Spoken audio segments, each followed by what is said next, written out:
still we on top. Quit, I think not. Coming hot for the #1 spot, yeah. No key, got the game on lock, ayy. Big threes when I take my shot, ayy. On the rise and we ain't gon' drop. On the grind, it's our time, just watch. If you want it, you can get it. Life gets hard, but don't you let it get you down. Go get the crown because our time is now. Ayy, we gotta get it.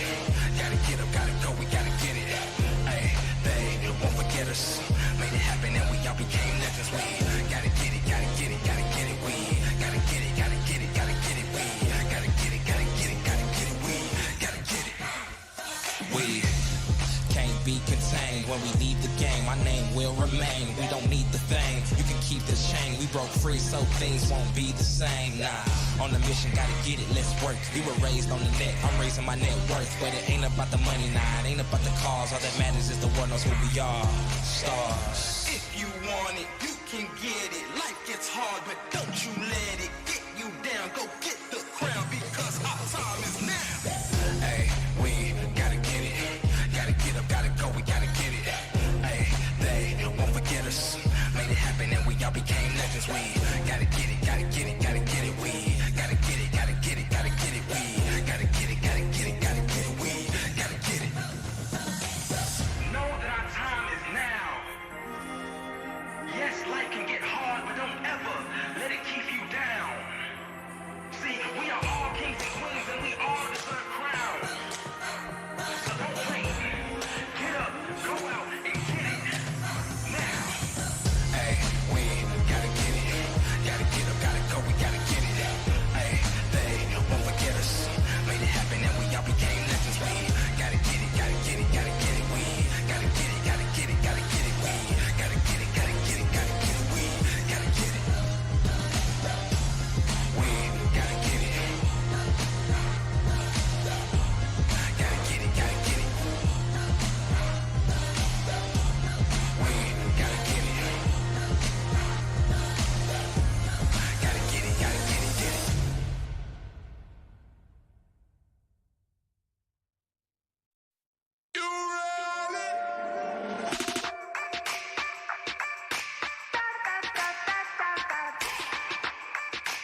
く強く輝いて消えた流れ星ほら命が燃える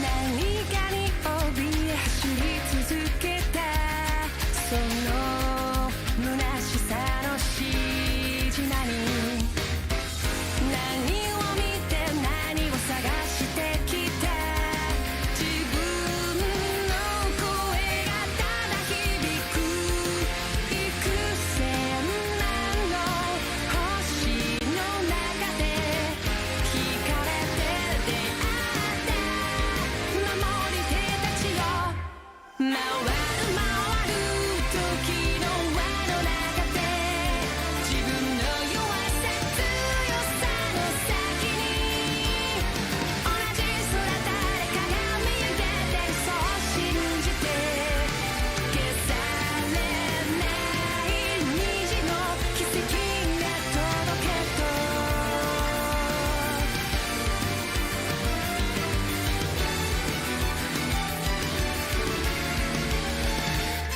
冷たい指で涙拭ったあの日にはもう帰れない水平線目指して飛び立つ自分の願いを抱いて幾千万の星に呼ばれ交わりすれ違う守り手たちよ回る回る時に抗って未来を願ってもいいですか儚さから目をそらした振り伏せる道の兆しの向こうかける希望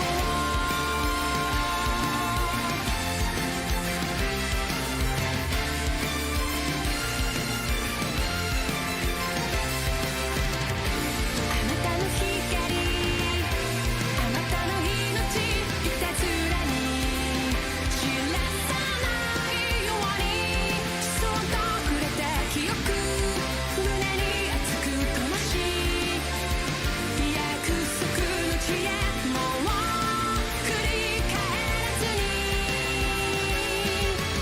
恋願う歌は空高く世界に銀河に広がってくそれがいつか風となり消えて新たな日が始まる越えてゆく時の輪の中で確かに刻みつけたきらめき同じ空誰かが見上げて信じたから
Welcome back to the LCS and the LCS waiting room.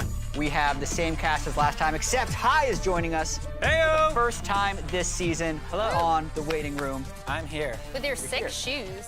Oh, thank you. Those I like always yours look too. so comfortable. Are those slippers or shoes? They're like both.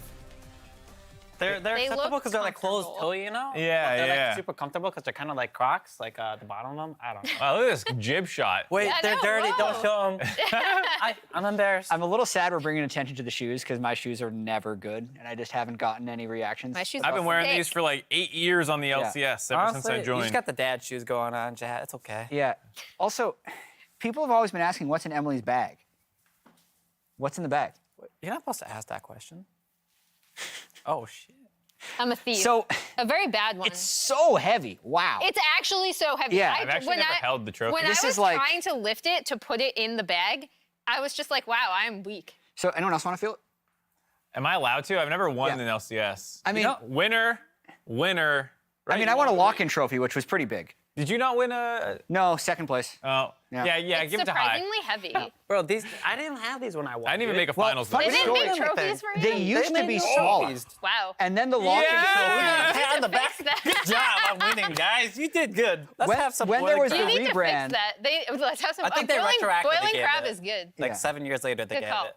Yeah, when there was the rebrand, they made the trophy way bigger. So the lock-in trophy at the time was bigger than any previous LCS trophy. So it felt really good to win lock-in. And then they made that trophy. I think they probably just added weight to it. That's like at least 40 pounds. Yeah, they just It's stuck really heavy. cement in the bottom to make it feel more important. I guess I'll. Yeah. So why do you have that? Speaking of this, Because I'm a thief. I'm just a really bad. she's stealing it. It's also spring finals tickets are available where that goes to a team, right? They're on Ticketmaster. You can head over to lolesports.com for more info as well, or hold your phone up to the QR code. It'll give you a link. It's like Mark can walking read me- QR codes with his mind. QR codes Did are you know that? underutilized in Western culture, I think. Really? Every menu I go to now has a QR code. Those are super handy, by the way. They are. Yeah. Shout out to QR Our code. producer Zeus also says that's a real trophy. Please don't break it. I should be a little more careful then. Let's pull up the standings How on many of the these do we have to BFM right here. get through? This is what we have going today. Still a really tight race for playoffs. We were trying to go through scenarios. There's like a lot of scenarios. CLG can't get eliminated unless they lose today, and a few teams above them win. So still 8 teams that are like well fighting for the playoffs. Yeah, it's a crazy tight race. It's probably going to come down to the last day, but there is even like seeding battles on the line today, not just who are the 6 who are going to make it, but for 100 Thieves versus C9, you have the potential for MVP, resume building. You have, can they actually get up and knock C9 down out of first place? So then, do they have to play Team Liquid in an earlier round or whatnot? There's still a lot of important battles going on. Yeah. Hi, I was talking with Joey, our sound guy, earlier when he was miking me up. And he was talking about how calm your demeanor is. Calm. Calm. So like yesterday, people don't know Okay, this. I'll take that. We were gonna do a Telestrator segment with you, but there was like All a right. technical hiccup, and you were just like chill through the whole thing. Right? And what Joey was saying is like, oh, now I understand how C9 always went on all these like ridiculous runs because they had this calm energy. Huh. Is that something? True story. Joey That says. might be Yeah. a true story of what he said. Is there anything to this? And if you were on CLG, how would you try and calm them for today?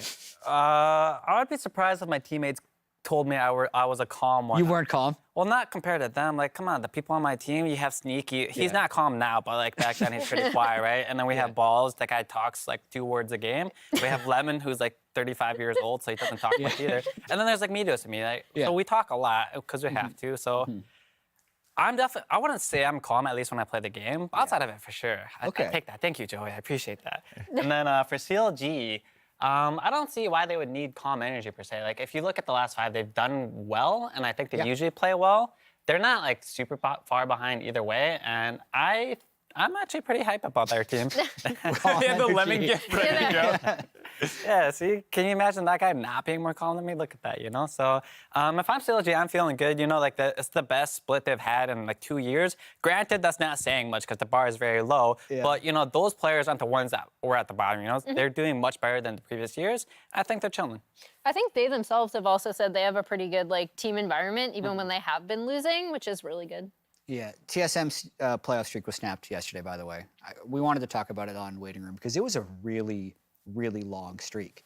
Yeah. Every split of LCS ever. And Emily, you did some research. I did some research, so hopefully this is correct, but I believe Fnatic, who just won earlier today, has the longest active streak with 19 splits of making playoffs. And that's for all and it four is major still, regions. yeah, for all 4 major regions. So TSM is out, they're grayed out. Cloud9 and G2 are both at 13, including this current split.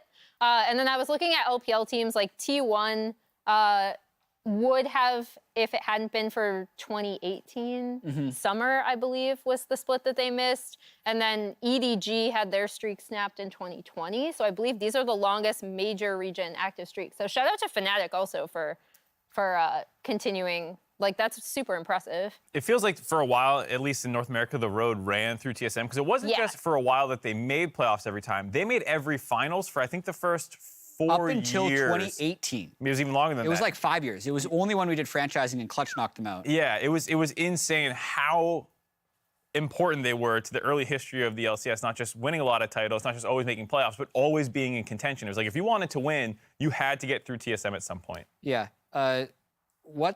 So TSM's out, Immortals out. We can take a little bit of time. We're not going to spend too much time in the pre-games for them. But, like, what is next for the teams? Do they...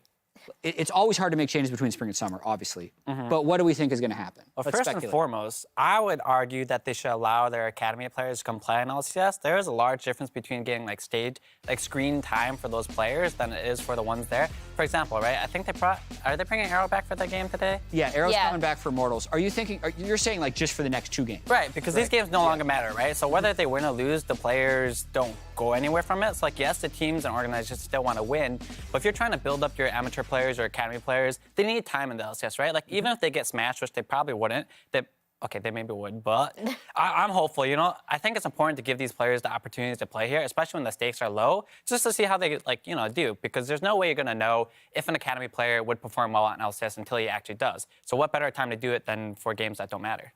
Yeah, I think it's really interesting for Immortals because, like, for me, when I look at them, I see a lot of people thought that the roster wasn't going to be good, especially once you saw them in lock-in. And I was of the opinion that, like, Power of Evil was going to be able to carry them to a lot of victories. They've weirdly had a lot of close games where they just can't close. So I'd almost want to say that they're better than their record. But kind of the fact remains, we have, let's take 2021 CLG, which I'm trying to find a good word for it, but it's basically they had established players but they didn't have anyone who was considered top of their role. So they had like mid-tier established players on the old CLG roster, which used to be the formula to get like 5th. But CLG got 10th with it last split. And then here we have Immortals, who everyone compared to that CLG roster, also doing poorly. Like, this could probably have bigger implications on the LCS in general for that type of roster construction. Like, is it dead now? It should be. It should have been dead after the CLG one because at this point, it's like you should be developing talent. You should be trying to find something that works for your brand. Just slapping together the 5 biggest names left available after free agency, which is kind of how these rosters have felt, seemed dead in franchising. It's like, you're not going to get knocked out of the league anymore. So, like, go try and do something long-term, invest in some players. That's how the CLG one felt. This is how this one felt. And I don't know what moves they have available for summer, but is there any point to running this same group of 5 players back, to Hai's point about getting the academy players in? What are you going to accomplish? Like, you're not making a Worlds run, most likely. You might make playoffs because it extends to 8 teams and maybe you can crawl into 7th, but is that what PoE wants to be doing right now? Is that what Xerxes wants to be doing right now, is like getting in 7th in playoffs and getting knocked out right away? I don't think so, and that's why, figure out what the actual future for your organization is if it's not in summer, at least for 2023. Yeah. Emily, do you have any thoughts here? I mean, any time that I can advocate for actually looking at the talent that is in academy and amateur, like, Proving Grounds is going on right now. There's a lot of scouting opportunities there. I think there are a lot of players that are quote-unquote LCS ready that people don't even consider, that are playing all the time in Proving Grounds constantly. Not even on, like, these academy teams, but across the board. Like, there are so many players I can think of that I think deserve a shot in the LCS. I would like to see that happen. And for the GM of Immortals, he left, the one who built this specific roster, like a week ago after saying I'm never leaving Immortals or whatever. Something happened, he left that team. And so if you're the new GM or whoever's going to be in charge of putting a roster together, if you want to make a splash, like, find the next hot talent from Proving Grounds could be a great way to do it. Yeah. Geez, TSM is a way more popular brand, so all the bad things that go on in their organization get blown up. Immortals has had a rough go of it in the last little bit. So both those teams in the bottom of the standings definitely have some searching to do in the next 2 games and going towards the next split. But we're going to move on to an MVP topic. Ooh. We're going to have an MVP, right? We did a poll of the desk, and most of us think it's going to be Summit. He has 7 individual player of the games. He has some of the most dominating stats we've seen of any top laner. He would be the first top lane MVP in LCS history as well. Let's just do a little bit of talking about Summit before we talk about the other people that should at least be in the conversation. Well, for me, I think Summit has done what people were hoping Alfari would do last year, where there is the lane domination, but then there's the transition to actually being the reason they win a ton of games. And he is able to take his leads, spread them around for the team. He feels like a huge part of the investment for how they approach draft as well as in-game play. And he has established himself as the de facto top laner now in North America, that he is going to skill check every single person in lane, and barring if you pass that, he'll still find ways to be impactful in the games. I keep going back to what Blabber said in one of his interviews, I believe with you, Hai, where he was talking about, you know, what it's like to jungle on C9 right now and how important Summit is, because he can always rely on top lane going well, right? It's always a point of either pressure that he can play around or something that he knows he can reliably count on so that he can go elsewhere and maybe help out his other lanes or counter jungle based on the pressure he has top side. I think one of the large differences between Alfari and Summit for me is that they both gain these leads early game, but Summit will usually find opportunities or he'll create windows where he forces that advantage on the enemy team. Whether that be doing a rotation first and tower diving somewhere, or just trying to go for these 1v1 tower dives, like past tier 2 tower, and going for these early inhibitors. Like, he's often trying to do these plays that are, you know, quote unquote questionable, but they more often work out for him because he has the mechanics to back it up. And he usually kills them. Like we saw yesterday where he solo killed, was it Fake Ad 3-4 times past tier 2 tower? Like, I'm sure Alfari could do that as well with his mechanics, but he didn't go for those plays. And Summit usually does. Sometimes Summit will die for it, so you'll see him die often, but you need to do these things when your team puts resources into you, so that way you're buying space for your team to get resources elsewhere. It's super important. I will say Alfari was really close to winning MVP in spring as well. He ended up being second place in the ballot. Blabber won MVP last spring, and that'll kind of bring us to this next game of who could possibly top Summit. Producer Zeus tells me that we have a game here, so we're going to be cycling through possible MVP candidates. I see a Kobe in there for some reason, but it's going to randomly stop, and Emily is going to have to make the argument of why this person should win MVP. So, producer, stop it at some point. I hope. Oh, Blabber. Well, there you go. The other That's guy a good one. MVP. He won MVP last spring. All right. So we have a thing over there we're supposed to get to. Emily, hop up to the heads. summit. Can you find the reach head and go to the summit? to place Summit? I don't think I can, actually. I'll help I'm you really out. short. All right, I'll help out made as it. well. Actually, wait. First. You're going to put him all the way at the top? I'm putting Summit is Oh, at the okay, top. okay. Yeah, Summit is at the thank top. you. Summit is on the summit. All right. Okay. So, Blabberfish 2. He is one of the, I believe he has the highest percentage of any player in LCS with more than one game. He's been an incredibly winning jungler. He's top in all damage numbers, I believe, right now, if I am correct in checking my statistics.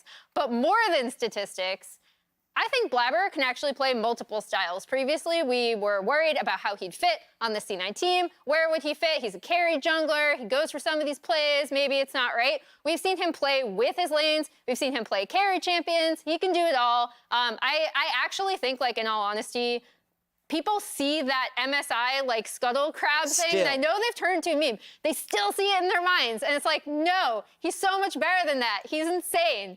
He's awesome. He's also on a team with Summit, so... Yeah, I got one more, though. He was the MVP before Summit was there, so how valuable could Summit really be? There's already MVP on the team. I'm going to put him right up there with Is he that high? No. I thought it was the point that we vote the peanut how well gallery. he She wants to put him there. She wants to put him 90% of the way up. I'm down for that. He's good. Come on. I'd say like 80%. So, like, here? You see that, like, the left cliff on the summit? Like, Here? right there. Yeah. He's like, Okay. he's like That's acceptable. That's the acceptable. left-hand man of Got it. Summit. All right, good job. Yeah. That felt a lot like a class presentation where you just like have to go up in front of the class and read all the reasons. The other stuff is always nerve-wracking. We're cycling this again. We're cycling this again. Hi, you're gonna have to do this next one. Okay, let me see it. Who do I get? And freeze. Awesome. Blue. You got blue? Yes. Were you ready for that? I was not ready for that. No. The thing I about don't think he's going to being be as high as Blabber. a salesman is you have to create a good pitch, okay? Okay. So first and foremost, look at this beautiful man, okay? A very gorgeous face, and hear me out. So when people are talking about MVP candidates, they either think of one or two things. Number one, who's the best player in their role? And if it's by a large enough margin, which Summit usually is over the current top laners, it's a very good candidate, right? Yeah. However, there's another way to look at MVP, which is what brings the most value to this team and what makes this team good. Like, this team might not be first, but did they go from 10th to 5th or like 10th to 6th, which is a large improvement, right? So I personally think Dignitas has been in super well this split, and I think Blue is a large reason for that. He's had a lot of games where he's actually like solo carried on Akali, and getting those wins is so valuable to the team because, say, for example, they had 2 more losses, right? They're like 4 and like what, 12 or something? They're out of playoff contention. So for a team like Cloud9, no matter what Summit does, or like no matter how bad he performs, they're in playoffs already no matter what, right? But for Blue, if he were to perform badly, he'd be one of those teams that are eliminated out of playoff contention already. So for me, I think of MVP as something as what makes this team stronger rather than like who's the best in their role. So for me, I think Blue is a large reason why Dignitas did well. And if they didn't have him, they would be out of playoff contention already. It's a good case. Right. I don't want to put him that high up.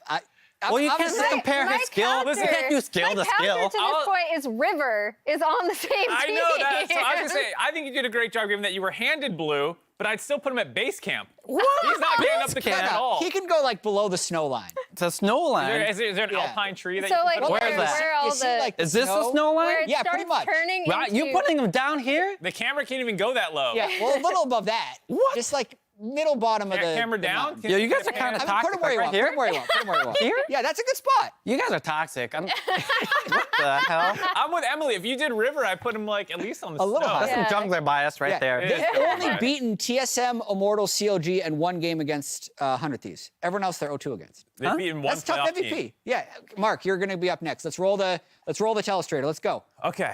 Yeah, it's on Blue and stop. I love it. Closer. Closer's my guy. Okay. Got him. All right. Here's the thing about Closer, and part of this is still speculative. It's a platform to go on into the future for why Closer should be your MVP. They're on the hottest win streak in the LCS right now. They are 6-0 on this win streak right now. They have Cloud9 today. If they can beat the 2 people up here, he can literally claw himself up the mountain by taking down Cloud9 today. They can go 8-0 on their win streak. They can potentially get up to 2nd seed after everyone was kind of doubting them the entire time. Closer has been the most consistent part of that run for them. There's games where someday doesn't look as good. That Golden Guardians game where he got absolutely slammed by Licorice. Albadog has been hit or miss. The bot lane's been hit or miss. Closer has been the consistent force, 400 Thieves, all split long, that has kept them in that kind of title contention where they are undisputably the 3rd best team in the LCS. And if he can get all the way up to 2nd off the back of some great play, slamming Blabber today, I actually think he has a case to be potentially the best jungler in the LCS. What about Sunday? Sunday's pretty good. Sunday's pretty good, but he got slammed by Licorice. That's the best. Sounds like some recency bias, Mark. Maybe. It's a good case, though. I think Closer is Isn't it right better in there. to end well than start well? It is recency bias, but recency bias isn't actually that evil, despite how much people talk about it. Wouldn't Yeah. you rather end well to show that you're improving over the year than slumping, but like, hey. Yeah. I think the best thing about Mark's point is it combines the idea that a player has to be the best in their role with the value point that Hai brought up. Yeah, I mean, best of both I'd put worlds. him like near where Blabber Start is, to be placing. honest. Where's he gonna go? Yeah, where do you think you should go? You sit Yeah. near Blabber on the other side of the peak? Yeah, like Yeah. just chilling. Is Yeah, I he think that's actually fair. the 2nd best candidate in the league? I think it's Blabber, but I'm down to be outvoted. I think it depends on the metrics of what you consider Yeah, MVP. this is where it first gets off. really, hey, yeah, put him even. Just put it there. Just put it All there. right, all right. I want to go as well. Let's roll the telestrator one more time. And Mark, tell me when to stop. Stop. Danny. Okay, where's Danny face? Over there. He's got the haircut now, though. This guy is actually super underrated. I know that's not like the best way to start an MVP case, but when people do their tier lists, they had Berserker, Hansama, FBI. Everyone's talking about Berserker, Hansama. Yet, this kid is 15 kills ahead of everyone else in the league. he's been in the split. He's been in the LCS for 2 splits. He's led the LCS in kills for 2 splits. His team fighting is actually so incredibly good. The biggest knock you have against Danny is the team gives him a lot of resources. But is that really a knock when he does well with those resources? He gets 5 turret plates. He will carry that game. His Aphelios is super cracked. His Sen is good. He got a pentakill on Zeri earlier. Like, EG has struggled this split, but I don't actually think it's been because of Danny. This kid is actually incredibly, incredibly promising. He is delivering on a lot of the hype. And when you're that far, like, one of my biggest MVP regrets is not voting for Jensen when he had 50 more kills than the rest of the league. Big agree? Yeah. You speaking my language a little bit? It's happening to Danny as we speak, and no one's talking about it. Well, because he's on the 5th place team. So my For now. question to this would be, for AD carries, unfortunately the game does not just start at team fighting. The laning phase matters as well. Yep. And I'd be hard-pressed to believe that you'd argue that he'd be a stronger laner than the 3 AD carries that you just mentioned. No. So unfortunately for an MVP candidate, at the very least, you have to win like all portions of the game, right? You can't just be a good team fighter. Would you argue he's that great of a laner that he'd win MVP over the 3 AD carries that you literally said are better than him? I'm actually. I would put a Hans or a Berserker a little higher than this, but Danny is underrated, so I'm in this zone. Yeah, I'm curious to see how much you think his laning phase has improved That's since good last right year. there. What? You guys put Blue at the bottom, Danny goes up there. That's Okay, Blue can go like, they have similar records. We can That's move some- Blue like, They're like the same placement in the standings too, so you can't just that good? whatever. I veto. good enough. Kai is very salty. Where are we I putting, veto. You know, it's not about you. It was We're about putting the Kobe. player you were handed from me. I Where gotta is support the Kobe? player. Who That's else true. do we have here? We could have I don't gotten Hans. Wow, we could have gotten all of You put TL Kobe up pretty there? much. yeah, Kobe deserves to be up there. He's been at the What? LCS since the start. I put him in the clouds. Kobe's the clouds? In the sky. Kobe's Yeah, looking he's over? Okay. commentating You can on chill sunsets. on a different peak. Yeah. Is there another? What Oh, Yeah, I mean, there are a few all other right. ones Put over Kobe- here. Kobe's just like Alright. way over here, just Yeah. like floating in the sky. This is Mount Team Liquid on the other side. Yeah, what? They're all- All of these TL Over heads. here, like, wait a minute, what? We went to the wrong island. Oh no, Whipple They're on looks the wrong depressed. mountain. Oh, He yeah, looks his face so looks like- sad. because he's not at the top He's with the scared other he's gonna ones. fall. He's been having a bad second half of the split. Okay. Oh, God. Hope people That enjoyed was the fun. MVP talk. Okay. Anyone going to beat Summit after those cases? It depends. We still have to see 2 more games. I think it's a pretty low chance that Summit doesn't win MVP. So he had that one bad game against CLG immediately after that Team Liquid game, and I think it might have hurt his chances a little Was that bit. the Gwen game? I think it was. No. This was like just last week when, last when they week. lost to TSM. Right? He had a Nar. yeah, he had he a had a Nar down game game. that was pretty rough. was- yeah, yeah, it was which that is Nar game. weird because that's his best If champ. he, but that yeah. happens 2 more times and either Blabber or Closer hard pop off these Right. next 2 games, like maybe you have a chance. If C9 loses hold the first place, I think that matters a little bit, which would require them to lose both games, 100 Thieves to win both games, or Team Liquid to win 1 and then also a tiebreaker. So there's some possibilities Right. there that could make it a little complicated. Today's schedule as well. Cloud9 100 Thieves is obviously the big one on the docket, but for me, like TSM CLG always matters. Golden Guardians EG has the most playoff implications. We got a lot of fun stuff, but the very first one in that matchup, Biofrost actually gave some of his thoughts on the Spring Titans, Team Liquid. Team Liquid is just, I feel like Team Liquid has been the same for so many years, where they're just a consistently good team that plays a slow style, and they just play better macro than you, and they make better decisions. They're not the flashiest team, but they make consistently good decisions that kind of add up over time, and you lose. And you're like, oh, why did we lose? Well, it wasn't this one thing. They kind of did all these things correctly throughout the game that led to this point.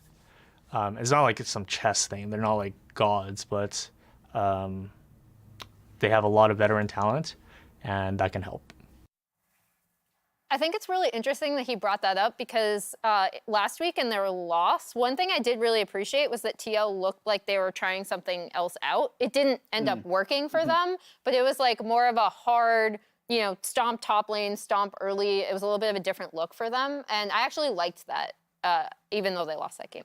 Yeah, and on Dignitas' side with the playoff implications, they are 0-2 against some of the other bubble teams that they're up against. Like we mentioned earlier, they are 2-0 against Immortals, TSM, and CLG, 1-0 against 100 Thieves, and winless against absolutely everyone else. So it is definitely tough for them to pick up wins. It's also hard for them to win tiebreakers if they end up in those situations. Funnily enough, they kind of want CLG as a team that ends up showing up in there because that's one of the teams that they have a win over. Yeah. And then if they get a 3-way tie, that actually benefits them. So Dig is also low-key a CLG fan going forward.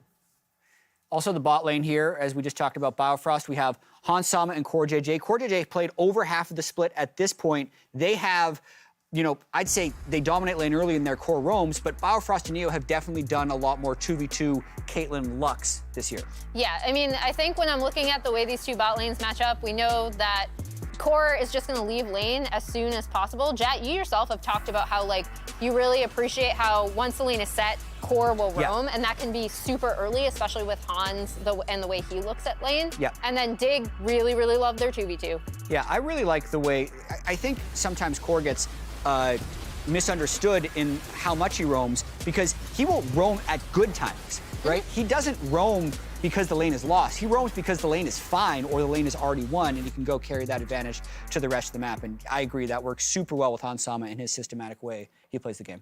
Right. I feel like it's a pretty hard matchup for Dignitas. I was talking with Boople yesterday, and unfortunately, he doesn't feel very strongly about the power level of a lot of these top laners that we have in our league. I feel like there might be, some issues that we have top lane. And not only that, the bot side of the map, I don't foresee Dignitas be able to pull a lead over Hansama and CoreJJ, so that allows CoreJJ to leave wherever he wants to affect mid lane, which I do think Dignitas has like an even mid lane at the very least. But now it's not even anymore because their support is there. So if your bottom lane is going even, your top lane is losing, and now your mid lane is losing because bot lane's helping it, you don't have too much going for you until you start taking these team fights. And Dignitas has good team fighting, so hopefully that's enough, but it looks rough. I feel like a lot of the times Dignitas drafts play to like more stable lane states. I would love to see them go against that a little bit here. Like you're saying, bot lane is maybe favored for TL anyways, and that is supposed to be a strong point. So I hope Neo and Bio take a lane that has more playmaking potential, whether that be directly in lane or more about roaming. Grab Bard, I don't care. Grab me something that can go make plays and try and upset a game where you are not the favorite. So go try to find early leads, whether that is more lane dominance or more playmaking. Yeah, I agree, because I definitely think if they try to do a lane that requires like push and then rotating, like the Caitlyn Lux, TL will be able to counter that pretty easily. Yeah, I was looking at the last time these teams played, last Super Week, and part of that was to do with Bwipo High. He was player of the game. He was Camille against Fake Gods Gnar. That was also the game that Santorin's Trundle just lived top lane, killed him about 4 times, and they snowballed a like 32-minute victory, 14 kills to 5, pretty smoothly. So Dignitas definitely needs, like, the bottom lane is important, but the soul lane performance that, Mark, you were talking about yesterday, I think would be another clutch factor they have to take. I know all of us are going to be predicting Team Liquid in this game, but I've kind of done this before. What chances do you think Dignitas has if you had to put a number to it? 25%. 25, high? I mean, I think League of Legends is cool in the fact that no matter how good a team is, they can always lose. And like, a quote-unquote worst team can win. I'd give Dignitas like a solid 35% chance. All it takes is one good Dragonfly. All it takes is one good Rift Herald to get that 2-3K gold lead. And then Dignitas is good enough for a team to be able to drag that lead into a higher like win percentage chance. So I think 25 is kind of too low for them. I think 35 is extremely reasonable. Even could go higher depending on the draft, but I'd have to see that. Especially with MVP candidate Blue up there on. Right. I mean, like I said, there's no MVP candidates on Team Liquid side that we have on the. They're on the other screen. They can stop on it. They're chilling. They're on a different mountain. They don't count. We have Blue on our mountain. It's definitely possible. Like they just need to win that team fight at Dragon or Herald. Hopefully they take those fights and they can snowball early game and take the win. Another feather in the cap for MVP candidate Blue coming up right here. I know, right?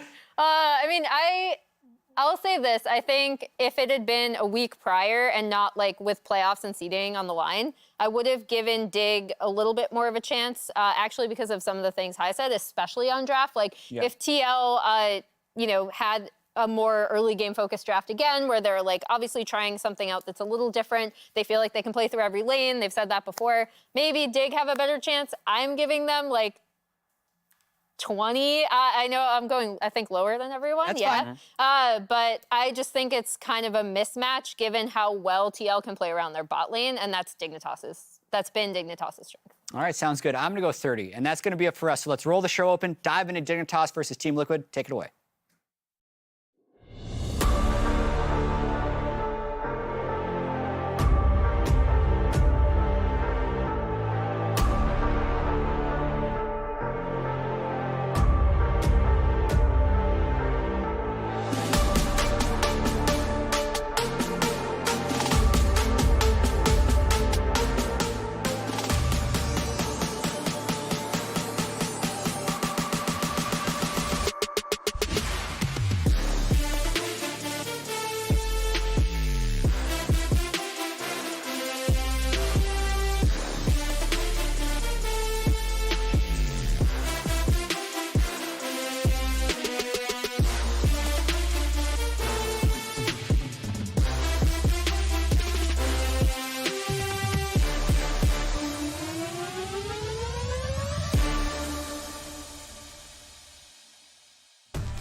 and welcome back to Super Week. I dressed for the occasion. Dignitas versus Team Liquid about to do battle. And we'll see if Dignitas themselves can rise up in the playoff soup and be, some of that hard-boiled egg on top.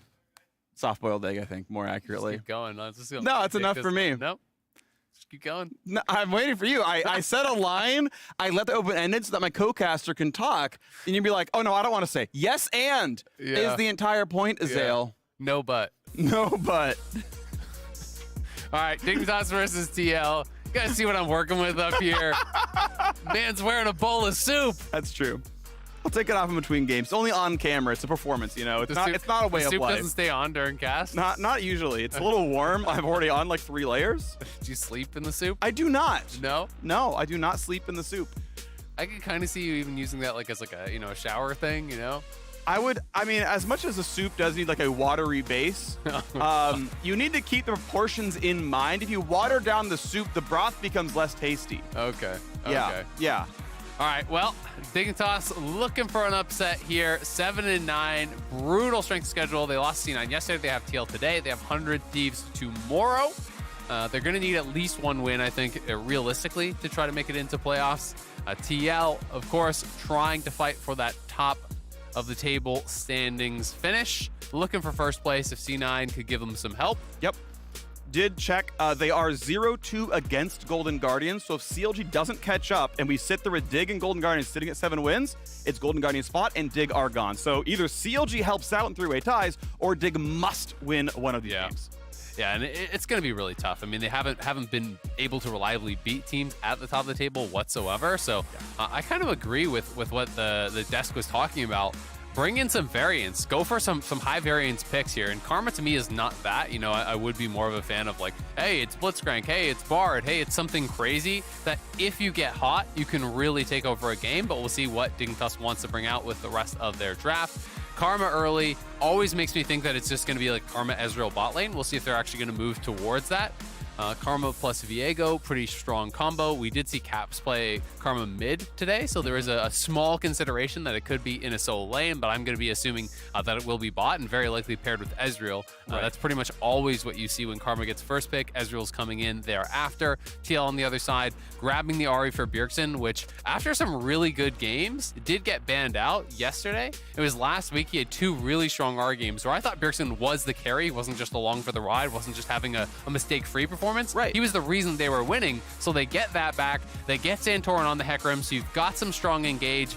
And we'll see if they're going to try to go with support match here or perhaps just match AD. Right. And then be knocked down a little bit in that tier list for support. A couple things that I've seen that interest me. Number one is the Viego Hecarim matchup. We heard from Inspired yesterday who said he really liked being Hecarim because he can go and do stuff and fight, and then if anything goes bad, he can just kind of get out. I believe he was saying that Hecarim was the favorite side, unless I'm really misremembering, that Hecarim's happy to get away from stuff, and Viego has a harder time dealing with that. If I'm backwards, sorry, I forgot which one he said, but he likes one of the junglers in this matchup.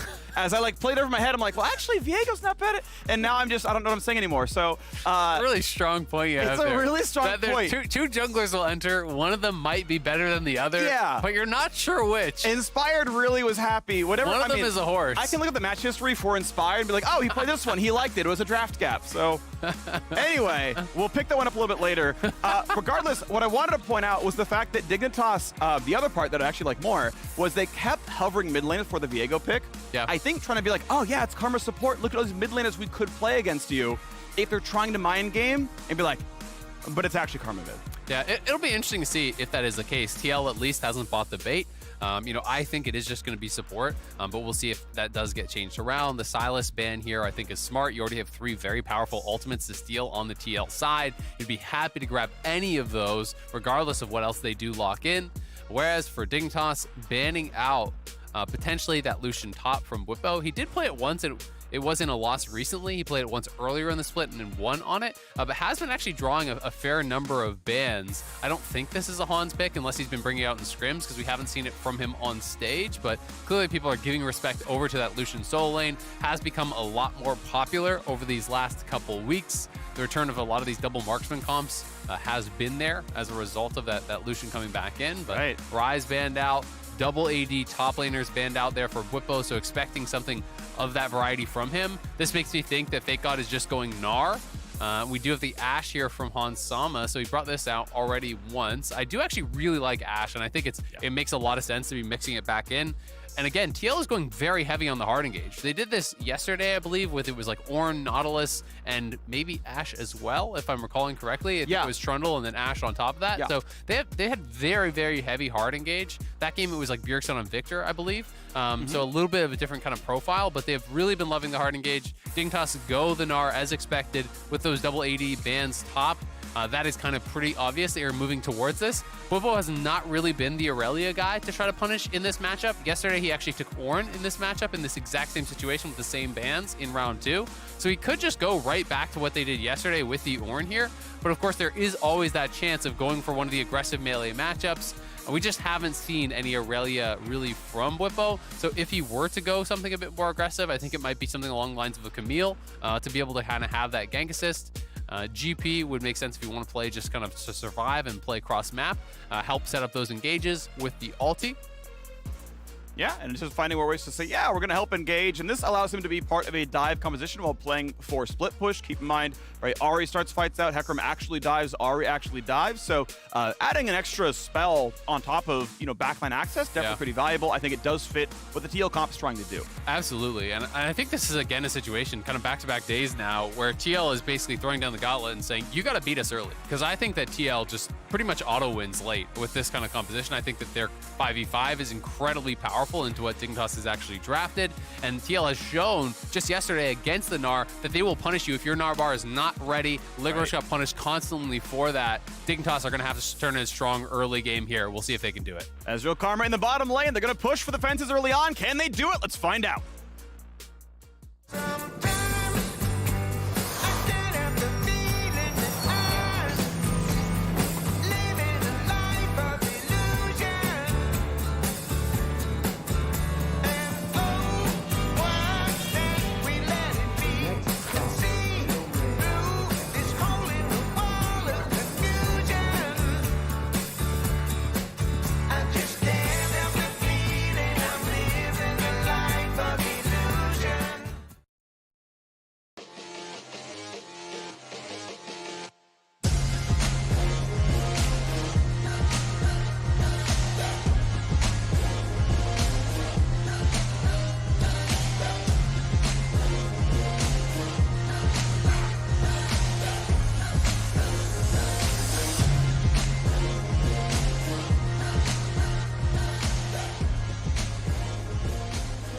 And here we are. Welcome to game 1 of day 2 of Super Week. Dignitas fighting for their lives. They don't get help. They must win a game to make playoffs.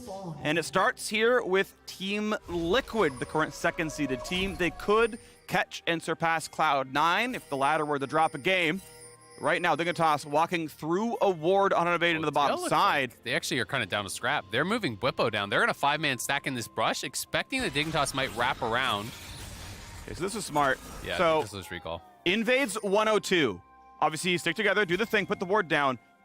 If it's before a minute, recall out of the invade, do not walk out of the invade, because they probably haven't warded the brush in their own jungle, so they don't know for certain where you've gone if you get the recall. So TL sets this big trap, and yes, they'll get to lanes on time, right? But if they walked back out, you might walk by the mid lane. Oops, you get caught with a hook. You walk down to the bottom lane. They see you on the ward, and your tempo's off. Like, look at this. This is This is kind of clever, just how they were expecting where that ward was, so they were actually hiding away from that division of that ward until the last second to try to delay information on the start. Of course, that information will still be there. But yeah, I agree. I mean, I think both teams played it appropriately. I was talking about this yesterday during the cast, but we've been seeing so many more 5-man level 1s, which I actually just think is correct to mix this in.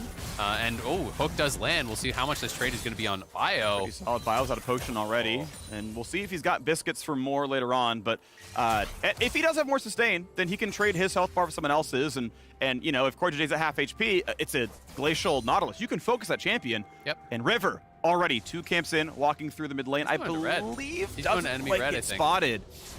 Yeah, it won't be spotted, but he will be spotted walking in past this ward. And now the question is, do they actually try to collapse? So right now he's trying to go into the brush, perhaps? No, he's just going to try to take away the Raptors. But this is a weird invade because Santorin's already here, has already done the 3 camps. Neither of them have smite, so they're just kind of battling for it, but Santorin can just reset this way. Three, but he's gonna find the stun into the follow through, and of course with Ghost, you can't get away from it, so if the chains land, the CC's there, they'll kill him. Trying to get right back in, need one more shot, and they find it, first blood, and a corpse for Viego. Thank you for the kingdom. It's gonna be mine now.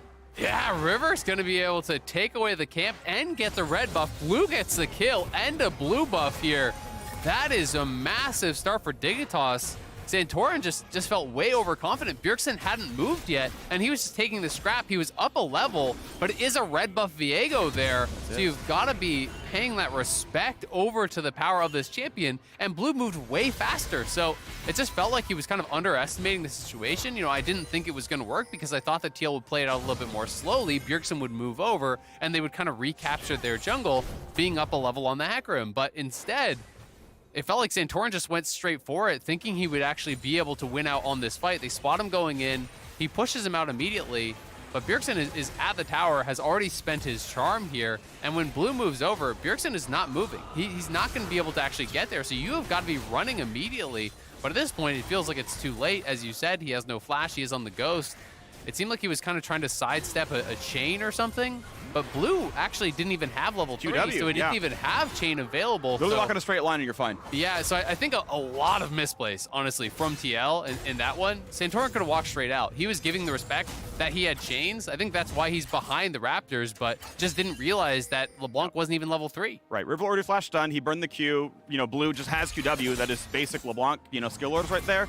So yeah, it's playing around something that's not really there. I mean, hey, how often do you get level 2 invaded by a LeBlanc on Raptors? And I like that Dig went for the aggressive play, and hey, you know, at worst, they get a camp before Summoner, right? At best, they also get first blood, and now a play towards the bottom side. They're gonna look in, the flash in for the chain. They're gonna get the root. Is Hansama gonna die? Ignite is on as well. They land the long-range stun from River, and they're gonna knock him down as well. Dignitas, fighting for their lives, have taken 2. Oh, River lands the stun around Core JJ, who wasn't able to block it. Great angle there to actually land that.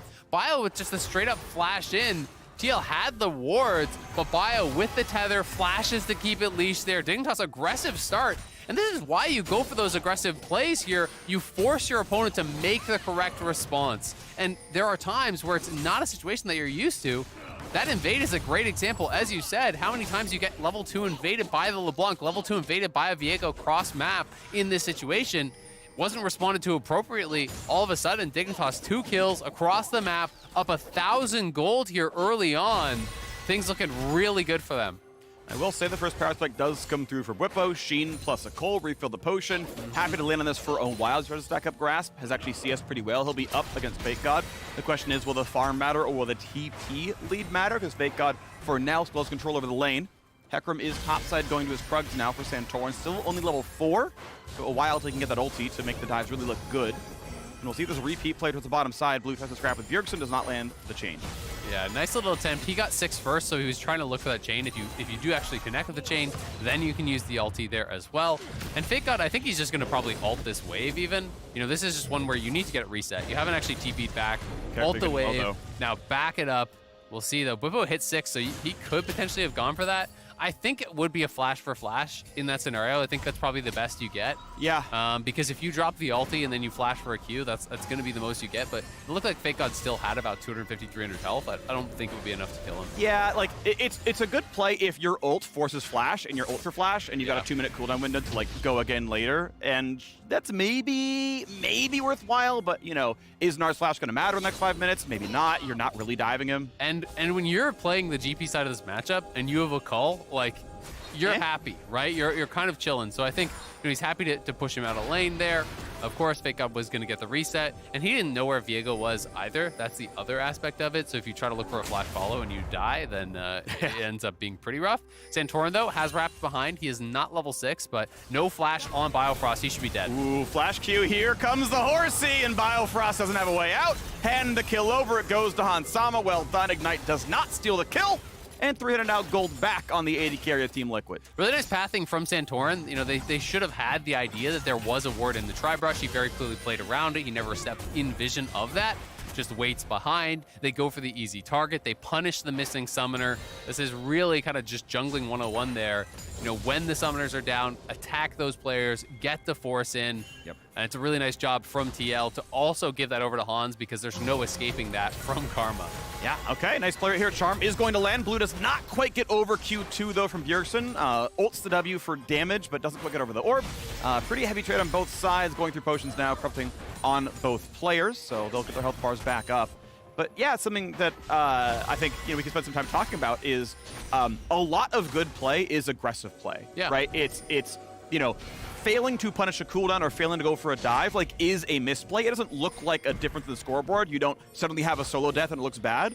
But going for those plays, they're often 90-10, right? And once in a while it gets turned around because a freak accident happens. But yeah, good to see the aggressive plays. Okay, flash down, we go for the play. We burn the ghost, we make sure we get the kill. We go in for that one. Good to see those plays. And I think one of the things that doesn't really get talked about a lot is I kind of look at when you're making an aggressive play and your opponent doesn't respond correctly, that is not an unforced error. That is a forced error. That is something that you created, right? And that is one of the advantages of very skilled players playing aggressively is that they can force mistakes out of their opponents because they're putting them in uncomfortable situations. They're making them respond to things that they weren't necessarily expecting. Because a lot of what looks like reaction time is really an understanding of the play and just kind of running through the script. You look for this, you do that. Right. But when you put them in weird spots, people have to think on the fly, and that can be very, very difficult. Right. A LeBlanc jumped on me. I should juke the chain. Oh, it's level 2. This is not normal, right? Exactly. Yes, in Santorin hindsight. has that built into his head. If he watches this back, he's like, yes, obviously I just walk out. Yeah. But in the moment, LeBlanc jumps on you, chain is coming. That is built in over thousands and thousands of games. Yep. He tried to juke it, gets punished. To be fair, Blue did miss the chain in that fight. There were no chains hit, so, who's really the smart one here? But Team Liquid have actually clawed their way back into the gold lead. Obviously, Whippo Power of TL, man. Yeah, they are just, player different in some cases. Even though the CS isn't obvious in any given location, obviously Cole matters a little bit. Two-plate spot as well. And yeah, the bot lane kind of crushed right here where the plates are going through, and that's obviously very valuable. Yeah, it's one of the things is so big in League is it's not just getting a kill, it's where the lane is when you kill them, right? And in that situation, they're able to actually have the push, so they kill off Bio. Neo is in a 1v3, so he can't hold the wave. So that means he has to back up, he has to lose that farm, and also it allowed them to get the 2 plates, right? So that gives a lot of gold over to Hansama. Of course, GP kind of printing money here. He hasn't cashed in that call, but does have that passive gold from the parlay. And Whippo going to be in a pretty comfortable spot. And I do really believe that Dignitas have to continue to keep that pressure up. They need to be playing, I think, with an advantage. You don't want GP to just be chilling in a side lane, ulting cross map, because once Hans is 6, as he is now, they can just start looking for plays. Rinse and repeat, GP ulti goes down, Ashe ult comes out. You have so much follow-up with the Hecarim ulti, with the Nautilus ulti, that if you hit one of these squishy targets in the bot side, they're just going to die. There is no cleanse on Ezreal, so any CC connects, the follow-up should be there, and it should be 100-0. Good mind getting the Whippo there. Gets Fake God to burn the jump. Gets the barrels a little bit later for some minion damage, but overall is kind of crushing this lane now. Fake God, we watched it for the last minute or so, is playing so much on the back foot in this lane. Will drop CS and is now going to drop his life. He will have Mega Gnar, has flash as well, but here comes the dive. Gonna ult 2 into the wall, the stun as well, and just goes right back in! The man solo kills Bjergsen! Whippo's gonna drop as well, and Fake God says calculate that 2-for-1 Dignitas. Man, the flash from Fake God there was so good. Flashing the charm and getting the insta ulti, but there's the arrow on bot side. They gotta try to go onto Hansan, but it's not really gonna happen here. Biofrost gets the chain down, but burns, and the arrows push him in. A song of fire and ice down here, and Dignitas running away for their lives. Nicely done by TL, getting something back on the bot side, but 4 plates out of mid lane as well, so Dignitas really fighting back. Looked like it could have been a pretty routine dive pulled off were it not for that flash from Fake God, avoiding the charm, getting the double Mega Gnar into the wall there. Bought a lot of time. Blue arrives. That one goes in their favor. They do lose out on the other side, but thankfully, River intelligently covering mid, pushing that out, dropping the Herald at the same time. When your mid has to go top, it's your job to cover that lane. So we can watch this one more time. They aren't spotted on vision, but they know mid lane is missing. And you pointed out, Fake God was about to Gnar out. That was the difference maker that allows them to have a chance here. Flashing the charm and the Q, actually, both of those do miss. He gets the double wall up after the stun of the wall, connects with his boulder toss there, the Q as well, and then Blue arriving finishes off Whippo. Really nicely played. He's like, hold on. Yeah. You don't get to dive me that easy. Yeah. Well done. Good play. I mean, Fake God has gotten a lot of flack, of course. He's looked like one of the weak points of Dignitas, and it's good to see that, look, backs against the wall, you really can step up. I had some early impression now fighting back against Whippo with obviously the kill to his name, gets a bit of extra gold. Does a bit of something there on his way towards his next piece of damage. I think that's the Sunderer build path, if I recall correctly. Either way, we're knocking into the minions and pushing forward. Actually, that's Hullbreaker build path, so probably going there for split push power. Yeah, it would be a little bit weird to see Hullbreaker Gnar again, I think. I mean, you do, when you go Mega Gnar, I guess you get the full stats, but like, I just don't think it's that strong on range champions anymore, personally. We'll see. We'll see where he does end up completing, but it does look like that. Whippo, probably working towards his Triforce here. Yeah. Santorin clearing up towards top, so there is going to be a chance of a repeat towards Fake God, who, you know, is in mini right now, doesn't have flash. They could try to look to punish that missing summoner. Well, yes, it did go Dignitas' way. That flash is still going to be down, and no one on TL's side spent theirs. All right, pretty good ulti. Ezra's going to tag a couple. They're going to look for a stun, but not going to land anything in the core JJ, so a Lantern and an E to safety. TL's bot lane gets out, no problem. Next dragon spawns in 45 seconds. TL got the first one at about 9 minutes into the game. Here's the wraparound, potentially trying to punish this flash here. We'll see if they can get it. Gonna trade down, should have a barrel pretty soon. Nice, knocks the barrel down, but nowhere much to go. Ulti gonna be available, I believe. And then puts him into the wall, almost has the damage, but not quite. Gets Santorin to put in the charge at the very end. And no trade of kills. Neo dropped dangerously low as the ults had come through for TL a little bit ago. No deaths on the bottom side, but yeah, TL farming a bit more gold up top. Yep, nicely done. They were trying to hold on to the Hecarim ult and just not spend it, you know, see if they could get the kill without it, but realizing it was getting a little bit dicey, Santorin does have to actually use that ulti. Either way, still a good kill. They know the flash is down. That was the advantage, and again, Santorin has done a great job punishing missing summoners. He punishes Biofrost early on after they got the kill there, then missing flash from the dive. They punish Fake God up on that top side, but Dignitas striking back on the bot side. They will be able to take this dragon, and they are keeping it relatively close. Yeah, I mean, we're still 300 gold apart, and we've got 1 dragon to 1. Now, you had mentioned in Champ Select that you favor Team Liquid in the late game team fights, saying, hey, come to us earlier, it's not going to happen. TP to the bot side, Neo at half HP, no flash, no heal. Ari's on the way in, gets the root, GP on the top, and sadly, Hansama sets it up in a 7-10 split. The shots go both ways. Equilibrium here on display as Bjergsen knocks down 2. Oh, what a teleport from Bjergsen. I don't think they were expecting that one at all. Not even a minute past the unleash of the teleport. Finds the angle to get down to that bot side. Blue, again, will punish. Dignitas has been good at actually punching back on other sides of the map. They get first tower mid. They had already put the Herald down there earlier, so it was softened up. And now they're rotating towards top, but TL has the read. Core and Bjergsen out of base, sprinting towards top, so Dignitas won't be able to find a play there, but they should be able to grab the Herald and continue to try to fight back here. But that was just a really nice TP play. The Everfrost connected on Neo. The Charm connects on Biofrost, so we kind of CCs up both. They kill off Biofrost, and then Hansama hits the arrow onto Neo, who had no flash, who had no shift at that point, allowing Bjergsen to dash back in off of the kill reset, I believe, there. And we can see this in the Roccat flip the switch replay. Bjergsen coming in from the top left of your screen, and he goes. Everfrost lands on Neo. The Charm connects there. The hook to follow it up. The arrow over the top in the GP ultis. You're slowed. You can't actually sidestep that very easily. Really well coordinated play from Team Liquid. And Bjergsen, again, impressing on the Ahri. This is 3 straight Ahri games where I think he's looked damn good. Yeah, really impressive stuff right there. Maybe down on CS, but who cares? He's getting a lot done elsewhere. A lot. Yeah, he's been moving around, and obviously half of the kill participation on his team doing well. Hans, Ash, I agree. Looks nice. The new faster arrows, I gotta say, pretty satisfying to shoot out, and I'm glad to see people picking it up. I want to point out that this draft didn't have Jinx or Aphelios banned or picked. It's a miracle. Off those. There were some nerfs, right? It's not just people decided they don't want to play the champion anymore. There were some very late nerfs in those cases, but yeah, good to see some more variety in the bottom lane. Does feel a bit more open, which I'm happy about. As the Raptor camp goes down, Arrow is not gonna land here. We'll see that later on today, though, when Immortals takes the stage. In the meantime, Team Liquid waiting. I don't think we will. Wasn't Turtle in yesterday? We'll have to see. I think they announced that it's back to Destiny and So they're mixing it up. Yeah. Well, TL pushing here on that bottom side, trying to put some pressure down. Dignitas have control of the top side here. They're moving up towards Bwipo. You can see Bwipo has already backed off.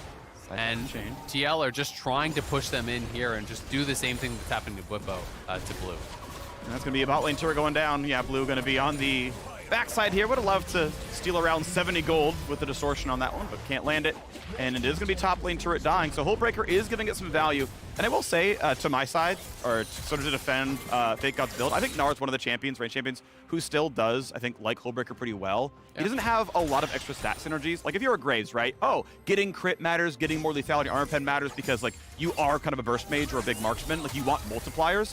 Gnar just kind of stacks health and AD, and, like, not much other than those stats, and like this is a pretty good source of both those stats. Yeah, I mean it's not a horrible item by any means, but I just kind of am more of a fan of just like Triforce in tank or something along those lines. I think Triforce gets it done in lane. I think especially if you're not dominating through sides, you're not getting a lot of an advantage from the actual buffing up of the cannon and the additional damage there. It's not bad. But my preference is just go Triforce, go into pure tank. You're going to be more effective in the team fights, which is usually where Gnar is going to get things done anyway. Fair enough. Well, he's on towards the Mythic now with the Sheen and the Kindle Gem, so we'll see that one completed.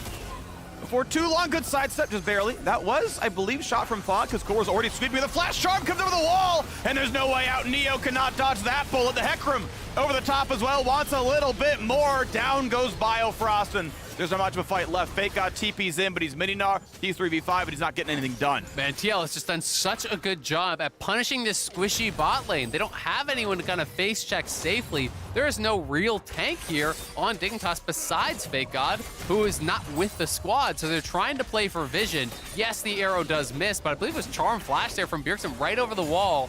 Connects instantly. They have Hecarim to follow up. They have Nautilus to follow up. They have the Ash Slows. They have the GP ulti. They have so many tools that if you are caught out of position at all as Dignitas, there's no getting away from this TL squad.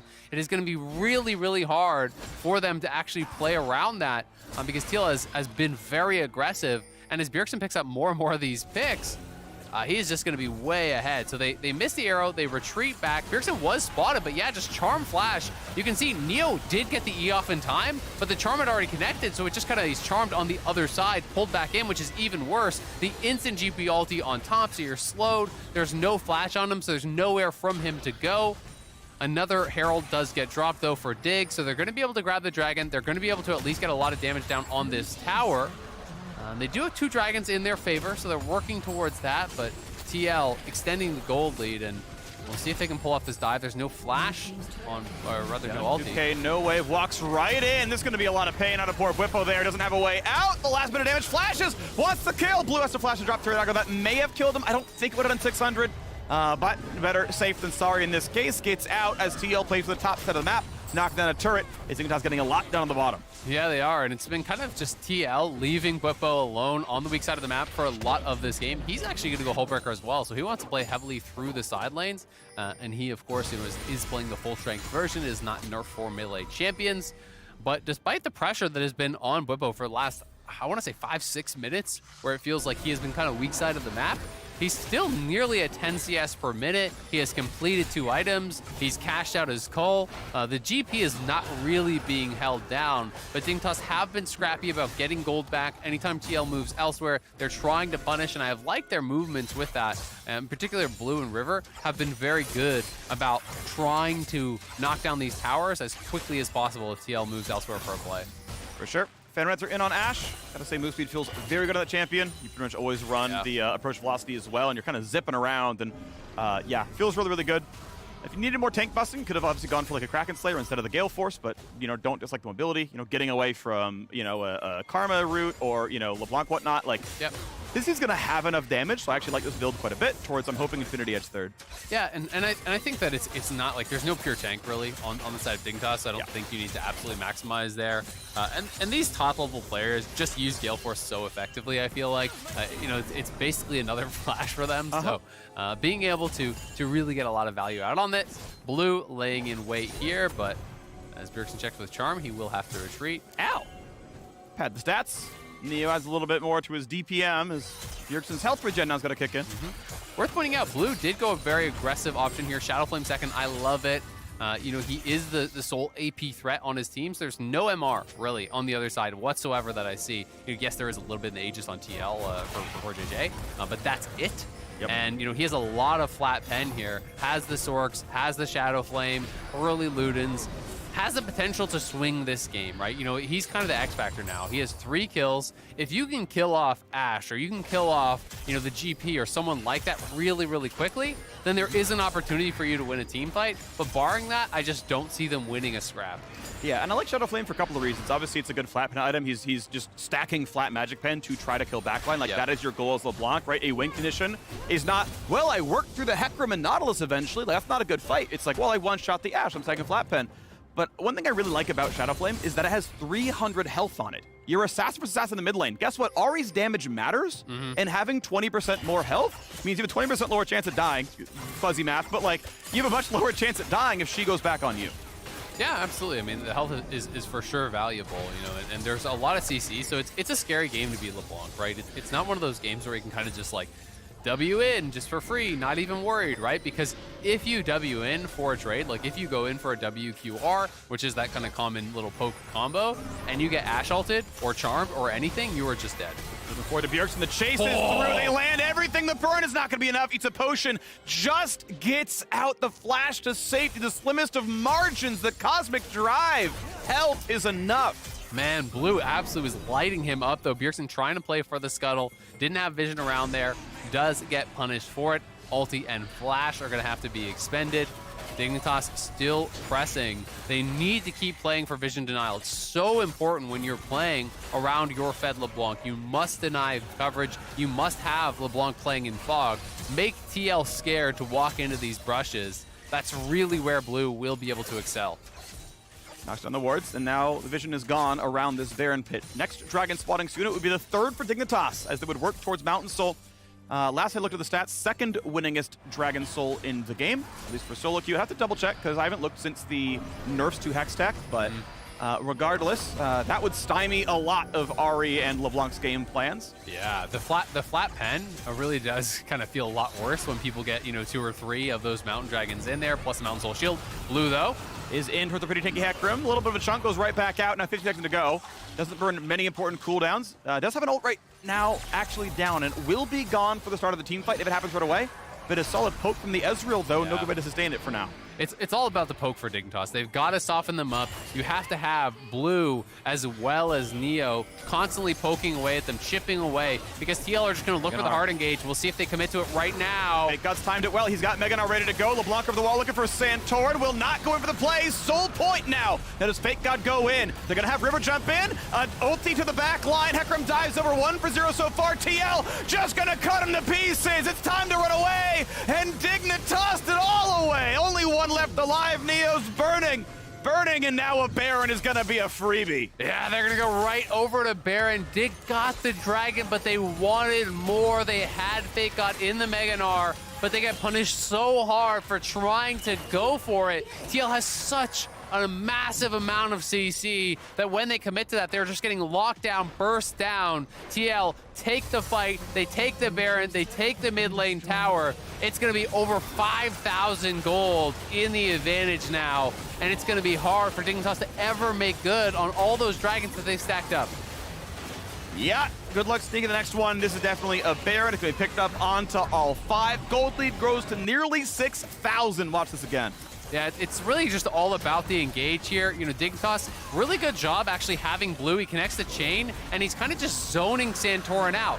He keeps him away. They get the smite down, but Fake God, I think, is calling here. We can go for this. River, though, actually misses the stun. He goes for an angle on the Mega Gnar. It gets actually stopwatch there by Bjergsen. Only Bwipo gets hit into the wall, who has oranges. The others just get pushed away, so it's kind of an awkward angle on the Mega Gnar ulti there. And a really nice stasis from Bjergsen avoiding it. So you only got Bwipo. Doesn't really accomplish much. TL turnaround, dropping all the CC, the Hecarim ulti coming through, the Nautilus ulti, the GP ulti. All of them get dropped. Did get locked down and just burst down immediately. And now they got to lick the runes and find some way to come back into this one. They know, all right, look, if you just donate us that last dragon, the scoreboard looks pretty close, actually. 5K versus Seoul, it's a close game, all things considered. But you have to make that happen with that 5K deficit right now, and that's a tough sell. And I think it's also just difficult because they need to 5v5 for the Dragon, and I think TL have a much better 5v5 comp here. They have so much engage, so many ways to go in and really punish Dig if they mess up whatsoever, as we just saw. Plus, a lot of key items have come through now. 3 items on their top laner, 3 items on Bjergsen, 3 items on Hansama. He has the IE as well. So TL is really, really fed. It's all up to Blue. He's got to find some sort of a pick. Oh, we're gonna find a little bit here. Bjergsen gets stunned up, and they can't finish the kill, and now they're diving on towards this poor Viego, who gets back to safety, to be honest. Gets out, stays alive. Withstanding one of those plays is pretty important here. Dignitas just kind of need to wait out the Baron. But on the other side of the map, guess what? Whippo was only there with an ulti. He was still pushing bot lane, and one turret falls. And he has the Ravenous Hydra, which means Gnar is never going to push you out of lane at that point, as the GP has a really nice split push setup. Triforce, Hullbreaker, Ravenous Hydra allows you to sustain, continuously poke, increases the wave clear, push in, you get that CDR. He's buying up even more on top of this so we can continuously cross-map vault to help out the team. Level 16 now too, so things looking really, really good. And TL just want to continue to play around their ulti timers. Every time the ultimates are up, that is how TL's comp functions. You look for the engage, you follow up with your ultimates, and you try to get those kills. Looking for a little bit more. Red Bull Baron buff power play, 2,600. Basically just the Baron plus a turret and change, some waves. And 30 seconds left on that one. They can maybe 7K. find one more to turn in. Yeah, 7K. They can maybe go for top tier 2 just in time with 20 seconds, like at the end of the buff, basically. And then reset at the very end of it. And that's going to be the 1-minute timer until the fight for defending Dragon Soul. Yep, and that's going to be a really nice time to actually get back to base. They're going to have plenty of time to spend all of their gold. They're not going to be caught on a weird reset here. Get their vision down, prepare for this big dragon fight. And we'll see if Dignitas even want to go for it. Because if they don't have vision in the area, I don't know that they're going to want to walk in blind and even try to contest. They may just try to turtle up and hope that there's a better opportunity later off of a pick. But it's definitely going to be a tough one because for now, they've been pinned in their base for so long, they just have no vision, right? You know, there's nothing in this whole quadrant of the map. They have one little blue trinket in that area, so they've got to just face check bush after bush after bush. They need to have Fake Out push this out and then group with the team because realistically, I think he's the only one that can actually safely check through. You can try to use Ezreal Qs and Karma Qs and stuff to check, but if you're that close, you can easily get Ashe Arrowed or Nautilus hooked and just die. Yep, and here they go.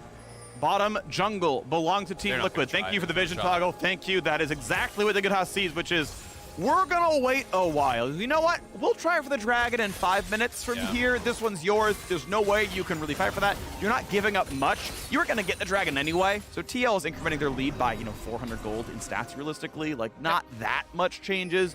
They'll wait for the next opportunity. Yeah, you can see Viego going towards top side. They're hoping to get a tier 2 off of this. Blue has just been pushing up top. We're seeing the Viego try to at least get away a camp or something. I don't think they're even going to be able to actually finish the tier 2. At the very least, they do push in the minions. They'll deny a little bit of farm here, steal away a camp. So Dignitas just trying to play for scraps at this point. They know they can't really contest in the straight up 1v1. And the Maw comes through for Bwipo. You can see it's a wit's end angle now for Hansama. So TL is starting to pick up more MR. Verdant Barrier as well for Bjergsen. They're all saying, how do we possibly lose this game? Well, LeBlanc one-shots us. So what do? Everyone starts building MR. All the carries are building MR now for TL, which I just think is intelligent. They don't need more damage. They have more than enough. They're monstrously ahead. Only way you lose is getting 100-0 by LeBlanc. Pretty much here. So Blue is on death cap though. It's going to feel pretty good. Maybe a Void Staff fourth now since there is finally MR. Okay, now that I've seen it, I can build the components and that'll synergize well with the build he's got. Still is going to be threatening. I'll guess he does at least half a Hansama's health even through a Wit's End. In just like a sort of a QR-E combo. I think you probably need to pop the other mark. But a very, very large threat and went for the earliest spike possible, which also made sense based on the game plan. Baron up at 35. It's just so hard because when your opponents are ahead, you need the full combo. Like, you need the distortion damage, you need the chain to pop, you need everything, and you can't actually hang around for the chain to connect when they have this much CC. So really all you can do is W in, QR immediately snap back after the initial poke of that chain. Because if you hang around, you're gonna get arrow. Okay, cleanse away, gonna stay alive. Centurion gonna dive in, not much of here, but does get one. A hop back for the Mini-Gnar, and actually decent damage here, but Bjergsen is unstoppable. He has deleted Biofrost. Blue jumps back, but he's still getting shot down. Will it pick the right target? Yes, they will. Bwipo finds the kill on a blue now as well. Dignitas, 3 versus 5. The fight starts. The fight is ended by Teal getting 2 kills. Yeah, they get the kills so quickly, and they're to go forward. Flash Charm. That's down to Fake God. A good Mega Gnar, a flash of safety. Hecarim will not be able to dive this turret. Charm will not land either, but still, this base will fall. Nicely done. TL gonna knock down the tower, retreat to the Baron here. River still alive, gonna try to catch Bwipo, who was late on the retreat, but the stun misses, and he should be A-okay. Can't get much of the vision anymore. They know Bjergsen's right there, killing that ward. All right, if I follow that one, nothing good happens. Baron gonna be claimed now as well. A good pick by TL. They saw the opportunity, they went for it. It was a clean 2-0. That's not gonna be a steal, nice try. And all you can do is pad the stats, but it adds an assist to the list, and Baron is claimed, last hit by Hansama. Really nicely done by TL. They've played out the last 15 minutes of this game so incredibly cleanly. The arrow comes through. Nice buffer on the E there from Neo, gets away.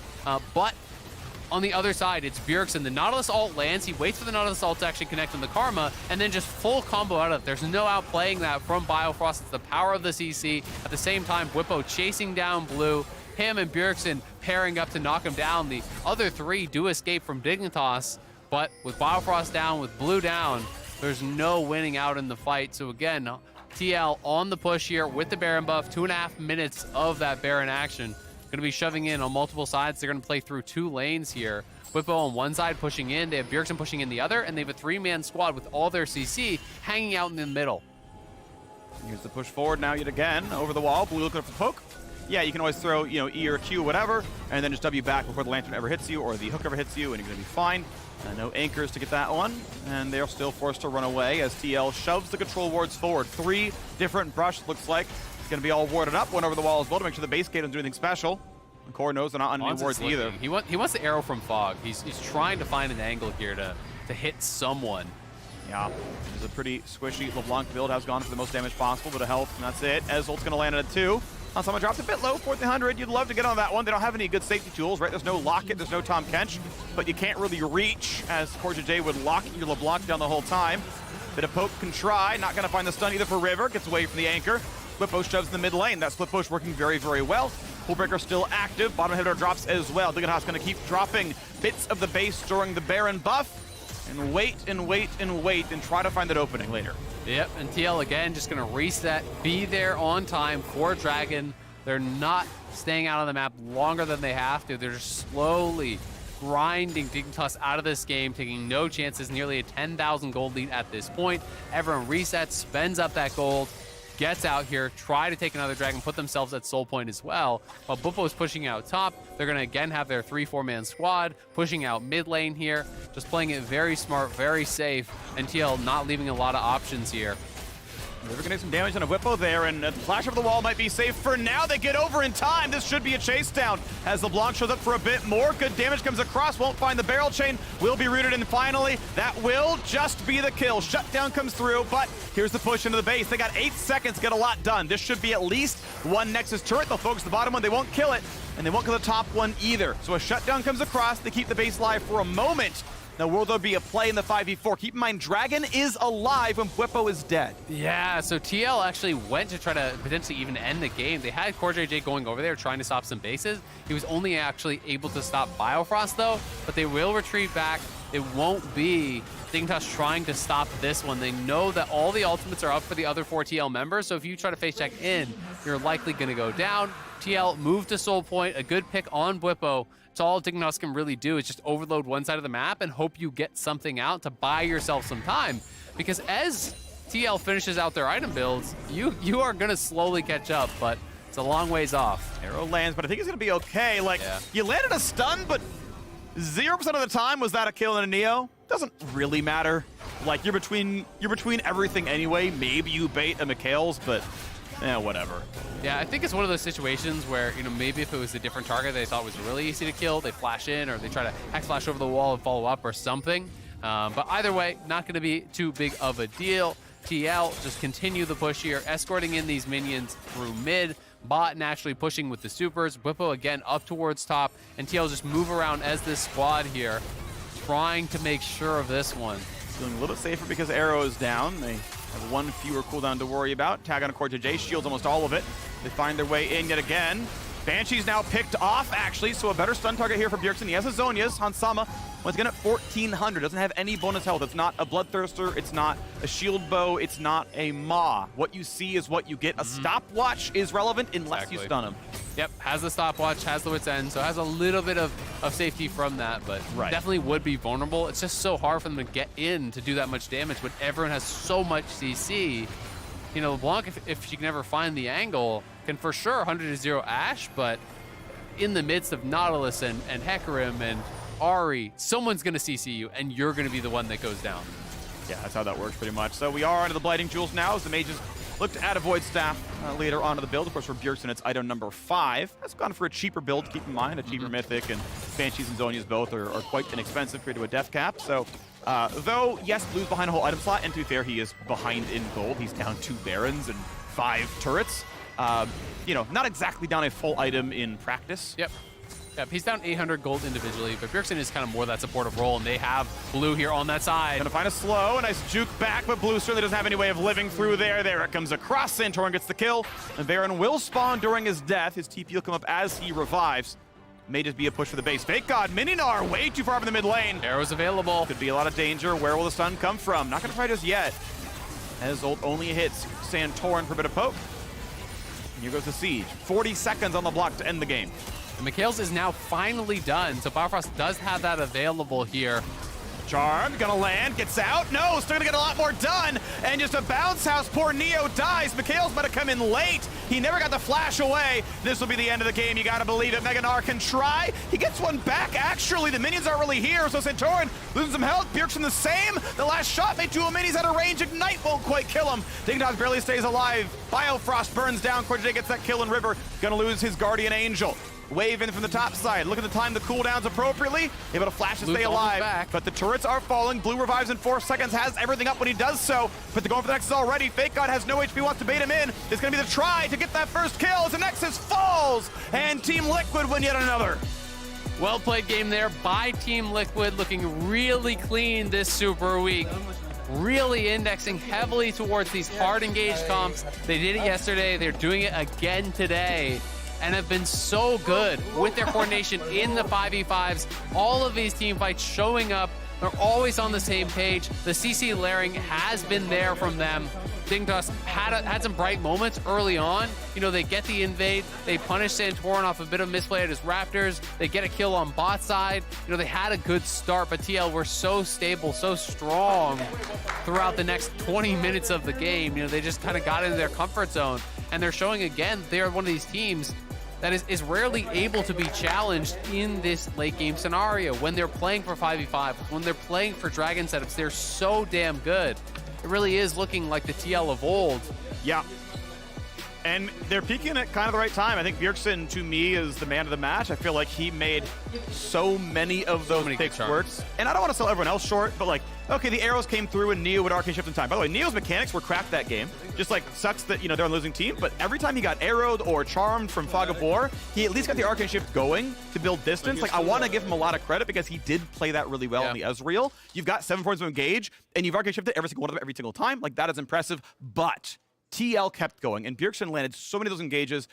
He would go and find a way to pick out Biofrost or wherever, and just the man was everywhere, and you know, kind of closed the game out. Absolutely. I mean, it's one of those things where there's always so many things you can talk about, and it's like, it's interesting because it's like, to speak about Neo, I'm like, well, probably should have taken Cleanse this game, right? Yeah. And if he's not going to take Cleanse, then maybe Bio should have rushed Mikhail's, right? Because the Mikhail's got completed, I think, literally as their Nexus was getting pushed. Yeah, he had him for one fight. So it's one of those scenarios where it's like, that's something that is interesting for me to talk about, but would it have actually affected the game? Hard to say, right? Because I think TL were just so good at actually controlling the map. And I think one of their big strengths ever since they've had Core JJ has been vision control and setups. They've been really, really excellent with that. And I think that made Blue's job so difficult. That paired with the CC, it's just hard for him to get anything done because Blue had a great early game. Yeah, as soon as the Hecarim dove in the bottom lane and killed Biofrost, like, well, we don't have bot pressure anymore. So we don't have a bot lane dive anymore, right? We expected to push that one. So yeah, it can be tough. Either way, Team Liquid, by far the better team. Well done to them. We are joining Tigris and Team Liquid's Bjergsen for our Verizon postgame interview.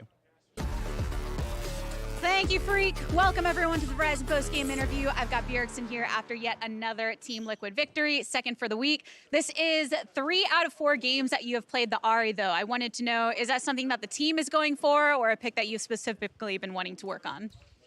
I think it's just a champion that I feel really comfortable on, and that even in this game, when we had a bit of an unfortunate early game, I was still able to find a lot of kind of picks and engage angles to set up my team. I think as a player, historically, I feel really comfortable when I can start fights and make action happen, and Ahri is a great champion for that. Luckily, or sadly, we threw that game against Flycus from up 10,000 gold, but otherwise, it would be 3 wins on Ahri now. So, yeah, just a champ I like playing. Yeah. All those chimes did you give you player of the game for this one as well. So congratulations on that. I think it's my first one. Hey, let's go. It's crazy. Because, I mean, one thing about Team Liquid that I always find interesting is most of the time when I walk up to you all after the game, no matter who the opponent is, you're immediately going into that team review stage, always talking through it, even when you're going back over to makeup. How does that environment compare to other teams, whether that you've been on or others, in terms of the way that you approach that? It reminds me of my old TSM rosters in like 2016 or 2020, where we have a lot of emotional maturity, so we're actually able to talk about the game right after the game without people being too heated and not being able to look at things logically. So that's something I really like about this team, is that we can lose or win a game and we can go backstage and it feels like we actually can get something out of these conversations while the game is still fresh in our minds. Whereas I've had a lot of teams where we have to take a few hours off, or even have to wait till the next day before we can talk about the game because people just get so heated and emotional. So that's something I really appreciate about this group of guys. Yeah, it's so interesting, just the vibe whenever walking up to you all and talking in that manner. You mentioned TSM. You're facing them tomorrow, but I more so want to ask you about the fact that with them being locked out of playoffs, it does end the 18 split streak that they have had. You're a prominent part of the history. So what was your reaction to that? Have you talked to any of the players since and the like? Well, it's not too surprising with how kind of their start went and talking to the players. It seems like they're having a pretty hard time over there. I was happy to see them get a 2-0 last week just because I still care about Spica and Huni a lot and I want them to do well. Obviously don't want them to do well against us, so I still want to crush them tomorrow. But yeah, hopefully they turn around a little bit for next one. Yeah, we'll see how they develop over in the future. Bjergsen, congrats on the W. We'll see if you can all pull off the 3-0. Thanks for the interview. Thank you. All right, before we go to a break, everyone, I did have an opportunity to speak pro to pro with a Blaze Olive ahead of this massive, important Super Weekend. So go ahead and check it on out.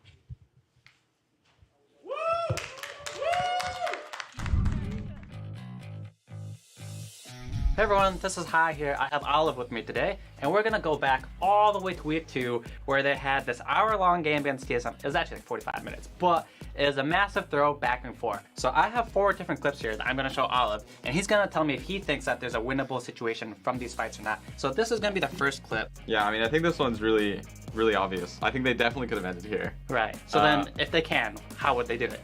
Yeah, I mean, I think the biggest thing is they just have to like not ego kind of like the Jinx is like the only person that can't die, and then if he dies, they can't end. If anyone else dies on the whole team, they can probably still end because it's 5v3 for another 10 seconds.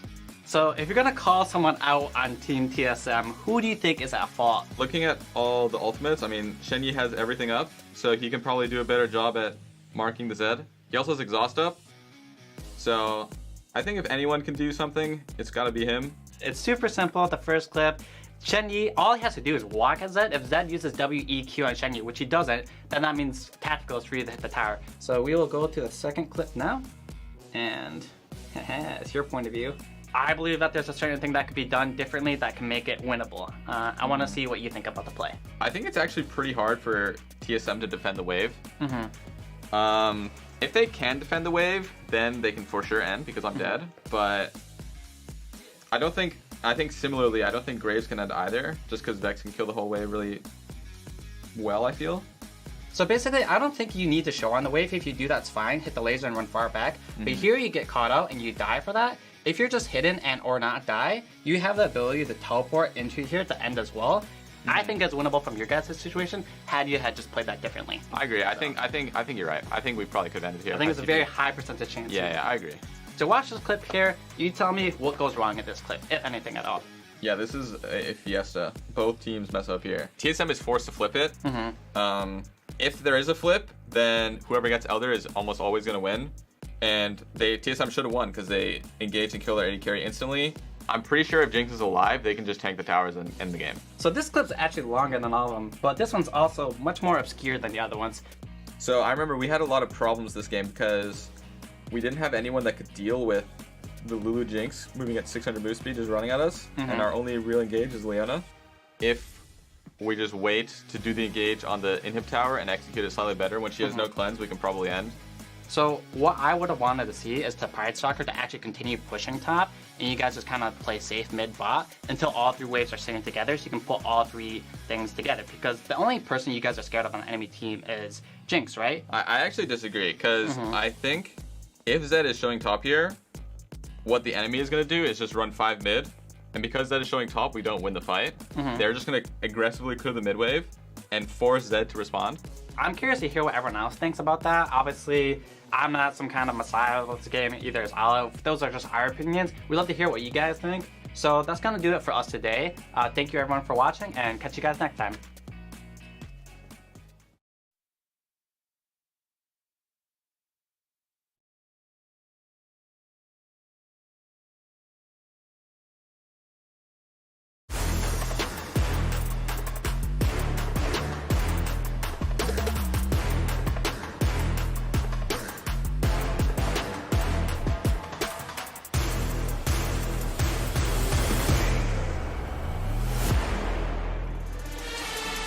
Welcome back to the State Farm Analyst Desk, and we are in work mode right here. Thanks to Twitter user MZLeo the Chosen for this very large foldy sheet. It's beautiful. This is what it looked like at the start of the day. We're going to pull up standings really quick to set the stakes for the rest of the matches so far in LCS, but this is where we're at. So FlyQuest EG at 8 wins, Golden Guardians Dig at 7 wins.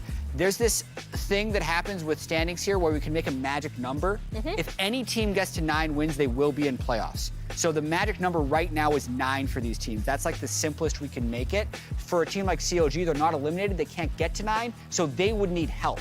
But any other team that has a chance to get to 9 can get there. So that means this EG Golden Guardians game coming up, if EG wins, they'll be locked. If Golden Guardians wins, they'll be closer to hitting that magic number. But Mark, you have all the possibilities. What do we got? Well, I don't know why you're using a laptop. This is clearly more efficient. I just need to find where the TL breakpoint is on here and then rip it from So there. it's 9 pages. Right. So everything from about here, I have to actually tear You have to tear within. So from here, this is all useless now. Okay. Rip. Who cares That about was trees? last game. I'm clearly not a That was FlyQuest fan. TL game. I don't care about We've trees. already established that.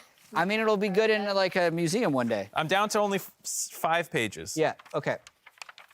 Is it upside down? No. No, it's right side up. I really miss foldy sheets. Although this isn't a foldy sheet, this is just Mark wasting paper. Well, eventually it'll turn into a foldy You sheet when could we get fold down it. to 1 page True, left. once you get down to 1 page. Eventually there will only be the remaining games that matter. Yeah, but really the biggest game today is this one in Yes. terms of the foldy Yeah, for sheet sure. and the actual possibilities because it's Golden Guardians versus Evil Geniuses. And speaking of which, Golden Guardians of Blade Evolves, he's setting his sights on taking down fellow NA mid JoJo. So let's listen into this. I think JoJo has been playing pretty well. I think he has some clear weaknesses, but he also has a very big strength in his ability to punish lanes that he can punish.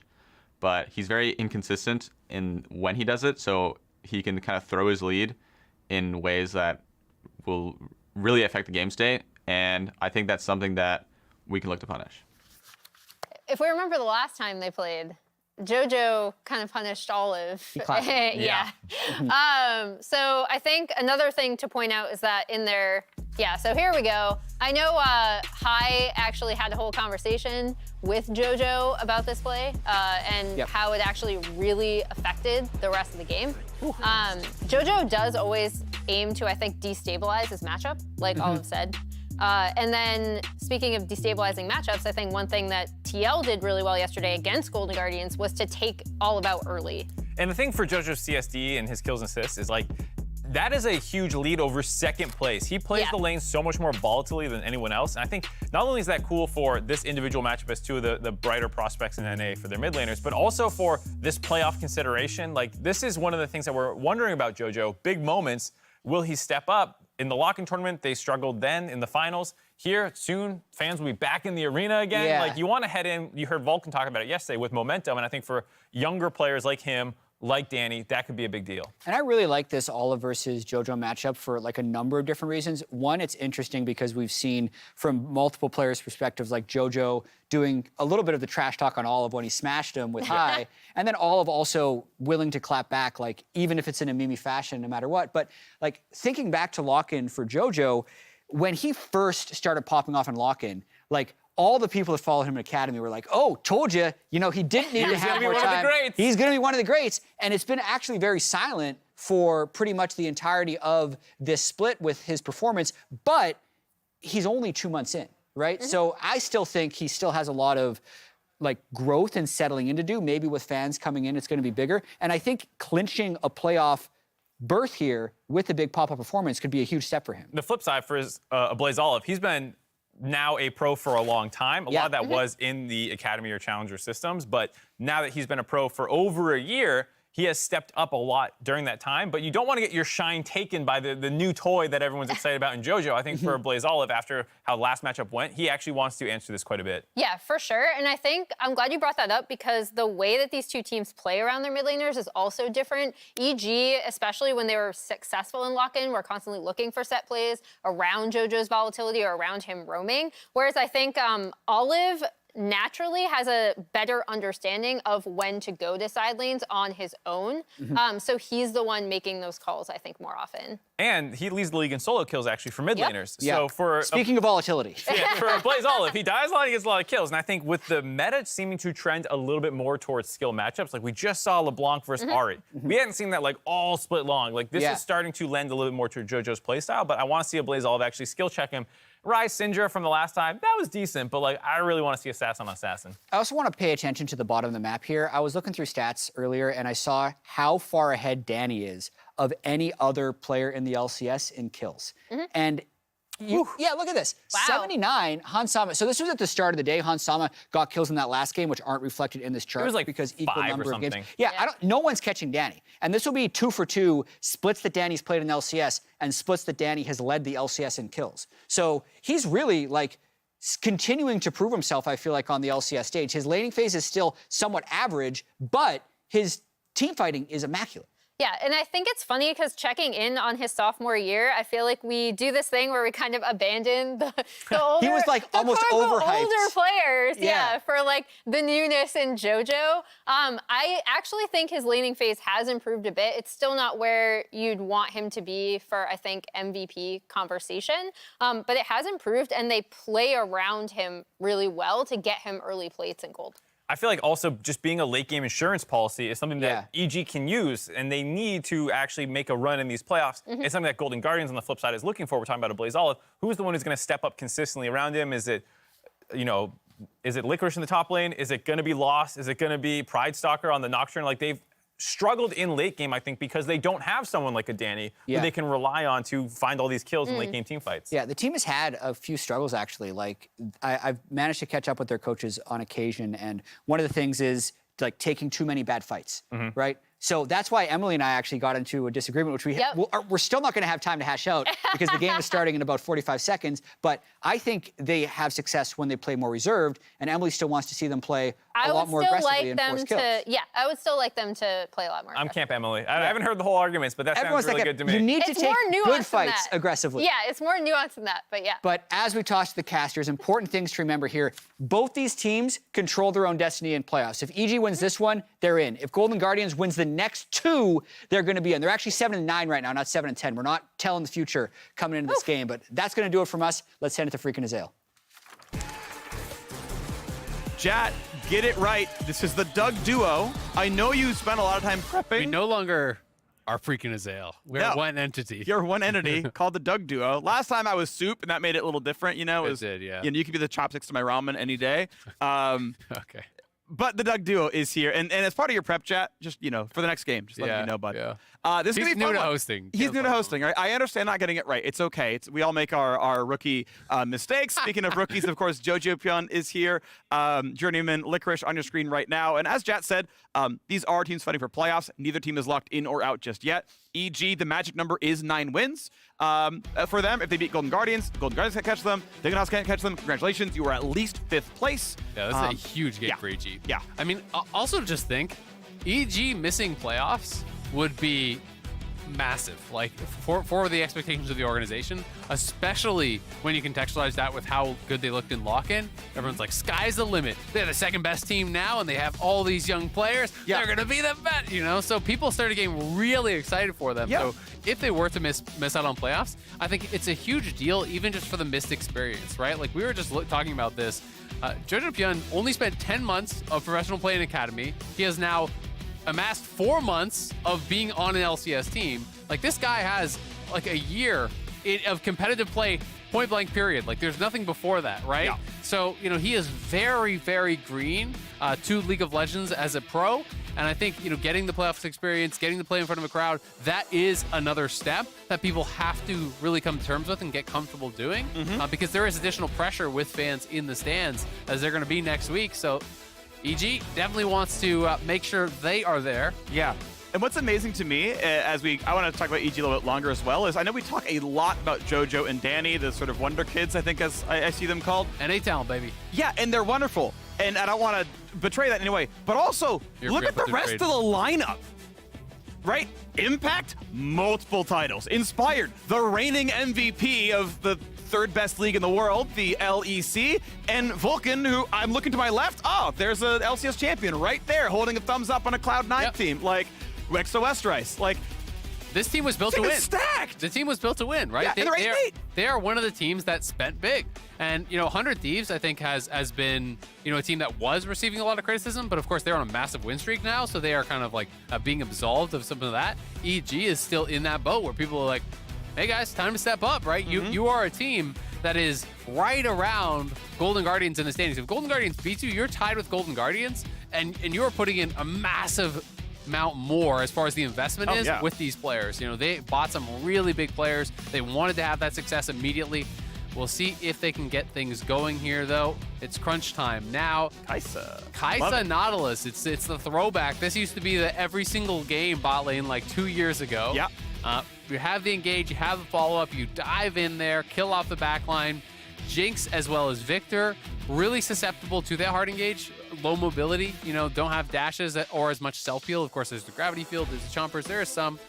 But, I could see EG going full-on dive, but the fact that the Hecarim is taken away, that is good for them. Be interesting to see if EG still wants to go aggressive, like go like J4, or go Camille J4 or something like that, right? To get really, really aggressive and fly into the backline and just try to delete these susceptible carries. The only slightly awkward thing about Camille J4 is neither ult sets up Kaisa. Yeah. You actually have to land the E on either champion. Yeah. Which that's still fine. I just literally popped it. out the first engagey things that came to mind. I don't think they're bad options, to be clear, Azale. I'm just like, it's like really unfortunate is like the top of the list doesn't actually have hard synergy with Kaisa, and I just find it kind of interesting. Jarvan, though, still the ban. Like, I think you're still right that it was a good, going to be a good pick there. Obviously, attack speed, a great scaler for your Kaisa as well. And CC in general, it just really does amp up your damage, right? This is something I know you've talked about a fair bit, but when you're playing Kaisa and everyone on your team has hard CC and the plasma stacks are just like flying up without you doing anything, it feels really, really good. Hope Billy wins. It's looking like it's going to be Volibear here. So another champion that can apply hard CC. 3 for 3 so far. It's building around Danny, and I think that is a good call. This guy has been on a tear this split. People talk a lot about the development of Jojo Pyun, and I think Danny hasn't been getting enough credit for the development that is actually there. Yes, Vulcan deserves some of that credit too because they are successful as a lane duo, but his laning has been way better this year than it has last, and his team fighting has kept up just as much. Golden Guardians, seeing, I think, that there is that potential of the dive, drafting a little bit more defensively. Braum is really good counter engage. If you try to dive in on the backline, the ulti comes up, the door goes up, you're blocking and keeping safe those hyper carries that you have drafted. If Licorice does go to the Gnar, it has been one of his favorites. It'll be interesting to see if they want to get really aggressive here on the top side with Impact, try to go towards one of those melee champions, but it's not really Impact style. Like if it were to be something, he has been going towards the Tryndamere, but I wouldn't be shocked to just see a tank. Like I could see him going towards something along those lines. But GP actually makes a lot of sense too. With GP coming back in, that was an Impact special for so many years, and it does help to set up the dive just in a different way. So I actually like this more. Oh, it goes to the Graves instead. So yeah, it doesn't actually fit the rest of the Don't actually like the Graves at all. dive style. Yeah. It is frontline damage, and if you say actually, because like you're not gonna out frontline Victor Jinx, right? Like they're kind of gonna burn Graves and through. Abram just sounds so bad to me. Like this is one of those champion interactions that it's like you actually do nothing. Like he blocks your ult, he blocks everything. I just think it's really difficult for Graves to actually get access to those backline targets that you want to get to. And as you say, they have a better front to back, right? Like you want to be having that backline damage. You can go over the top with the ulti from Graves, but we'll see if they can pull it off. Well, EG, win and you are in. Golden Guardians got to break ahead of the good tops. We'll see if they can do it here against Evil Geniuses. What's going on? Jake from State Farm, the perp just confessed. I think. I don't know. What? Oh, can't afford streaming anymore, so here we are. Oh, don't give up what you love. State Farm has options to personalize your policy so you get a rate that fits your budget. Oh, that's great. The subtitles would be nice. For surprisingly great rates that fit any budget, like a good neighbor, State Farm is there. Call or click to get a quote today. Welcome back. Let's see what it's going to be. One game apart, Golden Guardians and Evil Geniuses. Honestly, I feel like if you gave preseason expectations that, hey, so Golden Guardians and EG, they're going to battle, in the 17th game of the split. How many games apart they're going to be? No one's going to say one. Expectations for Golden Guardians were incredibly low for this team. Ole making his return here, for example. And EG, I mean, you look at that roster paper, it's like, this is absurd. Like, this is clearly a top 3 team, and they are fighting neck and neck right now. Yeah, I mean, this is one of those things I almost want to like take your temperature on this. Pride Soccer has performed better than Inspired in this split. And, and that's something that you talk about, like, not expected. That was not expected. This is Pride Soccer was getting, I think, a lot of flack as an import. People were really kind of saying, this guy isn't going to be able to do anything in the league. Inspired was the LEC MVP. He has had some really good games. Don't get me wrong, but I think it's fair to say that Pride Soccer has been kind of overperforming, and EG needs to get more out of some of these stars that you highlighted. Right? People have very, very high expectations. People thought that Inspired could be running over the junglers in this league, but he has not been able to do it. The jungle pool extremely competitive in the LCS. I think it's probably the strongest position in the league. So it is very difficult, I think, for players to really create a massive advantage.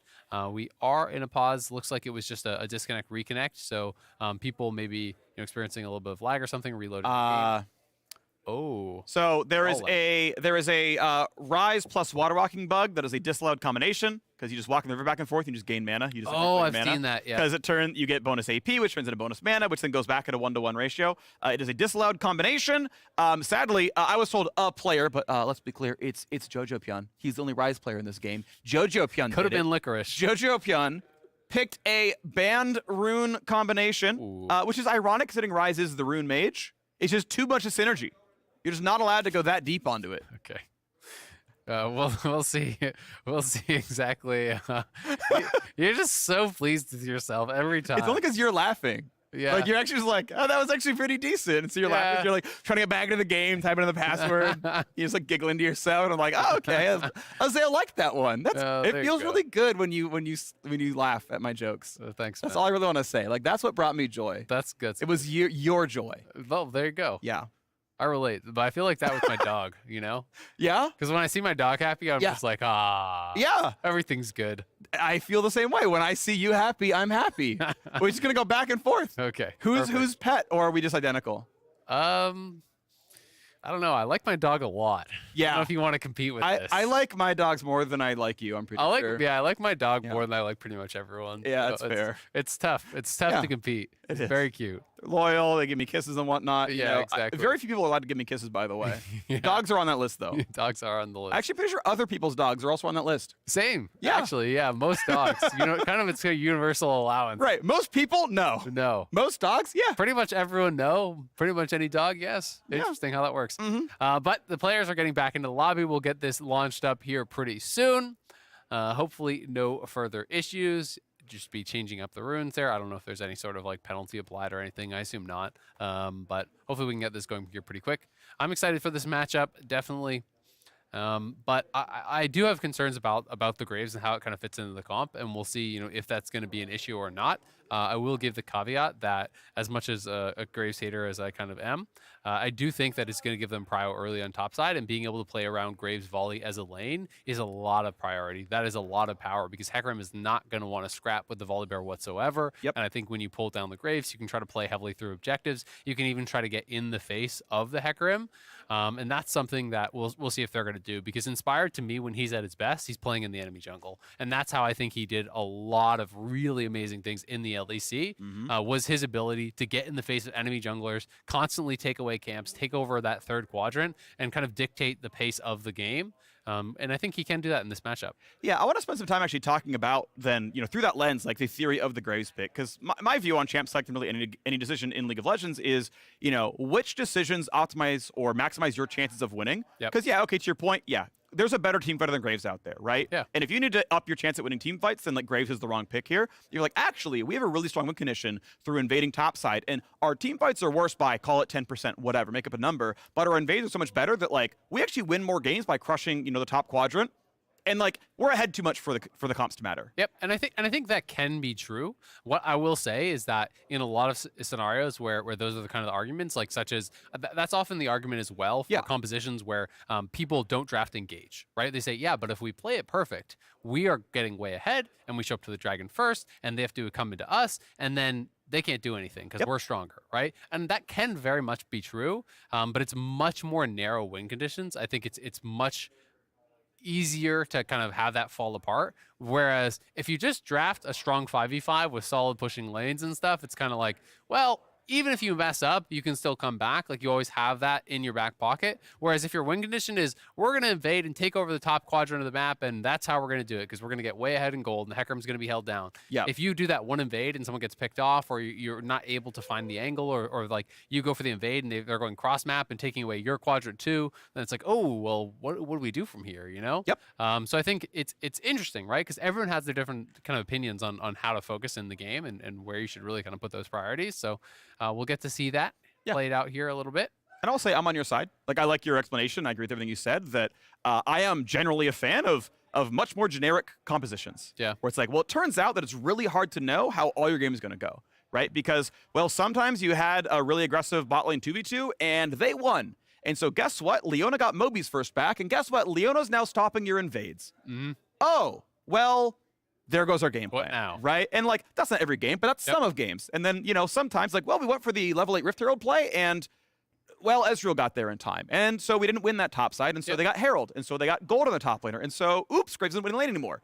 That's some of the games. Yep. Right. And to take the other side of to argue against myself, there is always also, you can't be too predictable in your drafts, and you can't only play one style, right? That is also very true. I do believe that there's a lot of different champions that can kind of fit into a style that allows you to have multiple win conditions. But it is something to be said for playing these aggressive things. And that's why we're seeing, teams like TL. TL lost to FlyQuest, playing a style with basically no engage, right? And they did that because they want to be able to showcase a lot of different variations, and going in towards playoffs, that is powerful, because when people try to prep for you in BO5, if you're a predictable team or you only have one strength, well, guess what's going to happen in ban phase, right? Like, it's going to be banned out, and people are going to kind of prep for that. One of my concerns for Golden Guardians, and I talked about this yesterday in the game for them there, and when they played against TL, and this is kind of what happened to them, I thought, was because Golden Guardians are so good early game, I think a lot of teams are going to say, yes, you're amazing early game, but your late game is not that strong. So they're going to try to limit variance by banning out early game champions and just go late and try to 5v5 them, right? Because Golden Guardians has yet to prove that they can kind of consistently close out games, even with those leads. That is what TL did to them yesterday. And the game was even early, and then TL just slammed every single team fight. And so lo and behold, Golden Guardians lose. This time around, I do think that you can't do that as EG, right? Like EG didn't draft to just chill out and play 5v5, right? Yeah. Like it is possible that they can win 5v5s for sure, but if you're looking on paper, nameplates off, like I take the 5v5 Golden Guardians like 9 times out of 10 if you're late game. Braum Hecarim Gnar is like infinitely better frontline than Volibear Nautilus. Yeah, it's right? not even It's like 3 to 4 times the durability. Okay, cool. All right, what's your overall DPS? Well, Jinx Victor versus, you know, Ryze, Kai'Sa, Graves. It's pretty close. I probably slightly favor Ryze, Kai'Sa, Graves because 3 champions doing that, but like you still have to kill the front line to do so. Now, if you get a pick, great, right? Like right, 5v5s, it's like 90-10, right? Yep. And most games go to 5v5s, right? So like, you know, let's do like a weird numbers, you know, stacked probabilities thing going on. Like most games go to 5v5, and it's like 90-10 and 5v5. Any comp can win, Of right? course, any comp can win. And I think EG has a good chance to win this game. It's just that I think that they have a lot of pressure to get stuff done early. Right, and to the other parts of the game, right, are like, well, our top lane prio is better. In some number of games, we're going to crush through top prio, and we're going to get Herald, and we're going to crush towers. 1v1. And Ryze going to snowball, and he's going to roam the bot. We're going to win bot lane now as well. And then, when the game does get more open, again, we have Realm Warp, we have Kai'Sa diving in, like, you know, that 15% of the really chaotic part of the game, we win those 90-10, right? And in Champ Select, you're playing odds. In Champ Select, again, I'm kind of with you. I kind of favor the Golden Guardians 5-on-5. Outside of Champ Select, it's like, well, we got here, and I'm like, well, you have win conditions, but they are narrower than Golden Guardians. Yep. And it is fun to talk about. We'll see how it's actually going to play out, you know, in reality now as we are back into the game here.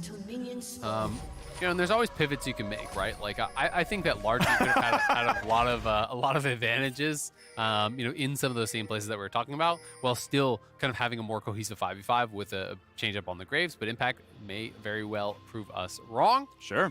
But it's a lot of scaling. It's mixed damage profile on the Golden Guardian side. It's really good range with Jinx and Victor, which I think makes it really difficult for mid-range champions like Ryze and Graves to fight past the Braum with, you know, Victor lasers and Jinx rockets being thrown at you. So we'll see if they can get ahead, because if you can get ahead, all of a sudden, that's all out the window, because you can have Danny diving into the backline, deleting some of these carries, and excited to see if they can make it happen.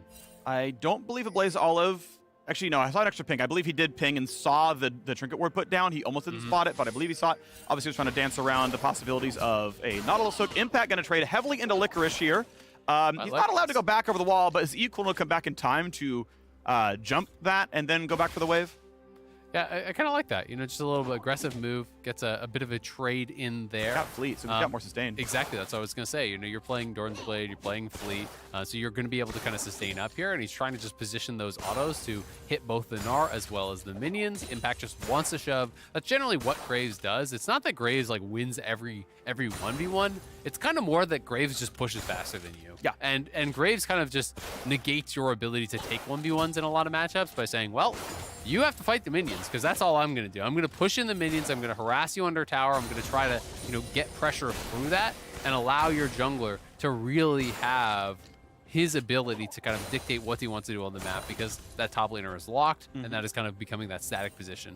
It's really interesting the ways in which Graves win. It's not that he gets the 1v1, right? It's not like you're doing these things like the top lane Riven does, or even a top lane Tryndamere, where it's like, oh, I'm likely to kill you, and I have pressure because of the kill threat. Graves doesn't actually get first blood in his matchups almost ever. He doesn't have that kind of threat, but we got to fight in the bottom side first, though. Shield goes up, and it is incredibly hard to actually push through a Braum with the shield on. There's the Guardian finally popping. Inspired wanted to find a little bit of invade, spots that Pridestalker's on it, but Golden Guardian's is here. And he does take away the Raptors. So he's actually able to steal away the Raptors. That is his favorite camp for sure. We'll see if he wants to kind of rinse and repeat. I'm not sure exactly how much he got. Okay, so he got everything except the one little chicken there. And he is going to go over, and he'll be up basically a full camp. So nice little bit of aggression. Both of them did 3 camps, and then he meets at the Raptors. Pridestalker saw him going in, but he knows he can't actually fight that. So he just avoids it, accepts it, and goes and takes his red, which I think is actually a really smart play. Too often people just are unwilling to give up one camp, and they end up fighting for it and losing even more, maybe their life, maybe their flash, and then, well, now all of a sudden Volley gets to stay and take your red too. So just giving up the minimum is something that I've been really impressed with Pridestalker. Even back to, we're not really seeing it anymore, but you think back to the Smite top games, there was a number of games. There was one in particular that really impressed me where he was playing Zed, and the enemy jungle plus top laner were just roaming around everywhere in his jungle, and he was just cross-mapping them every single time. He's like, yeah, you're taking my blue quadrant, I'm taking your blue quadrant. And he was able to stay even in farm in a lot of games that it felt like he had no business being even in farm.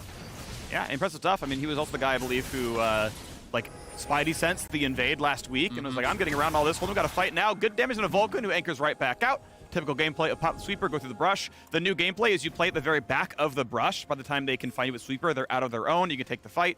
So it's kind of fun to see that little mind game evolve as we kind of have all the sweeper face checks going through. So a solid scrap right here. Equal CS between Jinx and Kai'Sa. Jinx should be winning the lane as overall stronger laner. Braum should be able to nullify Nautilus's engages, so Golden Guardians should come out ahead. Yep, and we'll see if they're going to be able to do that. Jinx is one of those carries that is just so strong because you have push. It's kind of similar to what we're talking about, with Graves, is that it's like, Jinx doesn't really want to fight up against a lot of these champions in the early game, but she shoves you in, she controls the wave. Right, she's a great. Seeing, exactly, we are seeing Inspired here on the invade. Spots out Pride Stalker. He's going to have to retreat back to the tower, but that was a key vision plant there. If he doesn't see that and walks back towards his wolves, very likely could have gone down. Yeah, but it still is top Scuttle. This is, I believe, the respawns of Scuttle, so thanks for the gold and XP. We once again see Inspired ahead. Nice try. I don't believe a Blaze Olive got it. Nope. Went for the laser play. There was a trinket that spotted it. Almost got it. Not going to happen there, though. Camps remain fairly equal between the teams. No substantial gold leads here. Everything actually really just chilling. Yeah, the gold is actually not updating, I just realized. So we'll have to see if that can get fixed up. But the gold is still at 2.5k a team, which is obviously this starting resources there. I'm looking in-game on the Spectator client. It is a 200 gold lead right now for Golden Guardians, so they are actually slightly ahead in that. All right, let me move forward and we see bot lane being pushed in. One of the absolute best things about Relic Shield supports is very often people want to recall on cannon waves because it takes long to get through a cannon wave and you don't get to shove into the turret. Relic Shield gets to kind of bypass that by a couple hundred health. Still though, it did take a while, and as your own cannon tanks up turret shots, you don't lose anything on the recall. This is like very good by the book sort of wave management. Serrated Dirk plus Longsword is a great early power spike. You very often see just Serrated Dirk into Manamune. That gives you Q evolve. Yeah. And that's your first power spike on Kai'Sa, so on his way there already for Danny. Yep, delaying the tier, so the tier stack will obviously be coming in a little bit later as a result of that, but kind of going for more early game power, as you said. And we'll see if he can make anything from that. Try to get more of an advantage in the lane. Inspired, stacking up the dragons. This is to be expected. There's no way that Pride Stalker can really contest for that, especially in this particular matchup. Vulcan going to have to play this a little bit safe. Damage from the cross phase rush already burned into the wall. Goes Vulcan, and a flash get over it. And nicely done to get away at the very least, but it is Golden Guardians who find the first little minor aggressive play, trading Ghost for Flash. Yeah, a good little bit of punish there, and JoJo now going to take the bad end of this trade, just kind of being pushed back. This Blaze Olive just using that to shove in, and Impact again, just kind of getting behind the tower here, trying to harass Licorice, who isn't quite low enough to actually threaten any sort of a dive yet, unless extra members do come up, and Nautilus is coming. He's just trying to proxy the wave and hold it there, potentially. Yeah, how much danger is there really? Because, yeah, reinforcements are on the way. Jinx left alone to the bottom side. Blaze just getting rid of waves. So here comes a potential dive. First blood on the docket soon for EG. Pride Stalker aggroes the Gromp over. Gets to pull it.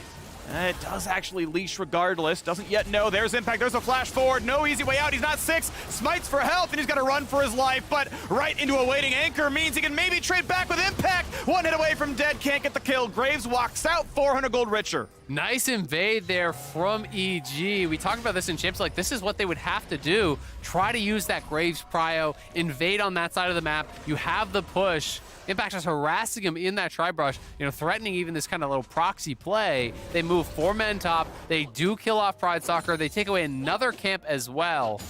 And there's that updated gold. You can see EG now in the advantage just ever so slightly. Golden Guardians doing a good job to hold on. We can watch this one more time. Impact, JoJo, Vulcan, Inspired, everyone up here. Flashing over, Rune Prison comes through. Does end up taking them a long time to actually finish him off, as Inspired, I think, thought it was just kind of a guaranteed kill. So he was just staying on that blue buff.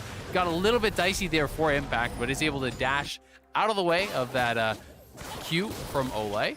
Yeah, as Licorice dodges the rest of the Q, you can see the lane pressure still very, very good for the Graves. Looks like it's a push towards an Eclipse. One thing that's actually a bit undersold about lethality builds is, yeah, they may not be the best items to buy into steel caps. We've got a face here as both junglers spot each other. Inspired going to be winning that fight, so Pride Stalker is going to be out from his Krugs. Or his Raptors, I should say, but I might lose more of the camps as well as wards go down. This is red buff taken now as well. But the point about lethality builds is it's also the most efficient source of raw AD and ability haste, which means it's the best wave clear builds for AD champions. Like, if your goal is, well, I'm going to shove the wave and go for your turret and ignore you, you don't care if you have lethality or a Last Whisper or a Cyrilda's, you're killing minions in a tower. Yeah, makes a lot of sense, and gotta give credit. EG has been pretty relentless. It's been a lot of camps taken away, but also again, Pride Soccer has been relatively efficient. You know, he's only 2 camps down, despite all of the pressure, despite even losing Raptors on his first clear. He's lost a red buff, lost a Gromp, lost another red buff now. You know, so there has been a lot of pressure, but he just accepts. All right, Volley's here. I can't be here. He goes somewhere else. He gets something done. He's going to be falling down on those camps, but he gets a Rift Herald for his time. You know, and staying relevant in that jungle matchup, despite the losing matchup, despite all the pressure in the invades. Pride Soccer is right there with Inspire. Doing pretty well, but overall, of course, gold lead with Evil Geniuses, first Dragon, bit of gold from the first blood there as well, and looks solid. 5 CS difference in the top lane, though a bit more to farm for Licorice, so not bad down there. Kept himself from dying, but first blood is, of course, Impact, so he's got plenty to do. With the Vamp Scepter, of course, will never get poked out. Licorice had gone for a more scrappy build, right? Had gone for Conqueror. Said, okay, if I'm going to do a long-term 1v1, we're going to fight back and forth. I'll stack up the AD and do more damage, and, well, no, that's, you know, not going to have much of those scraps, to be honest, right now, but yeah, we'll see if it does, you know, turn into something a little bit later on, because I do kind of generally see like Grasp is more of an early game rune, and I think Conqueror is more effective in the side lane later on. So, you know, if it is going to be a heavy play towards side, and you think you can get through the lane anyway, if you're just like, well, it's Fleet Graves, I'm not really going to be fighting him. He's just going to push me in. I'll get more from Conqueror later. I can kind of respect that as a line of thought. For sure. Well, wards go down. Nice little stun there for Licorice. Again, dodge the back half of Q. That is the most important part of playing against Graves. He'll always push you, but if you can dodge that damage, he can't push you out, just the waves in. And he's going to have to drop one of the caster minions here as Impact does take a decent fight. Once again, gets the hyper, takes the shots, walks away. Just constantly pushing him in. And Impact is starting to take a lot of damage here. He's got to be a bit careful because if Hecarim was up here, he could be getting dove on this wave. Like, he actually traded so heavily, they don't have eyes on Hecarim. He actually has no wards on this side of the map at all. So now he's realizing, okay, yeah, that's too much. I've got to actually base here. He has no TP. So now Licorice is actually winning here on the pressure. He's going to take a play potentially. Hecarim's moving up.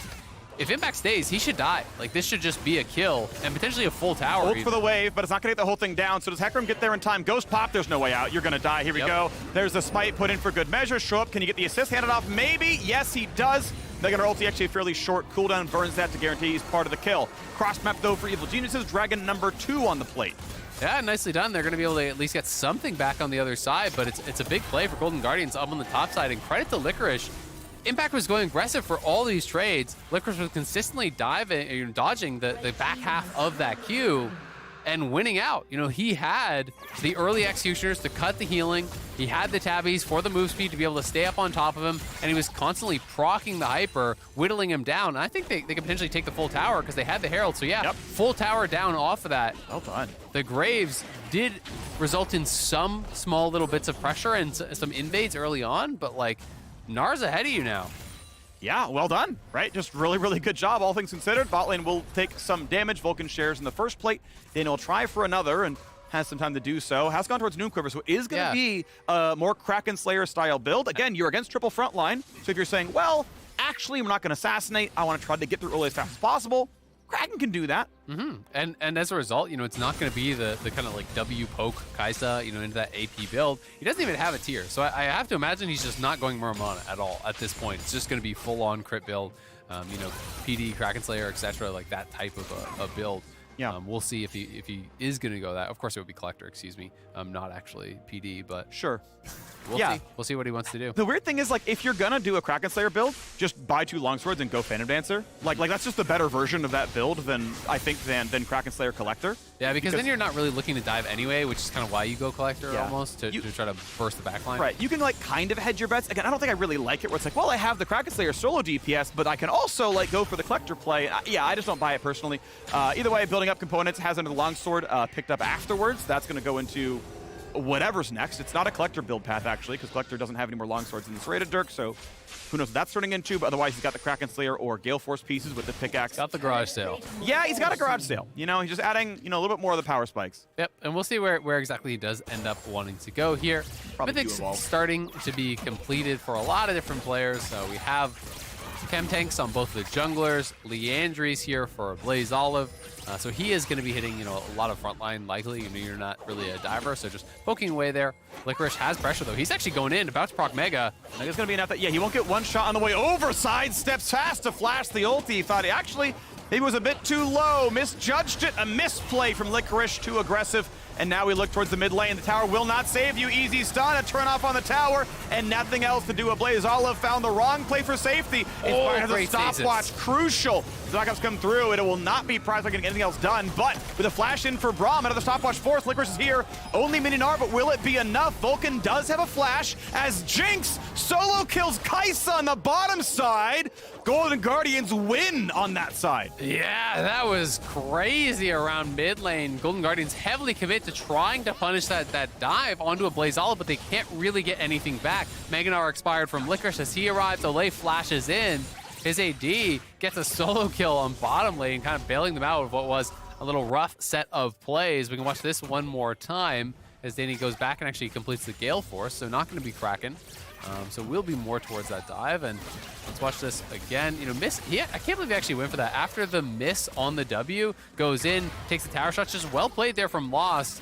Zoning him out and keeping the chompers between them. So if you ult forward, you do actually get locked out on your ult into those chompers. Yep. So we can't actually use the ulti in that position, except maybe like max range on his side for the shield. Sure. But even then, he would take too many tower shots. So just well played by Lost. Yeah, good to stay on the turret itself. Now we got to fight in the mid lane for the Blaze Olive. Flashless, ultiless, no really way out, and will drop yet again. Nice aggression, punishing that flash that you just burned a minute ago. Flash away for impact, but now inspired. Now burns his as well. All those summoners were saved in the last fight. The stopwatches will about them the time, and that means they get to go 1 for 0 yet again in the mid lane. Yeah, nicely done. They're going to be able to get that kill. Have been putting on a lot of pressure here in these last couple minutes around mid. Inspired trying to be proactive, but Golden Guardians staying even in the gold. And, it is the 2 dragon advantage for EG. That's kind of like what they have going for them here. And we'll see if they can continue to stack this up, or if Golden Guardians will be able to put a stop towards that soul stacking. We really love it. There's the front side, though, and this time around, JoJoPyun staying around too long. Lost gets the kill credit. Well done, Golden Guardians, to bounce back into this one, a 700 gold lead. And that's Herald now as well. They're going to be able to grab this off the back of this. We'll see if they want to try to take this really quick and then get to Dragon, or if they're just kind of giving up Dragon. I don't love taking Herald post 14 minutes instead of stopping Soul Point. I think that is a bit of a mistake, so we'll see if they can actually get both done. But Licorice megaing out on the Herald means he's not going to have it for the Dragon. Yeah. They are pushing up mid, so they have mid lane prio, but Inspired is in the river already, and we'll see if they can actually fight this. So they made this call. It took them a second to figure it out. Impact had already because the top lane is coming down. Licorice had initially walked up there. I think he thought, I'll match Impact if he pushes. Impact's not pushing. Down to the bottom river we go. Golden Guardians at least push in the mid lane. Looks like they are at least playing the river. We know Dragon can't be started yet because there is that scuttle vision. Golden Guardians are here. They're holding a Herald. What's the fight going to look like? And Licorice needs to get that Narbar charged up. That's why he's here in mid lane trying to clear out this wave. Golden Guardians do have the inner track, and JoJo no flash. It's the root. There's the fear. Again, no flash means an easy target. They're going to try to delete him, and they'll get him while Pride Stalker gets out. They're going to go in for a little bit more there. Vulcan to the front line. So much damage. They'll kill him as well. Golden Guardians fighting for a playoff spot, and they're slaughtering the chief competition. Yeah, EG just getting stomped at this point, trying to funnel in against Braum, Victor, Jinx. Not going to happen. JoJo face checks the brush there, no flash on him, and it's an easy kill. You're never gonna get through Victor and Braum to get towards that backline, ever. So they lose the Dragon, they're gonna lose 2 towers, end all these kills. Golden Guardians are now in a massive lead. When you take into consideration the compositions, this game is massively in their favor. Yeah, it is. A little bit of poke, doesn't gonna do anything right here. It is 1 Dragon to 2. Unfortunately, the EG Dragons are not overlaid, though based on the way it's going, they're not getting into Soul Point anyway. Yeah, we can watch this one more time. So JoJo trying to face check this. You need to clear out those brushes first. Use the volley E, try to do it as a squad. He goes way too early. I think he was worried that they were maybe rushing the Dragon or something like that. But when you go forward, look at that. Gravity Field and Braum with the wall up. There's just no team fighting through that. A Blaze Olive and Lost are 100% HP that entire fight. They catch up, they even take down Impact. And EG's chances in this game are dwindling and fast. They can try to go towards the split push, play 1-3-1, but it's going to be tough. 5v5 was never the play. That's why I'm surprised we saw Kraken or Gale Force even here for Danny and not an AP poke build to find the individual picks, because that's kind of the only avenue that works really well. 10% more teamfight damage is still a teamfight that you lose based on comp. So I think a lot to look at here with EG. Based on what I'm seeing in this game right now, still have not fixed all the issues that have put them at this point where, again, this is an incredibly high budget team facing an 8-9 record by Golden Guardians, who just scouted better. Yeah, I mean, it's been tough. You know, I think EG has some really good pieces, and individually, I think they've had players who have had really good moments. Like, all of them have had really good moments at times. Yeah. They just haven't been there as consistently. And I also think they haven't been working as well as a team, you know, as a cohesive unit. They're not always on the same page. I think that's another example of that. You know, where should you be? Who should be face checking these brushes? How should you approach a fight? You know, should you even be going to that dragon if they have prio? Could you not just play sides and get towers? It's something that I think EG definitely needs to work on, but Golden Guardians looking strong in this one, and we'll see if they can continue forward, because they need to show they can close out these games. We know how good they are in the early game, and if they can clean up this late game, they can be a threat to anyone potentially in playoffs. Yeah, I mean, they can build a 10K goal lead against any team. It's about finishing that game against any team, and now we've got to play. EG wants in. They got a couple of slows. They got some vision. They find the anchor in. This could be the fight. Will it happen, though? Mininar TPing in, but the bar is almost full. Braum stays alive, blocks for the team, and everyone gets out. There's the rocket. 2 HP left on Inspired, and Meganar combines with Victor for a kill. Nautilus is down. 1-0 Golden Guardians. They keep making it work in the mid game. Yeah, EG is pushing. They know their time in this game is kind of running out. They're trying to force for these plays. They've got to be proactive, because things do not get better for them as the game goes longer and longer. So they're trying to look for the plays, but the TP was there from Licorice. They are able to answer, and they just can't quite actually finish off these kills. And you know, Braum Victor is just buying so much space for their carries. They're positioning well here. They go in with the hook, but it's onto Hecarim. There is the disengage. You see that the gravity field on the left, Braum is on the right with the wall up, has exhaust as well onto Jojo, blocking the maximum, then retreating back to his team. Pride Stalker and Olay, yeah, they got really, really low. But again, Ablaze Olive and Lost are practically untouched in every one of these fights, and they are the key targets. Golden Guardians' frontline is just playing it out very, very well.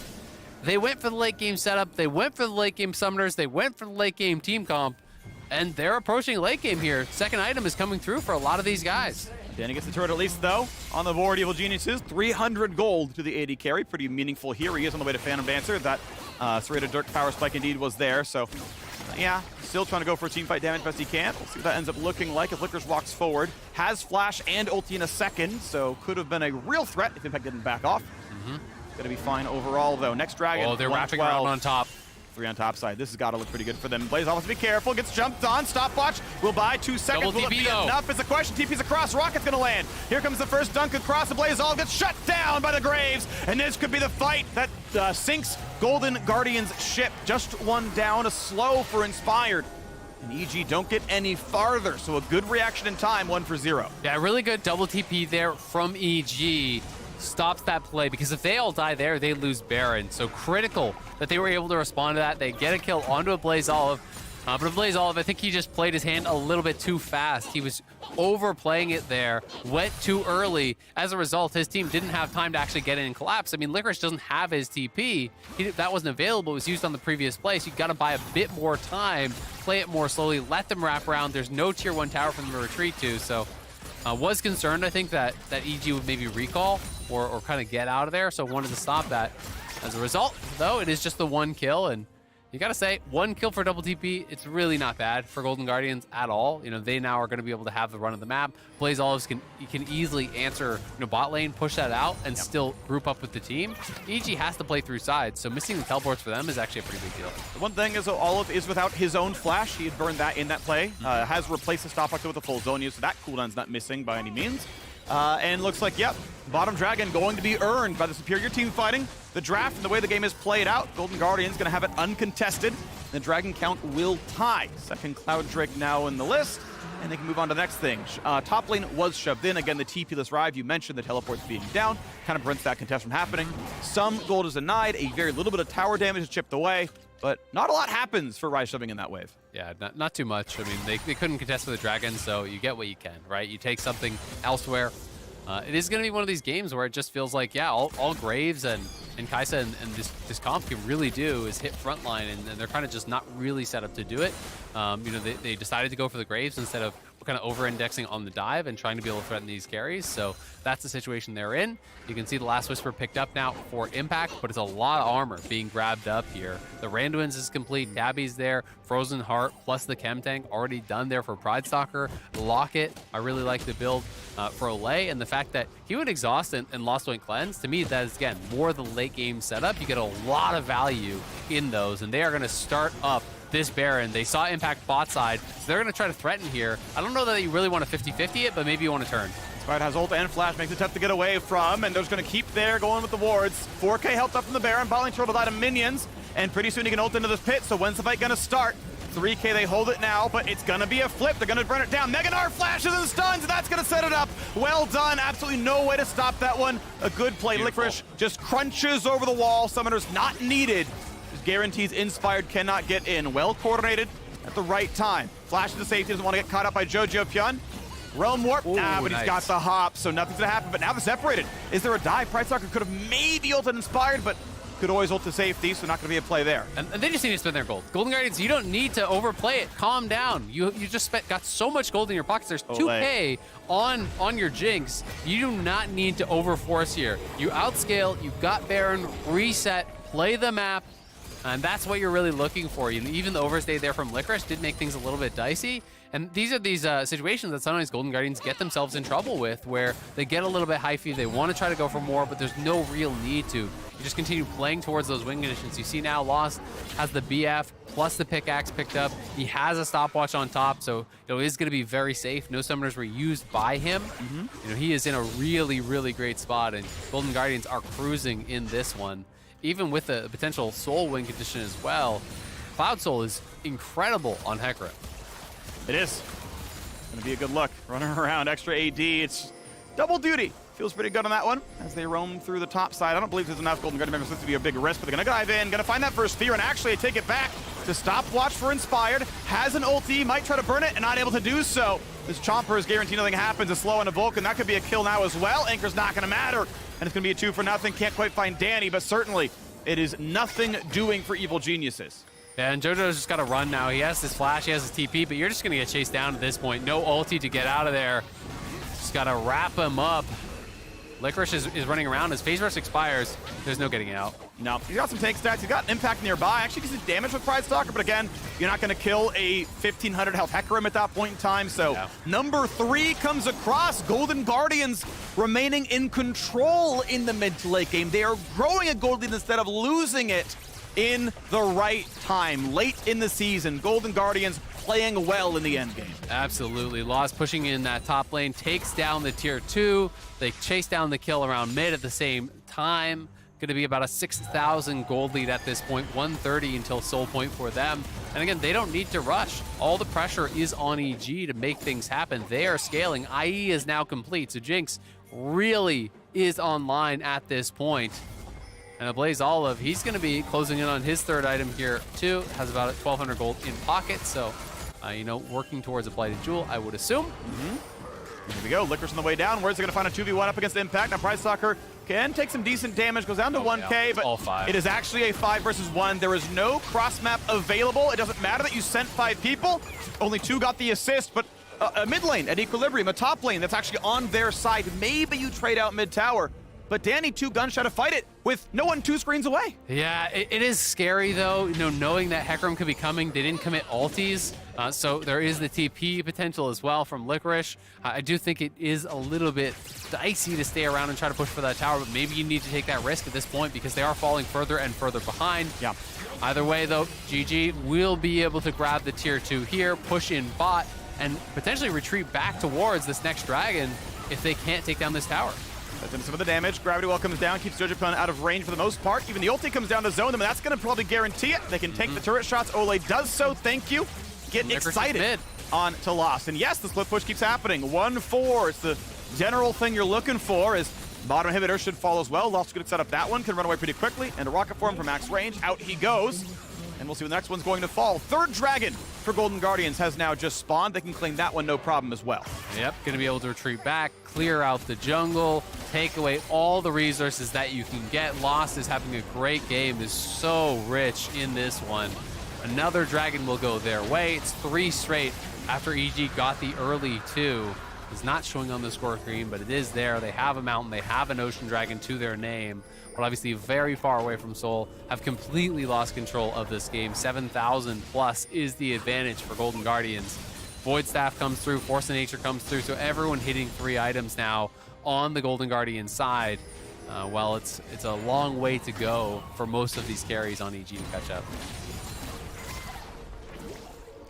Took forward. 80 seconds till the second Baron. That may be something that Golden Guardians grab and close the game with. Keep in mind, Licorice had a great time stopping Inspired last time. The whole coordination around that was great. It wasn't a flip. It was, 99-1. You know, it would be a freak accident. A random Kaisa W would steal it. That would be it, because there was no way for Inspired in. They're going to now find their way towards the top side. Danny, good luck with this one. Would like to find a way to ult well, but it's not going to happen. Going to juke backwards as far as possible. There's Meganar going to save the ulti. Pride Stalker gets the kill credit. Nothing doing. Gale Force burned means nothing. 90-second cooldown. That'll be down when he respawns. But a relatively short cooldown all the same. We now look at the play towards the top turret. Yeah, but it's the push, right? You know, they already knocked down that bot lane hip.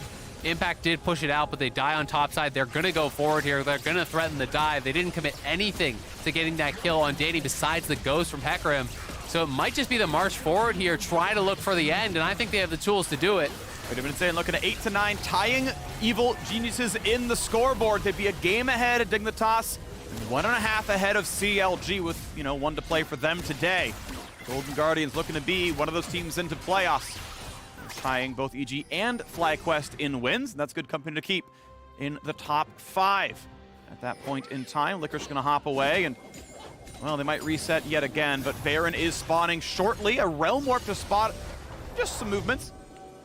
Yeah, it looked like they were trying to go for a pick there. I'm not sure if a recall just finished right off of screen as that happened. It may have been the case as Lost and Olay just reset, so maybe they had eyes on one of those recalls and tried to get up there to stop that. Not able to do so, unfortunately for them. Golden Guardians now establishing vision, and Vulcan, you are dead. Oh, yeah. Team wasn't around, went for the wards. Too late, buddy. They're already inside your jungle. They're looking for a little bit more. Danny, though, gets away from Licorice's ulti, and Impact's going to be in for a bit more. A Blaze Olive stuck in the pit, 1v2. Signs of life for EG, but is it going to be enough? Impact cutting away. Ulti comes across. Danny's still there, but Danny's out of resources. Summoners are gone. But now hemmed in to a little ball. 4 versus 4. Divided a little bit, our EG. Inspired dives in, finds the stun. Lost stays alive. Olay blocks all the damage. A stopwatch burned, and Lost is still there. The team supports Lost, and Lost is gonna win it for him. A double kill for the Jinx. Golden Guardians have the power of teamwork. Going for a little bit more. A stopwatch, no, a resurrection coming through. Danny at 1 hit in the back line. Spotted out. Ults in, cannot find it. And Golden Guardians only lose 1 on their march to a couple of kills. Finally, Jinx will fall. Impact doing his best to carry this game. Now, where else can you go? Minions inside the base. They will knock down one of the turrets. Pride's not going to hear as well. Only 2 alive. A low health Impact. A low health Nexus as well. They're going for a broke Meganar available. Licorice gets revenge for the laning phase. 4, 0, and 9. That is, it's going to be Vulcan hiding in the fountain. Burning down. Nexus falls. Golden Guardians find their 8th win. Well done by Golden Guardians in Super Week, showing up big here against EG. They went for the late game. They drafted for a 5v5. EG went for a very early game plan. We talked about it extensively through the pause. Not able to create the kind of advantage that they needed, though. Licorice was standing a lot of the pressure on the top side. Pride Stalker, I think, did an incredible job actually avoiding a lot of the pressure that EG was trying to put on with these invades. They're trying to attack the Hecarim constantly. He would just seed the camps, go cross map, get something done elsewhere to always stay relevant. And when EG didn't get way ahead, all of a sudden you're walking into team fights against Braum, Hecarim, Gnar, Jinx, Victor, this comp that is just designed to shred what you have in a 5v5. And EG still looking out of sorts here. We are in the final week of the regular season, and EG, if you can believe it, might not even be making playoffs. They have still yet to secure that for themselves. They could have secured it with a win here, but I've got to say, I just hated the draft so much, man. Yeah. We talked about it early. It's just, it felt like it's such narrow win conditions. Like your way to win this game is absolutely blast through topside. It felt like get a massive advantage with the Gnar, put Hecarim absolutely in the dumpster, really they were what, 2 camps up? Gnar ends up, getting a kill back on top side. Like, Yeah, they didn't really get much from it. It felt like they tried to invade, but I just think it's incredibly difficult when you're jungling against a really smart jungler like Pride Stalker to really put him far enough down to justify this draft, because he has shown, even against Smite Top, where it's 2v1, he can stay even in farm by going cross map, and it felt like it was, again, that situation.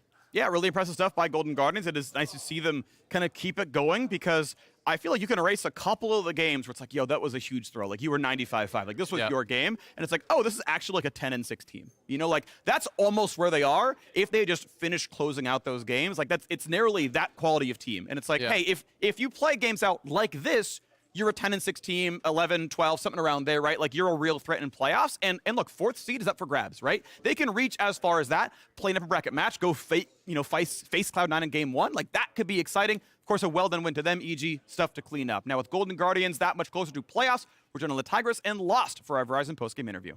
If CLG lose, I think we're lost. Thank you, Freak. Here for the Verizon postgame interview, I've got Lost. How together do you feel you were all playing as a team in that game? A lot of peeling, very effective for you to pop off there in the end. Yesterday, after our match against TL, we put a lot of emphasis on team fighting, and we kind of just briefly covered it last night. And I think our our work kind of showed off today, and I think our team fighting was much better than how we fought yesterday. Yeah, very apparent in the draft, too, in the way that you were approaching the game. I know a lot of work. I want to call out Licorice, taking these blind Gnars into the top laners, really trying to set up and zone in a lot of these objectives. Is that something that you are all consciously kind of capitalizing upon, his willingness to go and be that piece within this team?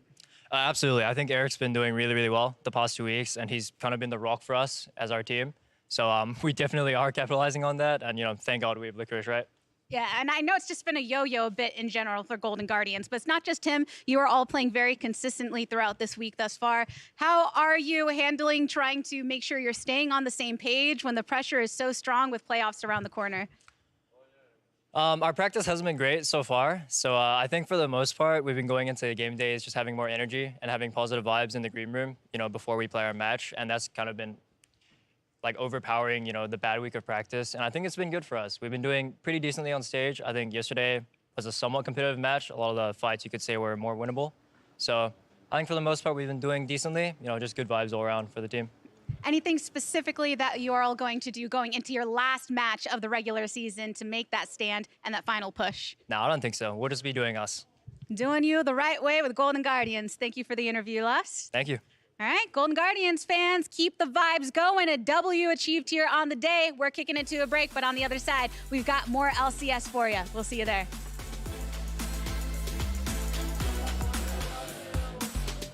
It's the root. There's the fear. Again, no flash means an easy target. They're going to try to delete him, and they'll get it while Pride Stalker gets out. They're going to go in for a little bit more there. Vulcan to the front line. So much damage. They'll kill him as well.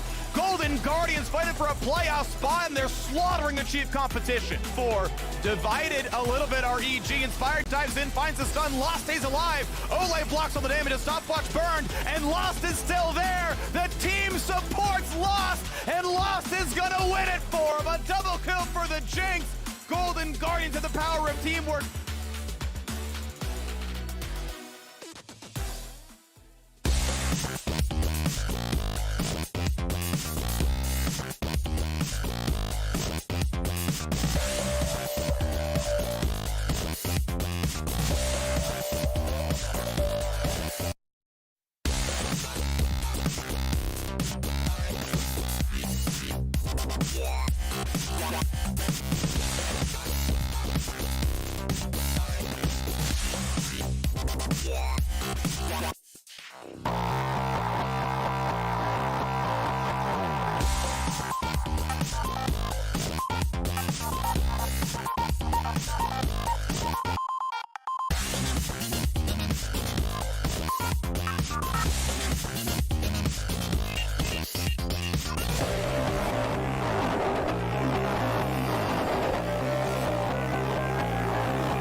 Welcome back to the LCS Analyst Desk.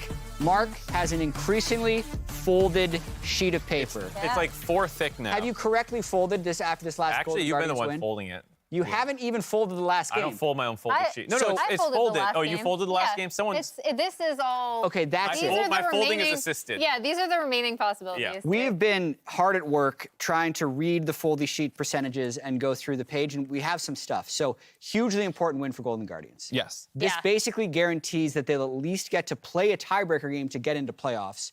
If they win tomorrow, they're just going to be in playoffs. Same is still going to be true for Evil Geniuses, and it means Dignitas no longer has control of their playoff destiny. They need some other things to happen while also winning. So big props to Golden Guardians with all the ups and downs of their season for winning this game and put themselves in a pretty good chance for playoffs. And we're just going to get into some highlights here. Yeah, so I mean, this was, I believe, EG, using their topside pressure to get first blood. The casters already talked a lot about the drafts, and it was so important for EG to get ahead early and then be able to close out the game.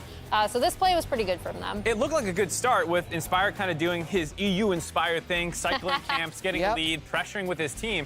But then, despite finding some kills mid, mistakes individually started to come in. There was a time where Impact didn't back up a top wave. He died. After they got a kill mid, JoJo didn't respect the counter roam and died. This one was clean. This was not that instance. It was a little bit later on the second kill on a Blaze Olive. But then this play was happening at the same time. Danny kills himself, misses the W, has already committed, probably pressed Q, so it was like input buffered that like WQR was what he was going to go for. But once the W misses, he ends up just dying underneath the turret. And those mistakes with this comp is not just, oh, we handed some gold over, but we sacked our tempo and the Rise can't roam quite as well. So when the Dragon fights start coming in, Golden Guardians comp can run away with it. And Azale was very vocal on the desk about how he disliked the Evil Geniuses draft because if they get to an even gold state in the mid game, like towards this Dragon fight, that's when the game starts going in Golden Guardians' favor, especially with like the way Licorice was able to still get push against Graves in the mid and late game. There was no good setup for these fights from EG, and they ended up just getting picked off like flies. Yeah, I want to call it Licorice and Pride Stalker here. I know they already talked about it on the cast, but both of these players were put behind early, and they actually mitigated the pressure really, really well. Pride Stalker was still able to affect the map, and as you already pointed out, Licorice was able to match sides and also help control team fights. I mean, are you surprised by the win? I know I predicted. I actually predicted GG in this matchup. Oh. Yeah. We should have ran predictions for this. I know. I predicted EG. Yeah. And for me, this is more or less what I think Golden Guardians is. I think we all put them in playoffs. At the start of the week, we said they're a playoff team. I'm not surprised they're making playoffs. I feel good about them. And I even feel good about them compared to EG now because EG is showing the same problems that we've seen from them all split long regarding consistency and how they operate as a 5-man unit. So Golden Guardians feeling good. EG, I'm pretty terrified that they might get bumped out in the first round of playoffs, even if they make it in. They still might not even make it in, but... Yeah, the really interesting thing with this, and we can pull up tomorrow's schedule, is the top 4 get double elimination in our playoffs. 5 and 6 don't, especially with the inconsistencies we've seen from Evil Geniuses. It makes things very important. You can see, though, they play COG tomorrow, and then Golden Guardians plays Immortal, so very winnable games for both of them. And we might have some like real craziness up at the top of those standings because FlyQuest is at 8. They play Immortals today, right? There's a lot of things. I think we're gonna have a lot of teams tied at 9, honestly. By contrast, I want to point out Golden Guardians as well. If they somehow managed to eke up into that like 4th place spot, it would require a lot of tiebreakers and stuff. Yeah. But it'd be interesting to see them get those extra chances because I do feel like they are a team that definitely workshops their mistakes and you can see incremental growth from them. Yeah, I think for EG, it's a little scary. A lot of these teams are still alive. The other thing that we talked about was the TSM game coming up has the opportunity after the next game, the 4th game of the day, can boom both CLG potentially as well as Dignitas because of how tiebreakers break out. So a lot of crazy games coming up about tiebreakers. Yeah. We're probably going to get a tiebreaker. Based on the tomorrow. foldy sheet tables I have here, Golden Guardians actually has the best chance of getting 4th with tiebreakers. Let's go. There's good a for lot of them. different things. Do you trust the math? Yeah. Don't tell me the numbers yet. Never tell me the magic. Trust the feel. During the 2022 Spring Split, you can use your MasterCard to make a purchase from the in-client store and save your card on file to be entered for a chance to win a trip to a League of Legends event or a set of 9 Player of the Week statues and a MasterCard prepaid card. The entry period for that opens today and closes on April 23rd. We lost the tactical statue. He was Yeah, where'd he covering go? his face with it. We'll get it back. He was dabbing. I stole it. Yeah, Mark, maybe you just shipped it to Tactical. Our next game features a potential finals preview. We got the Tactical statue over here. He's not even in the next game, but it's a cool statue. The next game is Cloud9 versus 100 Thieves, and as they ready up, Closer gave us his thoughts on the top teams in the LCS. I mean, in my mind, except TL and C9, we are definitely the biggest contender for the title. And if people don't think so, I don't care. It's good for us. I'm with you, man. I don't care either. He does not care. Well, he might be second What if now, he's second right? best? What if they win? He might be wrong. I mean, if they do somehow manage to beat C9 here, they then put themselves in a really good position, or a better position anyway, to try to contend for second. And this is kind of what we're talking about at the top of the day. MVP candidates as well. I think Closer has a chance. If they can fly up the standings on the hottest win streak at the end of the split, if you look at the standings, they have this opportunity to get into that picture where they could get second, they could get first, even depending on if, Cloud9 loses both games today and tomorrow. So 100 Thieves has a lot to play for, not just in terms of actual seeding, but stakes for their players as well. 5-0 in the last 5, 6-game winning streak. Some of the wins have been questionable, but they definitely seem like the confidence of winning those questionable games earlier has actually made them like a better actual team in games, where this one no longer feels like a super one-sided Cloud9 game. I still think they're going to be the favorites, and one matchup we need to look at specifically is Summit versus Someday. Summit is the runaway leader for MVP, but Someday is also possibly having his best LCS split ever. Yeah, I mean, I think the big thing is, can Someday mitigate Summit's pressure? And I believe he's already proven that he can in their last game against them, if I'm remembering it correctly. So, I mean, I think Summit has been a massive pressure point. The team has talked about how they've really relied on him because of that. And then we already talked about Closer going topside a lot more as well, and that's actually been a massive focus from 100 Thieves when they've been struggling. Yeah, I believe we also have a poll from Twitter and the people who listen to like the 100 Thieves Talk podcast, because I know a lot of us have been hyping up Closer to be the MVP, but the fans of this particular 348 vote Twitter poll are heavily in favor of Someday.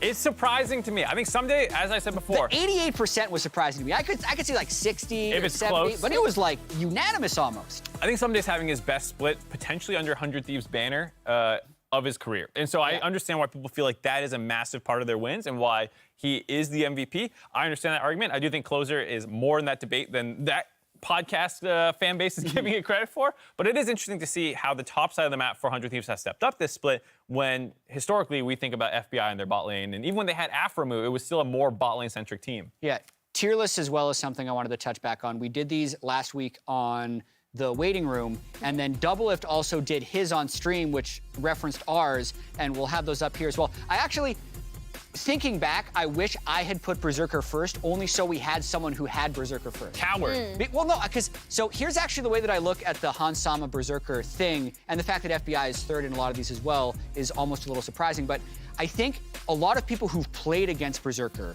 are just going to put Berserker 1 because of a feel, whereas I think a lot of people that look at the game more from the outside see the systematic approach that Hans Sama takes, and that was my like edgy way of putting him first. But just like from a fingers perspective, Berserker is basically a prodigy. Like, he's so good at that. Yeah, I mean, I think the thing I love about Berserker, and I'll harp on this so much, is that his confidence and his willingness to go in and be super aggressive in team fights is something that you kind of knew he was capable of mechanically, but didn't see as much on his previous team. So to see it now on C9 just speaks to how much they're able to rely on each other.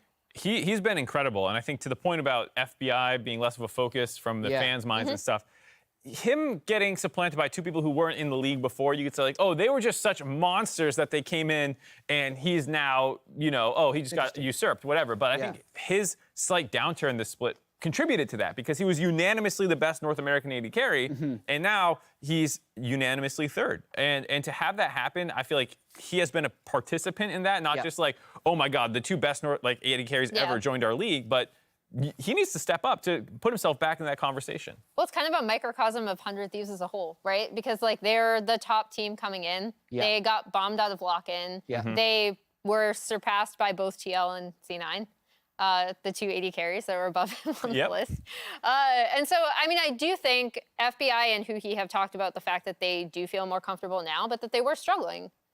And I think that brings us full circle to the closer slot at the top. It's like, he doesn't care. Despite that, I don't care. We're still the third best team, and we're in conversation with them, and the standings reflect that. We're 6-0 on our latest run. We are head and shoulders above this puddle in 4th through 6th that we're still deciding. Like, they're not in that conversation because they're clearly better than the rest of the league. And something that's definitely true is you don't win an LCS title in week 4, in week 5. We don't hand them out then? You don't hand them out then. You hand them out in the spring finals. So the fact that 100 Thieves did struggle and they're looking stronger, I think can give them that internal confidence to maybe play well in the future. And makes us pretty excited for this game as it's the closest we're going to see to a possible finals preview. And we're going to send it now to the Doug duo to cast this game. Wow, his hosting skills are getting better. They're Like just that. It's incredible. You can see the improvements segment by segment. It's Already amazing. love him more than Dash. It wasn't that high of a bar. I mean, he's only, so tall. Anyway, thank you, chat. We are, of course, the Doug Duo, about to see the face-off, between two strong contenders in the fight for the LCS title in Houston this April. Tickets are on sale on Ticketmaster. Head over to lolesports.com for more info as well. We're bringing the best of the LCS to the Energy Stadium, and we can't wait to see you there. I am very hyped. And by the way, we are 7 days away from butts in those seats. Right over there. I'm pointing to my right. You can't see me. That's true. But spring playoffs gonna be all over here. It's literally like all any of the casters I feel like have been talking about lately. Yeah. Because it's been like 2 years. Only 2 years. It's crazy how time has flown, but so excited to have everyone back with us in studio. And I think it really is going to be special, not just for the people that are here, but for the people watching at home. I have missed that when I'm watching at home as well. Hearing the roar of the crowd. Can't say enough about it, but these are two potentially of those teams. Maybe they'll be playing in that big stadium. It's very likely. Closer doesn't care if you're doubting him. The odds that neither Cloud9 nor 100 Thieves are going to be in that finals are really, really low. These are two of our very best teams. Cloud9, arguably the best team. They are alone in first. 100 Thieves have locked at least third. If everything goes perfectly, they could even take first. They can take second. We'll see where they go. They're also doing well. What else could they take? Not much else. No? First, second, third, and then, maybe a back-to-back LCS title. There you go. I think that would work. They could Put take another that banner They up. could take MSI. They could go to 5 games against T1. I think, all possible. They'll be the first Royal Road in LCS history where they win everything. I should have let you stop in the when year. you were going to. But I won't. Yeah. All right. Well, C9, 100 Thieves. This one is really, really important. 100 Thieves has been on such a massive win streak here. They have really been looking dominant. They were getting, I think, a lot of the same criticisms that EG was, and they have now had 6 straight wins in a row here. If you make that 7, taking down Cloud9, all of a sudden people have got to give you that respect. People can no longer overlook them because right now I think people are saying, yeah, well, they're on a win streak, but it's they're still C9, TL. Those are clearly the best two, right? 100 Thieves, congrats, you're third. But if you take down the #1 team here, that would be so big. And it also means getting the first seed. It means even more because it means dodging 100 Thieves. Obviously, if they get it themselves, like, congratulations, you've done it. But yeah, turns out a very, very scary team. And keep in mind, this isn't the old format where top 2 get a bye. 1 through 4 all in that same upper bracket round. Yep. Like, you just have 2 lives. That's your advantage. Yeah, your advantage. Hey, you made top 4, your upper bracket, and just win out, go for it, have fun. It's 5th and 6th that start lower bracket. So, 100 Thieves, if they just are the best team in the league, like, 3rd seed's good enough to run the table. And so their last loss was against Team Liquid, and that was 7 games ago. 9 games ago, they also lost to Cloud9, right? And so that is kind of why people are saying, yeah, you're clearly better than the rest of the field, but are you as good as the Cream? Are you as good as these top-level teams? It's going to be really exciting as well. Seeing Berserker, FBI going up against it. We talked a lot about that on the dive this week. FBI is one of the people, him and Abadaga, I think in particular, that people are kind of pointing to and saying, I expected more, because last year, pretty much everyone had FBI as you are the best AD in the league. Point blank, period. That's it. Everyone really had started to come to that consensus. And now, he hasn't even been in the discussion for the best AD in the league. It has been Berserker coming in. It has been Hans Sama coming in that have usurped that title from him. And he just got to show that he can have those top-level performances, not just against anyone, but against these people that are now getting ranked above him. Absolutely. And we heard from Abadaga yesterday in the post-game interview, and reading between the lines, it sounded like there was some complacency, that 100 Thieves weren't maybe individual players, whole team, I don't know, but there was some degree of complacency from what I kind of read into it. And now they're kind of wrapping back up. Now they're taking it full. Keep in mind, they went to Worlds last year. Like, it was a long season. I understand taking a break at some point and taking an easier workload for the first few months. But if they are spiking now, it's another scary team. And obviously against Cloud9, who just have looked the best all year long, or at least nearly the best all year long, like, all right, cool. Yeah, and I really am excited, you know, 400 Thieves to try to rise up and, again, be a title contender, right? Because I think that makes the playoffs run so much more exciting if there is more than, you know, TL and C9 that you can kind of see challenging for that trophy. Someday and Closer, though, if you want to speak about things going well for 100 Thieves, goddamn, their top side is so good. They have really been crushing it. I think Closer is having the best split he has had in North America in this season. He's been really, really impressive. Someday, I think he is getting overlooked a bit because of the incredible performance from Summit, his counterpart in this matchup.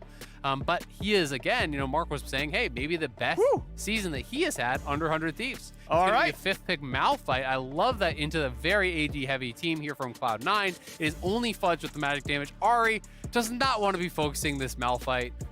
Yeah, this is fun. I mean, what better to topple a summit than a whole-ass mountain? This is going to be exciting, because you mentioned good top sides. He might reach the summit of the Malphite. You know, it's possible. It could be above the mountain, the top of the mountain. Either way, though, Summit and Blabber are such a good pairing in the top side as well. Summit, I think, is almost everyone's nod for MVP. And for a lot, a Blabber's just second in line there. Like, those are just the two guys, and everyone else is like, well, you're pretty good, but you're not there just yet. So Cloud9 right now, #1 in the league, 100 Thieves trying to reach that height. Let's see it.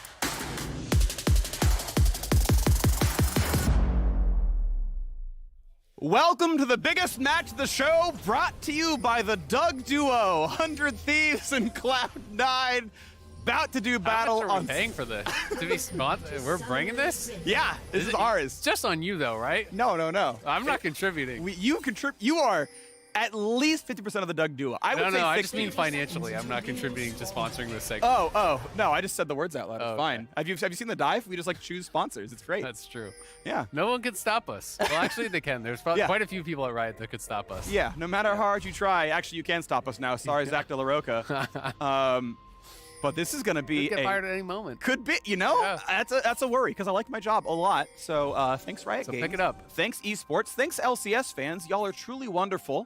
Uh-oh. Berserker. Minions has spawned. So far, so good. All right, not a big problem. I want to bring up one thing. Jat asked Biofrost about Zeri and like try to get him to kind of pin down, like, how do you feel Zeri is the champion? The TLDR that I synthesized was Zeri's not a good tank buster. And of course, her core build is Triforce Titanic. She just isn't really a tank buster. And so if you kind of out frontline the Zeri team, you can kind of wear through it faster than she can wear through you. Yeah. And you kind of win those sort of front-to-back team fights. And you got a Nautilus and a Malphite, so that'll take a while. Yep. We'll give the caveat that sometimes you can actually be pretty effective in getting into the back line.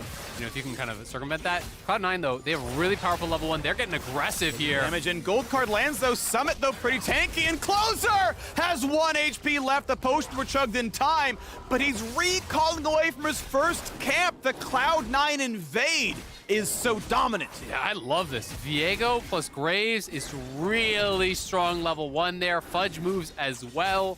And yeah, you've got a Malphite, but Malphite has got to have a lot of levels under his belt before he can mess with the quick draw Graves. So it's going to be the red start here. He's going to take that away. He will go Raptors. We'll see if he wants to go cross map and try to protect his own red. What his read on what Closer will do next is. Closer is going to have a very light start here. It'll be about 220, first camp start, leashless. So that is rough. The question is, does he try to go cross map after this and take the enemy red, or will Blabber defend that? Because that's a hard choice, right? Like you can say, hey, I'm going to take the risk and I'm going to go cross map, and if you get the red and get out, you can kind of go forward from a pretty regular game. If you go over there though and Viego's there and you die, well, your game might be over. So it's kind of like, it's a tough call to make. So one of the tough things right now is, from what we saw from the first wave, was that C9's bottom lane had push. So if Lee Sin does go for an invade, or did go for an invade, it's like, well, Leona and Zeri are always there first. Yeah. So what are the odds this goes well for me? Well, my upside is I got 200 gold. My downside is I gave up first blood. So you're like almost not allowed to invade. And he's like, so I'm going to take a really efficient full clear because you shouldn't show up down there. Yep, and he can definitely do that, but you know, the reality is he can't have a full clear because he lost 2 camps, right? Yeah, on the Blabber side, rather. Exactly, yeah. So it's one of those situations where, you know, he might just kind of have to take the L in the early game and hope that, you know, they can make up for it later. Blabber going to be out ahead. We'll see if he's going to move towards Scuttle here early on. Summit getting very aggressive, but that is his last potion there. He's taken quite a few tower shots actually on this harass. You got to be careful about, you know, playing that edge of that range because he's actually out of potions now, and he is getting very, very low. He will be able to reset this, and then he's just going to have to actually probably, you know, base himself because Someday is going to TP back with the Doran's Ring. It's going to be Q-Max with Comment pretty much always. At the very least, you'll see Malphite at least go like 3 points Q and then into something else. But Someday's job is pretty much just try to hold as much towards even as he can, get towards something like a Warden's Mail, stabilize the lane, and then post 6, you call up your jungler, you look to punish the pushing Graves. You can't really win in the 1v1 generally unless the Graves kind of misplays, but you have very strong gank assist, and you know, Graves should be able to get punished. So pretty standard stuff right here by Summit.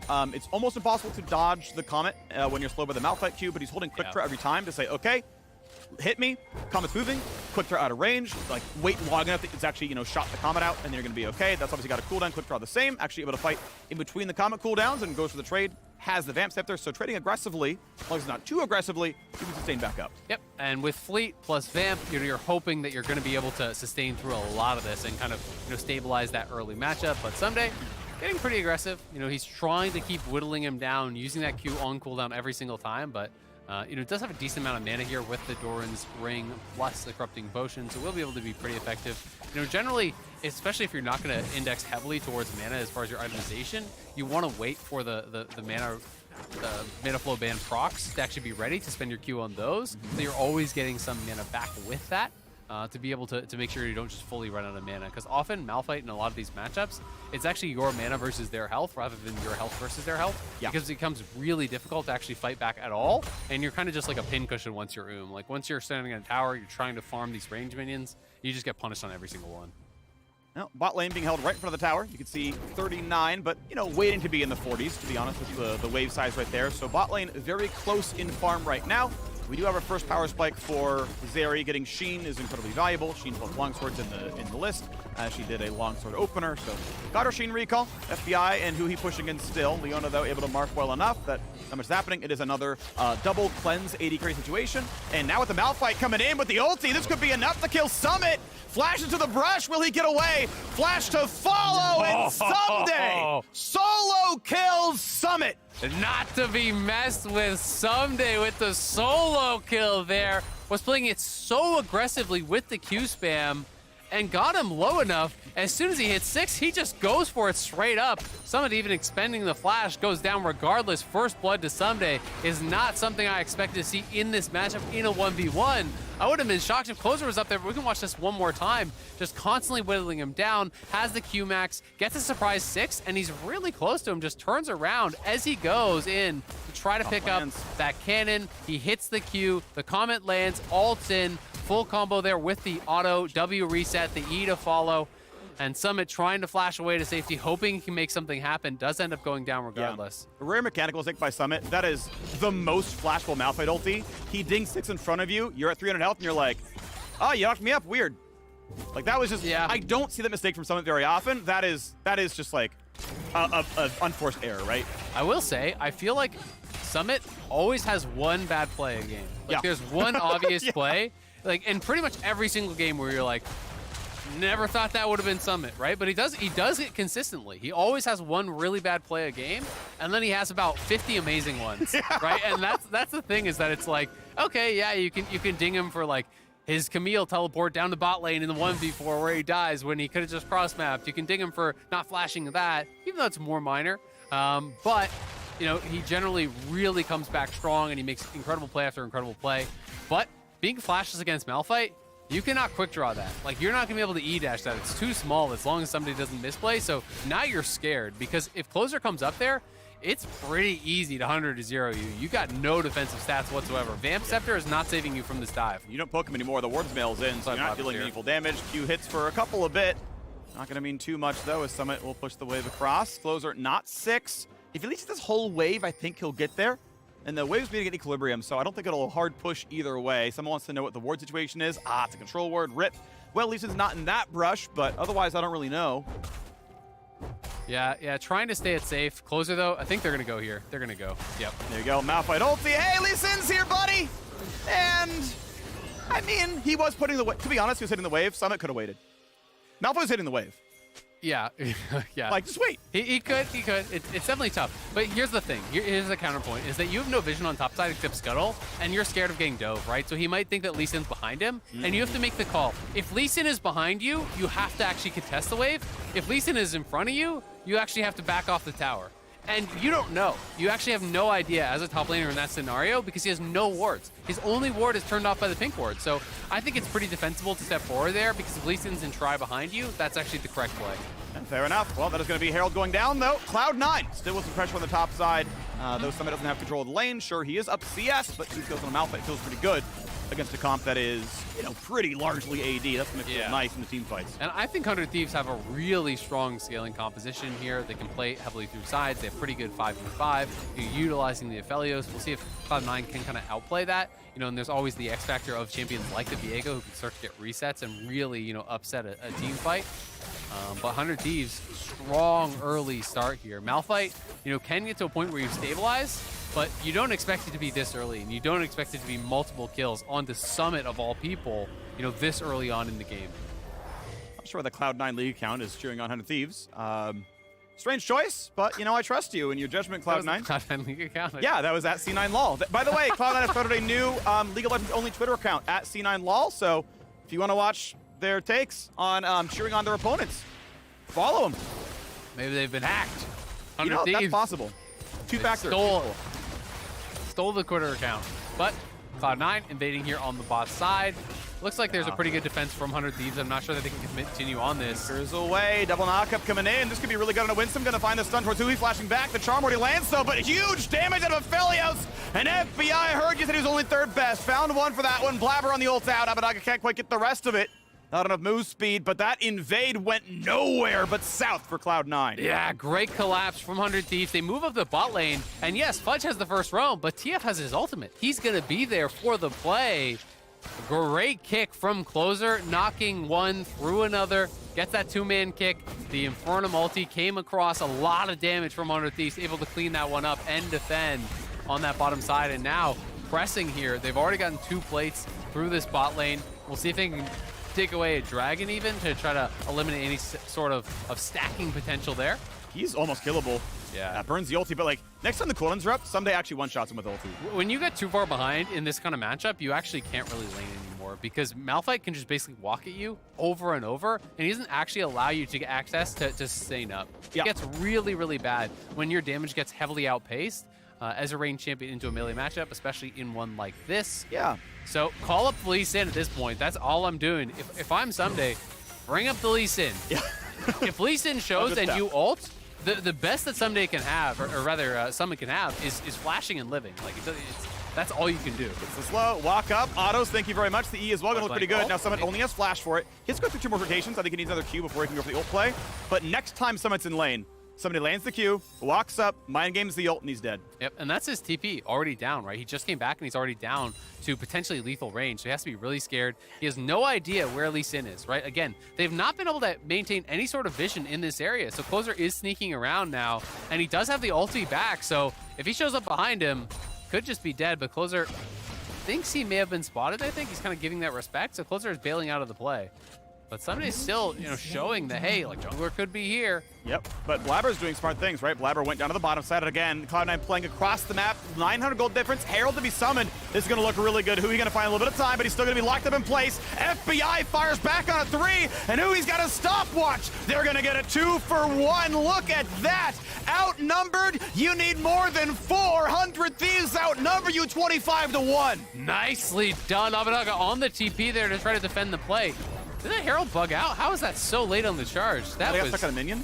Yeah, maybe it got stuck on a minion aggro or something. That was bizarre, but Cloud9 go for the dive. 100 Thieves punish heavily. FBI off to the races here. Berserker laying in wait for the minion wave, but we can watch this one more time. It's the wraparound again. They know they need to stay aggressive, but first one was answered by the TF ulti. This one is going to actually be answered by the TFTP. The ulti there from FBI, rooting him all under tower was so big. And yeah, the tower aggro was kind of pulled off. They're going to go top, though. All right, well, Summit, that is 3 people against you. Turns out the whole mountain is, in fact, more. Avidaga gets his first kill of the game. Gordrick in for the Lee Sin as he is recalled.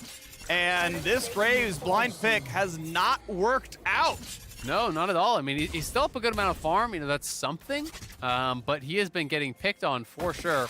Cloud9 at least have a couple dragons to their name. They've got something going there. Berserker is doing fine. Fudge is doing fine, but top lane is a problem.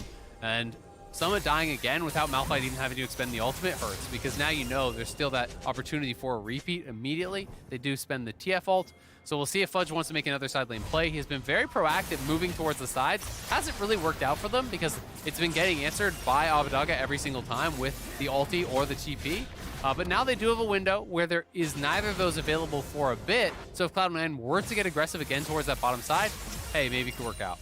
I'm trying to give a lot of credit to the 100 Thieves bottom side because it feels like Closer's time has been spent up there, like making sure Malphite Graves just like a slaughter, and now he's kind of outscaled the matchup and nothing's going to go easily for Graves. And okay, C9, you got dragons, you got Herald, like that was all good, right? Blabber's getting stuff done, but the fact that every single invade and every single dive has been answered with advantaged kills on the 100 Thieves side, like that is really, really good by FBI, Hui, and Avidaga. Yeah, absolutely. They've been doing great. That is an ulti force defensively there from Someday, but a lot of really damage. Knockup gonna be there as well. Kick back to follow, but that gives Blabber a bit of time to get out. They were out of cooldowns regardless, so maybe not a waste of the kick, but Blabber lives. So Fudge spends the ulti on the top side with Blabber collapsing. That does force Someday to retreat. Then they do try to get a catch there. Try to go for a little bit of a counterplay. It will result in them getting Herald, but it is actually their tower going down first on the bot side, which is a little bit surprising given how much pressure they had down there. They want to rotate for the Herald instead of actually just defending the play. So they're going to grab Herald. They will be able to potentially trade back a tower of their own off of this, but it's a lot of gold for Summit. Summit is actually up in gold off that because he just got solo gold on the first tower, which does bring him back to being quite relevant. I mean, he's been farming well. You give him that, that's the equivalent of a couple kills of gold. Now Someday gonna take a stun, a lot of damage. Wants to hold the ult, he actually doesn't even have it. Wants to hold the flash, will be able to do so. They will not go for a dunk any farther. Probably wouldn't have gotten the kill. As soon as Viego ults, you can reflexively flash that in time. And then he's under a turret, killing himself, so no play to be made there. Blue buff now, fight gonna happen as the jump over. Oh, that is a blue buff in the way. Anchor not gonna land, and now be careful, because somebody's gonna take a lot of damage. Shield bow popped and just deletes. He jumped in and needed to get out. Where's Avidaga? Right there, on towards Blabber. Does he have a stopwatch? Will he die? Cleanses away, gonna find the CC, and they're gonna get a couple more kills now. Winsome, dangerously low. Blabber, one hit from dead. Closer claims it, and now what's it gonna be? It's gonna be Berserker flashing to buy 2 more seconds and still dies for nothing. Cloud9, every time they ego check, they get it crushed. It is an absolute stomp by 100 Thieves, 10-1 in Super Week, showing up. 6-game winning streak coming into today, looking to make it 7, and they're in a great position to do it again. C9 trying to get aggressive here, trying to punish. This is the initial play, I believe, with Someday retreating. He does survive from this, but everyone from 100 Thieves is coming on the collapse. They see them walking through mid. They know that they are coming. They're spotted with that vision from the Zeri. Cloud9 decides, hey, we got to scrap. We can actually make this happen. Summit just going in very, very far, disrespecting the damage that can be put out there by FBI. He gets hooked up, just dies for free. And then the collapse from TF is on Abadaga with the cleanse, trying to stay safe. Flapper just barely, not enough damage to finish him off, can't get the reset.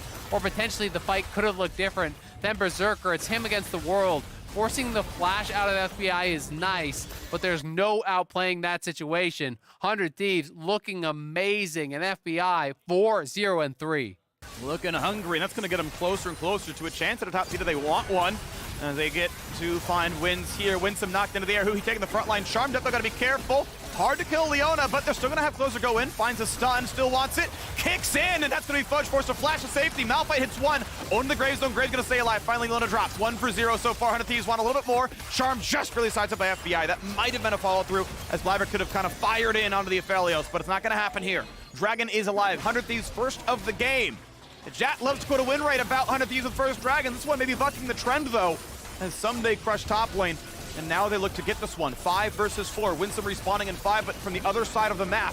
Malphite ulti down, only TF has one. Nice poke. It's enough to get him out, though. Fudge not able to play the fight anymore. 1 Dragon finally on the board. The stacking has stopped for Cloud9. Yep, Aphelios with the sniper ulti there, poking out Fudge, pushing him back. Cloud9 had very low health bars, wanted to try to stay around, see if they could potentially take that dragon, because Ocean Soul is still a win condition for them. If they could actually get the 3 dragons, you could forgive some of the gold lead here. But Cloud9 in trouble again on bot side. It's a 3-man collapse. The TV coming to answer. Okay, that's going to be a little bit of reinforcement. Will it be enough? Gold card's a minute to get the cooldown back. It looks like Fudge wants it on a Someday. Someday flash to get away from everything else. And they will not find a kill just yet. Aphelios now for the reinforcements as well. So 4v4. Nautilus coming in pretty soon. They're going to find that first stun, but the chakrams are in. The spells are there, so will it be enough to turn it around? Finally a shutdown on a 1. Winsome, low, not dead. Closer kills, gets a stopwatch, and now the reinforcements are going to be enough as it's another one in for TF. Gets the stolen Malphite, killing off Blabber. And now Summit's going to be death number 3 in the battle. Marksman check. FBI's like, thanks, bud. 300 gold. He's got the bigger gun in this case. FBI, 5 kills now. Cloud9 trying to respond to the play there. Somebody did not have his ultis, who had no way out. And the TP response allows Cloud9 to try to turn. But again, 100 Thieves are just rolling deep in these plays. They are responding to the fights. Cloud9 came in with a game plan to try to scrap very aggressively to challenge 100 Thieves, and 100 Thieves have been moving around the map really well as a team, answering these plays constantly when they are going for them, and the items are starting to come through here. The completions are so massive, as FBI probably has BT gold. The rapid fire just came through, a Hex Drinker as well for Closer. Like, this is becoming such a problem for Cloud9. Doing pretty solid. Oh, Someday gets knocked on a wave, and yeah, he's down 30 CS. You know what, Summit? You, in fact, won the laning phase as far as minions are concerned, sure, right? You got to take the bottom turret. First turret, you're going to be pretty solid in gold, but guess what? The fights have never gone his way. Yeah. And Malphite just doesn't need to win in farm, right? No. Like, if you get a solo kill on Malphite, you are just miles ahead. You just need to stabilize the lane. It's so much easier to kind of execute on your win conditions, which is just finding that good engage, than it is for Graves. They're collapsing on top side, though. Nice sidestep of the Everfrost. Yep, gets rid of the wave, and now doesn't want to be charmed to the turret. Burns the ulti to get back to safety. The call is there's no fight down here, but Summit is on the split. This is one thing that CNN does very, very well. I think they're very often good at playing the map spread out and slowly, getting a ton of resources onto Summit. He actually split pushes very, very well. This is a very strong point for that team. Unfortunately, with the 5 deaths, he is down in farm against everyone else who matters, so can try to catch up. Of course, that'll take a while to get there. Yeah, I just think he's too far behind the pace of the game to ever really threaten the Malphite. If Malphite goes Frozen Heart second, I just don't see it happening unless there's some serious misplays or outplays that are really going on. You know, Malphite should always be able to get the point where you just stabilize and you clear waves, and Graves can't win through side. And if Graves can't win through side and you have to group, well, 100 Thieves are kind of just built better for it. So then you have to look for the X factors. You have to think, all right, well, how do Cloud9 then win? Well, you're thinking about a big charm, potentially from Fudge, to try to knock down one of these carries. If you can burst someone out, you can get a reset for Viego, you can maybe make something happen. Looking for the gold card now to Berserker, not in range though. Looks like he'd already auto-attacked, so the rapid fire cannon was functionally on cooldown. As they walk up yet again, we're going to see, this is the cannon. Doesn't matter too much, though. It's, 70-something gold lost, but top river certainly matters. Baron is possibility fudge. Going to walk up, see what's going on. Lands the charm.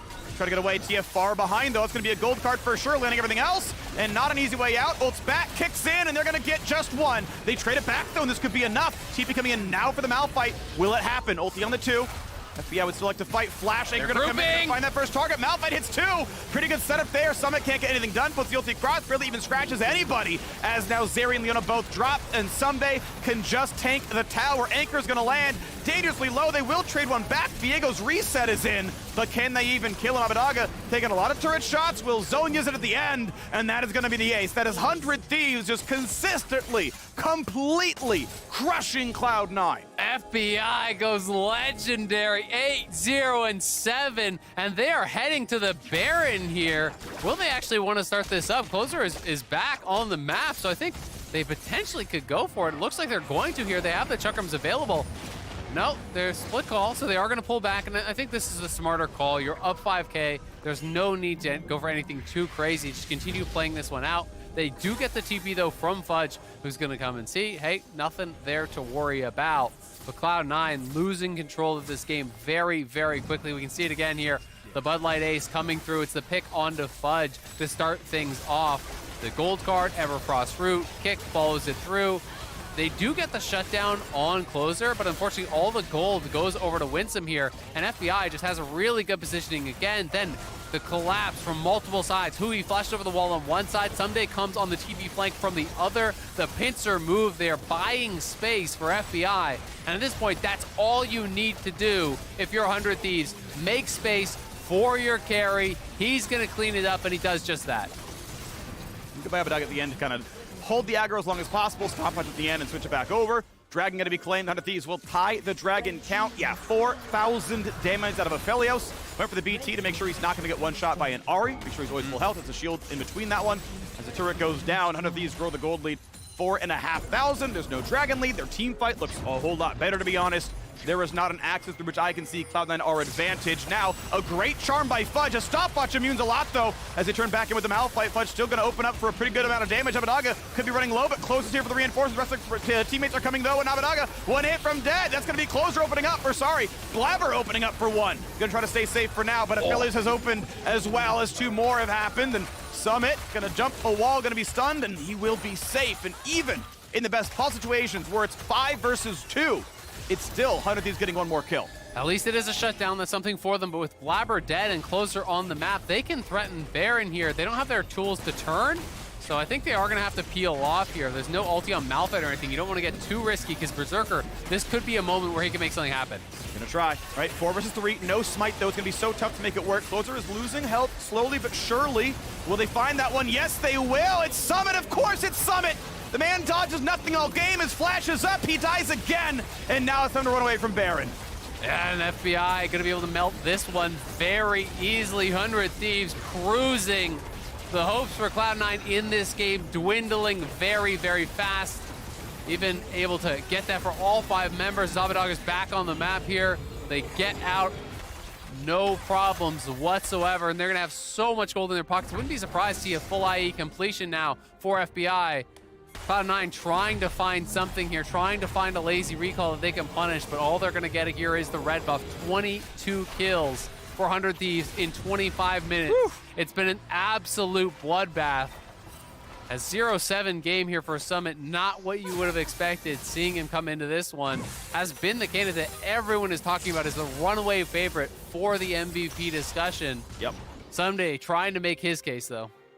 And the man's got as many deaths as Player of the Game awards. I mean, he really has been outstanding. And I mean, it's just because it is so rare, right? Like, Summit he has not had a game like this. Ridiculously good. This is a shock to be sure that it's going this poorly. You get one. You know, you're actually still going to be tied for first with a loss here. It's happening, by the way. This game is functionally over. Of course, the comeback is possible, but you're expecting this, you know, to be 13-4, tied with TL, only 1 ahead of 100 Thieves with 1 game or 1 day left to play. And I just think it's so exciting, 400 Thieves. You know, yeah. They're the defending champions, and they weren't even in the championship conversation a couple weeks ago, right? People were just completely overlooking them, and they are showing that they're not to be trifled with here. And Yes, it is an abnormal game from Summit, but Someday put the pressure on him. He, I think, put him in that position. You have to give that credit to Someday for really making it happen. He had 5th pick on red side. He got a lot from it. 100 Thieves now closing in here, trying to crush through, trying to leave no doubt in this game. Secure themselves their upper bracket berth. They're already top 3. They're looking to try to go 1-2 if they can. Yeah, it would be nice. You get a pretty easy front opponent. If you get first, 4th seed is clearly going to be one of the weaker teams in the LCS. Top 3 look pretty competitive at this point. And that's going to be the important one in that first seed. Ulti going to come across, going to force Viego away. Will there be much more of a fight? Winston, thankfully, very tanky, stays alive. Locket, well-timed, but still burns down. FBI just has too much damage. Infinity Edge is in and puts out the shots. The Chuck ones follow through. The Ignite helps, and that's going to be 1 on the board. Malphite hits 2 as well. A flash wave from Berserker, but what's it going to look like? Ari already dead. Fudge gets nothing done. And we're going to see them run away back to the fountain as well. Summit dropped down to 500 HP. Cloud9 just falling rapidly. Again, Abadaga going to look in, finds himself a gold card, and quick reset coming through. Someday going to heal, going to TP back in, and they're going to go now for the Nexus. Baron buff on, 4,000 gold, and the Red Bull Baron power play may include a win as well. Summit chunked to 200 HP. Still ready to push on through. One tower going to drop in a single cannon shot. When it can finally aim correctly. Top 2 are going to die as well. There you go. Good job. Target selected by FBI. Knocks it down. It's not even hurt. Turret number 2. Berserker, yeah, just not that big of a threat. Here we go. The fight's going to happen. Abadaga here again for the gold card. They're going to try in the front line. A nice timing on the Zonias, but it's not going to be enough damage. 2-0 already. Add a 3rd, add a 4th. Thank you very much. Yet another ace. The Nexus falls, and 100 Thieves looking to make it back-to-back titles.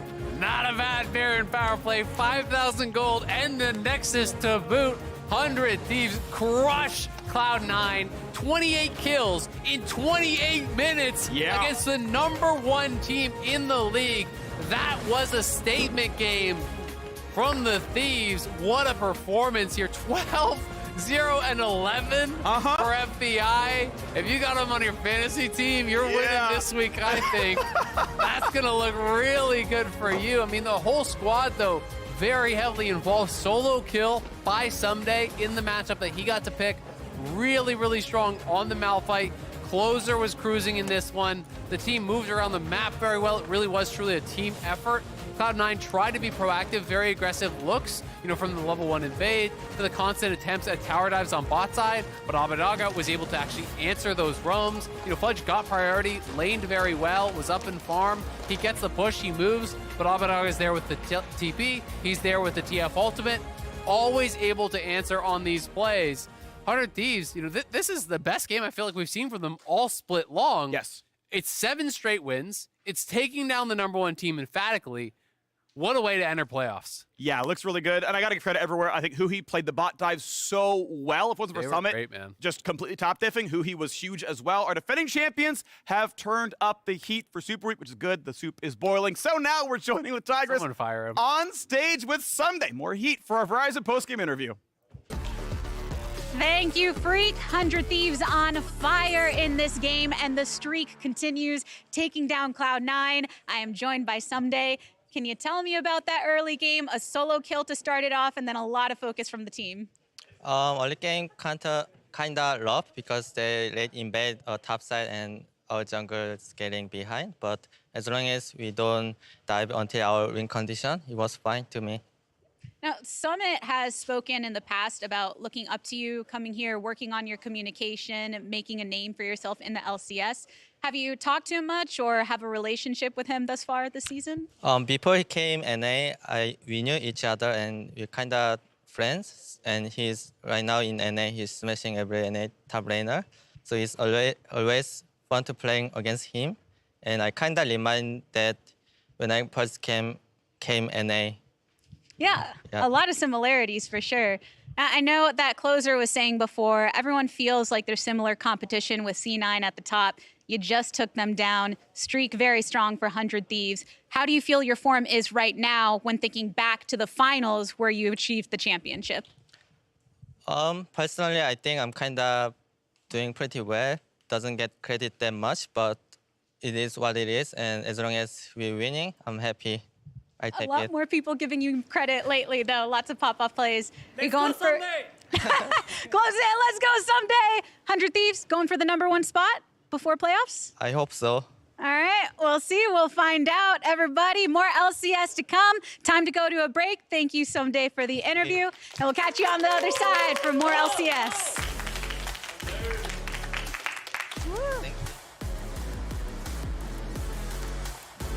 Enemy jungle can come mid here. Felix, let's fight, let's fight. Good job, Felix. You're smurfing, bro. Whoa. Wow. And now with the Malphite coming in with the ulti, this could be enough to kill Summit. Flash into the brush, will he get away? Flash to follow, and Someday solo kills Summit. FBI would still like to fight. Flashing, they're gonna come in, find that first target. Malphite hits 2. Pretty good setup there. Summit can't get anything done. Puts the ulti across, really even scratches anybody. As now Zeri and Leona both drop, and Someday can just tank the tower. Anchor's gonna land. Dangerously low, they will trade one back. Viego's reset is in, but can they even kill him? Abadaga taking a lot of turret shots, will zone use it at the end, and that is gonna be the ace. That is 100 Thieves just consistently, completely crushing Cloud9.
I mean, in my mind, except Tiara and C9, we are definitely the biggest contender for the title. And if people don't think so, I don't care. It's good for us. I don't care. The way he says it, Yeah. I don't care. But now I think that pushes them in the conversation again to remind people they're defending champions. We're going right into the highlights for this one because there were a lot of them to cover. 28 kills in 28 minutes and coming within one game of Cloud9 for the top spot. And the way it started did not look good either. This was not like a clean game from level 1. Malphite, when you pick him, has this one problem into Graves where you can get shoved off your point in a point defense so easily. But you also don't want to start on the bot side of the map and clear up to Malphite because level 3, you can't really do anything. So junglers want to start on the Malphite side of the map, but it's also the weakest point on the map. And I think, for the most part, C9 abused that, and it looked like they were off to a good start. Yeah, and then we have, this is the solo kill from Someday. Essentially, proving us wrong, being like, no, I am still Doesn't matter. the top laner you need to go through. Yeah. He actually ended up getting player of the game for his Malphite play. I actually thought, just off the cuff, Malphite was such a great counter pick in this matchup.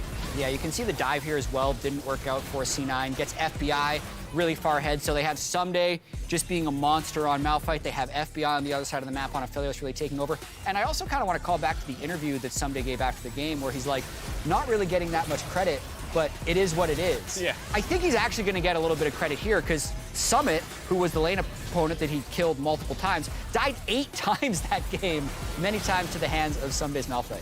Yeah, I think the whole team played well. It was hard to actually pick an MVP for this game because that bot dive, Huhi played that really well. FBI played the entire game extremely well. You have Someday popping off. Abadage was very nice when his reactions with the teleports. Like, everyone played well this game. It was kind of a slaughter of the best team in NA right now. It was also a really nice, return to form for what we know 100 Thieves as a team, where they love diving, right? They love pushing their advantages. They love going forward.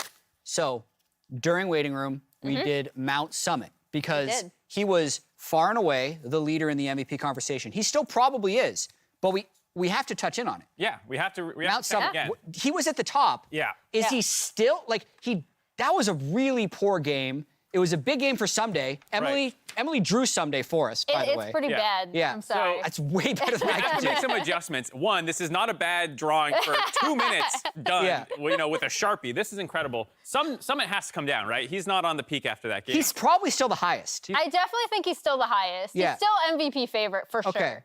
Somebody needs to be on the Let's mountain. just get rid of these two, right? That's rude, but sure, it's fine. For the sake of simplicity. Yeah.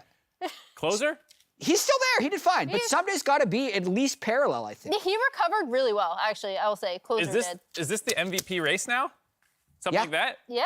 So Mount TL is on your right. Yeah, like you camera still right. have to include TL. They're just chilling. Yeah, it's so hard to pick a TL MVP because they all have an Good. equal contribution to the team's success, it feels like. Yeah. So we're on Mount Summit, but what a wild series of events. Well, so I was talking about, what does it take to unseat him from MVP? We said 08 is a start. 08 is a start. You got some tape on your foot? Stuck to your shoe. Yeah, I You stepped got on blue Blue. on your foot? No. That's rude. I'm sorry, He Blue. can still make playoffs, I'm sorry, Mark. Blue. Yeah. But so the 0-8 star is a problem. Yeah. The 7-game win streak now, while taking down the #1 team for 100 Thieves, is going to be a huge story. Yeah. If Cloud9 drop another game, they fall to 3rd in the regular season. Let's say somehow 100 Thieves climb up to the very top if Team Liquid drop a game. There's still a lot to be said at the top of the table, and that greatly influences MVP voting if you're the best team in the regular season. Yeah. And here's where you need to go back and look at their season, because you were talking about it, and I know Raz absolutely loves Closer, so I'll try to represent Raz here as well. But he was basically okay, Closer is the reason why they kind of still stayed in the running, even when the team was obviously struggling. But now I feel like you absolutely have to look back at those games and be like, how much was Closer? How much was Someday? The Dragging two of them them in across the finish tandem, line. making sure that even when the rest of the team was not playing well, they were still able to take games. Yeah, it makes the top of the standings much more interesting than we thought it would be coming into this week. Yeah. But we're also going to look ahead to our next matchup. It's TSM COG, and Contracts reflects on one of the LCS's oldest rivalries. Let's listen in. I mean, if I had to rate the TSM versus CLG rivalry at its peak, it would definitely be like a Naruto versus Sasuke kind of thing. Just two top dogs fighting in the championships. Just blow for blow. I think that's something I'd compare it to. Now, maybe Sakura versus Ino. Okay. What's the analysis? Do you know Naruto? No, I'm on YouTube. Oh, God, that was hilarious. I don't know how to say this in a not Flamey way. a flamey way to Naruto, but there's a tournament arc. Yeah. Yeah. And the anime and manga always did her a little dirty, but it was her and her rival, which was always the B or C storyline in this tournament arc that people didn't really care about, and they were like, go back to Naruto and Only Sasuke. they cared about. Yeah. So I still care. Contracts, all right? I still care about this rivalry. I mean, I feel like it's always important, even when they played the first time this split, to try and put the other team in the dirt, right? And there is a real opportunity still, even though TSM, they failed their miracle run last game. Yep. It's impossible. Cloud9 actually has like a pretty real chance. The dream is more alive than you would think. I believe we just moved the telestrator. So this was like TSM's road for playoffs yesterday. And you set it on fire. Yeah, it was just like, this is done. So I hope we have the COG one. Otherwise, I can just explain it.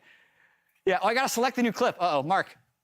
Okay. Mark. Press that This one? Yep. Yeah. It's in the right corner. You Yep. see it? Is that? No, is it it's in not there. It's not in there? It's not there. Anyway, I'm walking back over here. So here's how it works. COG just has to win. It's there. It's there. It's there. It's Oh, there. there It's we there. go. I can't draw it. Doesn't matter. This is actually pretty simple. COG beats TSM. COG beats EG. And in a dream scenario, 100 Thieves actually makes sure Dignitas doesn't tie with them, and Golden Guardians prevents a three-way tie. COG would just be in, and EG would be out. If COG wins those two games and other things happen, they'll still be able to get tiebreaker games in some of the scenarios. So even though they're 6-10, the words here is they're in control of their own destiny. If they just win, they'll actually be in playoffs. But that starts with beating TSM. I like the added and EG's nightmare, right? It is. Because we were talking about them tied with this pack, and now if CLG win out, that is the nightmare scenario for them. And last time they played, it was a hyped up game as well, because that was when TSM was most on fire, and that was where all the Reggie memes were coming in, and CLG kind of stomped them. So I think for TSM right now, it's like, okay, we can put an end to this dream that you're talking about that CLG has. You can also, with this win, knock out Dignitas out of playoffs. Dignitas is the biggest CLG fans right now. So this game has a ton on the line for playoff implications. And for TSM, it's a pride battle. You don't want to go 0-2 versus CLG. You don't want to be in the Naruto versus Sasuke. Yeah. I don't know which one to be the bad one, but the loser. Yeah, weirdly enough, Golden Guardians and EG are huge TSM fans right now, because a victory for TSM means both those teams are just in the playoffs. Because even though Dignitas can still get to 8 wins, they're 0-2 against both the teams above them, so they would be locked into 7th. Like, our playoff picture can be solidified with the TSM win, a team that's not even involved in the playoffs, which is really cool. Also need to note that TSM is playing from home, and they really don't want to be lower than CLG. We know that. And even if they are lower than CLG, making sure CLG doesn't make it into the playoffs is pretty huge. But let's talk about the actual game a little bit. And CLG, Luger and Poom have been good. They've been the engine for the team, and all, or maybe not engine's the right word. How do you put it? Like, Contracts and Palafox feel like a lot of times the playmakers for the team, but all that gold is supposed to be going into Luger. He's like the investment. He's like bonds. He's like a safe investment. If you give him gold, it will be paid off later. It's just about can CLG get the food in his mouth to feed him. That's the struggle that they've had this split, more than if Luger can actually carry once he's ahead. Yeah, he's in that typical 80 carry dilemma, right? Where if they don't, let's just say they don't get the engine started for whatever reason, Contracts and Palafox aren't able to make the most of their mid-jungle early, because I do feel like that's where a lot of CLG's playmaking comes from, like you said, then Luger's going to have fewer opportunities to pop off in team fights, right? And sorry. Oh, no, I was just going to say, so, like, they're so reliant on what happens early still, but that doesn't mean that even in some of these losses, Luger and Poom aren't still having really great games just as a duo. The thing I was going to throw in there was they did have a comeback yesterday versus Immortals, but that felt a lot on Immortals being a team that is struggling a lot right now. And CLG, if they want this dream scenario you're talking about, can't rely on the teams they're playing against 3 more times in a row to fail once they're that far ahead. Yeah, they actually need to play well. Like, they had a resurgence 2 weeks ago, then CLG had the TLC 9 week where they did 0-2, and then really they're up trying to get into this 3-0. We got about 4 more minutes, so I want to talk about like what TSM needs to do to win, and then what CLG needs to do to win. Because for me with TSM, when they focus on early game, they've at least looked better. Because, and this is something that I think is true for a lot of struggling teams, or teams that just have been losing to, like, better teams, is having a spot with which you can win from is way more important than hoping that some scaling turns on later. And I feel like TSM at least acknowledged that with what Takeover has brought to the team. It just obviously didn't work in their game yesterday. Yeah, I mean, I think when I look at when TSM have been successful, obviously Tactical was like a massive force for this team in team fights, right? But what ended up getting there was even in earlier losses, having pushing lanes around something like, say, Huni playing Rumble, something he's super comfortable on, or putting Takeover on something where he will be able to go to side lanes and be comfortable with like the Sylas pick, for example. So I do think they still need like the late game insurance from Tactical, especially since his team fighting has been so good lately. But it starts with pushing lanes and whether Shenyi and Spica can be on the same page. A huge part of it, I think the Huni point's a good call out. He has had, in kind of traditional Huni style, a volatile split. He's a very aggressive player, and he's even when he's on winning teams doing well, he's getting memed in the losses often for how it looks because he pushes the advantages so hard. And now that he's on arguably one of the worst teams in the league, he gets it even harder. But actually, there's been a number of games where through the first 10 minutes, through strictly laning phase, he was playing really well, and then the team just kind of exploded around him, and it would spill over to top lane. And so I do think he's one of these people that you can try to play around early, whether it's that Rumble pick or whatever, get him a winning matchup. Use that early aggression now from Spica and your, Takeover and try and get into the top lane. Yeah, and I also think with TSM, the fact that they're on their like 7th different player on their roster makes it harder for them to find that level of cohesion. Yeah. And COG, the argument would be like, looking at the path from this team going back 2 years ago, 9th, 10th, 9th, 10th, now they've totally blown things up. It was looking pretty grim for a while, but pretty remarkable that the fact that they can be sitting at 6 and 10, and as we talked about earlier, they win here. They also have Kobe casting. That's got to help. Oh, I forgot about the Kobe buff today. Kobe's going to be in, so get ready for him and Flowers to bring this to you. And there's the hope. Is hope dangerous? I know this is a stupid analysis point, but this always happens. As soon as you're like, oh yeah, COG has that chance, they let you down. It falls. Yeah, and that's what's scary is I want like protagonist mentality to apply to CLG. It's been a long time since it felt like they were the protagonist. Like they've been the one that you beat on the way up the mountain. You know, like it's been a while since they had the insane run that left everyone cheering for them. And I think it would be crazy to use the Naruto Sasuke comparison and be like, there, you guys are Naruto. The story's about you. You make a 3-0 run. Kobe's casting the rest of their games this weekend. I don't know if that's true. But he could. I'm changing his talent assignments. Yeah, he's doing it it's now. possible. So that's how scripted LCS could be. I would love it. I want that for CLG, for the org that did try a different approach this year. Yeah, and I also think like when you compare these two rebuilds, obviously TSM has had a lot of internal and external issues. But for CLG, despite the fact that they're still towards the bottom of the standings, I still enjoy watching this team. They still make plays. They've said that they have a really good cohesion on the team. So I also kind of just want to see them succeed for that reason, especially with so many inexperienced NA players getting a shot. All right, so to recap the playoff scenario, COG, if they win all their games, they're going to be in. If you want Dignitas to have a chance at the playoffs, CLG fan. You're a rooting CLG for fan. CLG. If you want EG or Golden Guardians to make the playoffs, you're a TSM fan.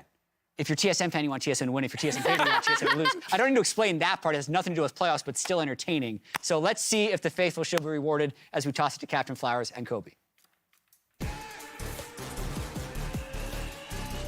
Thank you so much, chat. Welcome, everybody. CLG's fate is on the line, and we've got the man with the plan to bring it to you. Turns out I am casting all 3 of CLG's Super Week games. Casted yesterday, they won. We've got the next 2 coming up. And I'm actually going to start by giving TSM some tips. Okay, what do you got? If you're looking against CLG, there's one thing that stands out above any other in draft against CLG. Do you know what it is? No, dude, I'm a Skarner player. I don't know how to draft. Camp, it is Luger has played 11 games of Jinx. The next most played AD carry for them has 2 plays. So you're telling me that TSM had better have watched Arcane? Jinx from Arcane. Okay, let's see. Whoa! We got a preview. I saw Jinx from Arcane right there. All right. Spoilers! All right, well, let's see what we get then. We're into the draft, and we got some focus on mid laners here at the start. Twisted Fate, Rise, Banned Away, Kai'Sa taken off the board.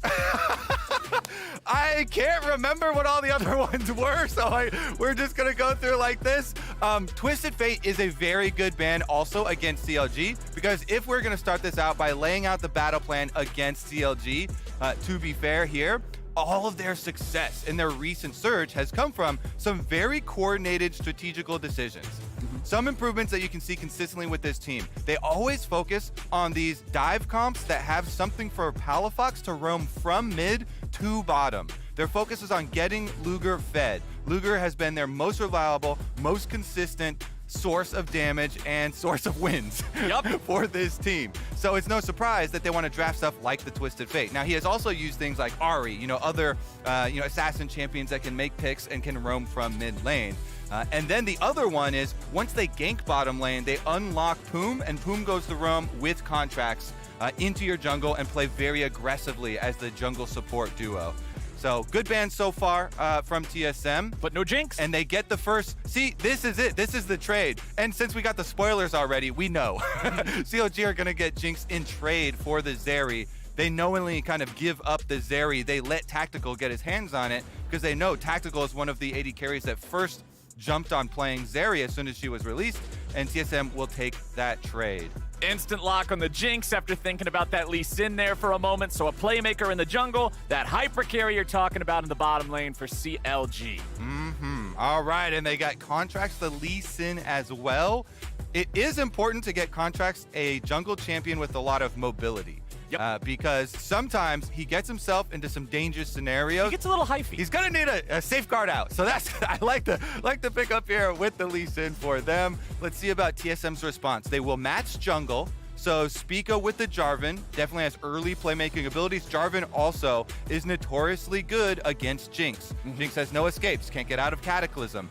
And a classic combo. They hover over the Huni Rumble, but Jarvan plus Rumble, the hot pot, the spicy hot pot combo, and the fact that it is Huni's Rumble, the Rumble that has the most faith of any player champion combo on TSM, I believe, it just further cements this lock-in from them. Now, CLG, let's see. They've got kind of an opening here. They can match top and get Jenkins the counter pick now, or they can try and grab, support here instead to get some safety for the Jinx and deny some of those hot pot combos, the Jarvan Cataclysm plus Rumble Ultimate over the top of it. It's necessary as soon as you see that to try and get some defensive support there for the Jinx, because as we stated, Luger is the pinnacle. He is the pillar of the CLG win con. All right, CLG, they've got the Kench, and of course we'll have to watch during these fights because Poom's job will be stay close enough to Luger that you're able to save him from the hot pot, but don't stay so close that you end up being an extra ingredient in that hot pot. So that'll be his job. Let's see how the second part of the bans go. No fish in the hot pot, Flowers! No fish in the hot pot, not this time. It needs to be seafood free for CLG. No frogs, no Yumi fish. is banned out, Camille banned away. We do not have synced up picks here in the first half of the draft, so we might see different priority here. CLG strictly focusing support with the Rakan and Yumi bans. Let's see if TSM continues looking at that top side. They already banned out the Camille to keep the Rumble safe from that, and will ban out the Ahri now as well. One of those other mid laners that you mentioned for roaming. Yep, those are the two that CLG used very successfully, so it does look like TSM were taking notes. So TSM analysts definitely getting their pay for the pick ban this time around, though they did give over the Jinx, and we'll see about that. Their attack plan to kill the Jinx right now does look pretty good. They're going to have to worry about that Tahm Kench safety, and you know what? CLG match the Huni iconic pick of Rumble with the Bob Jenkins iconic pick of Kennen.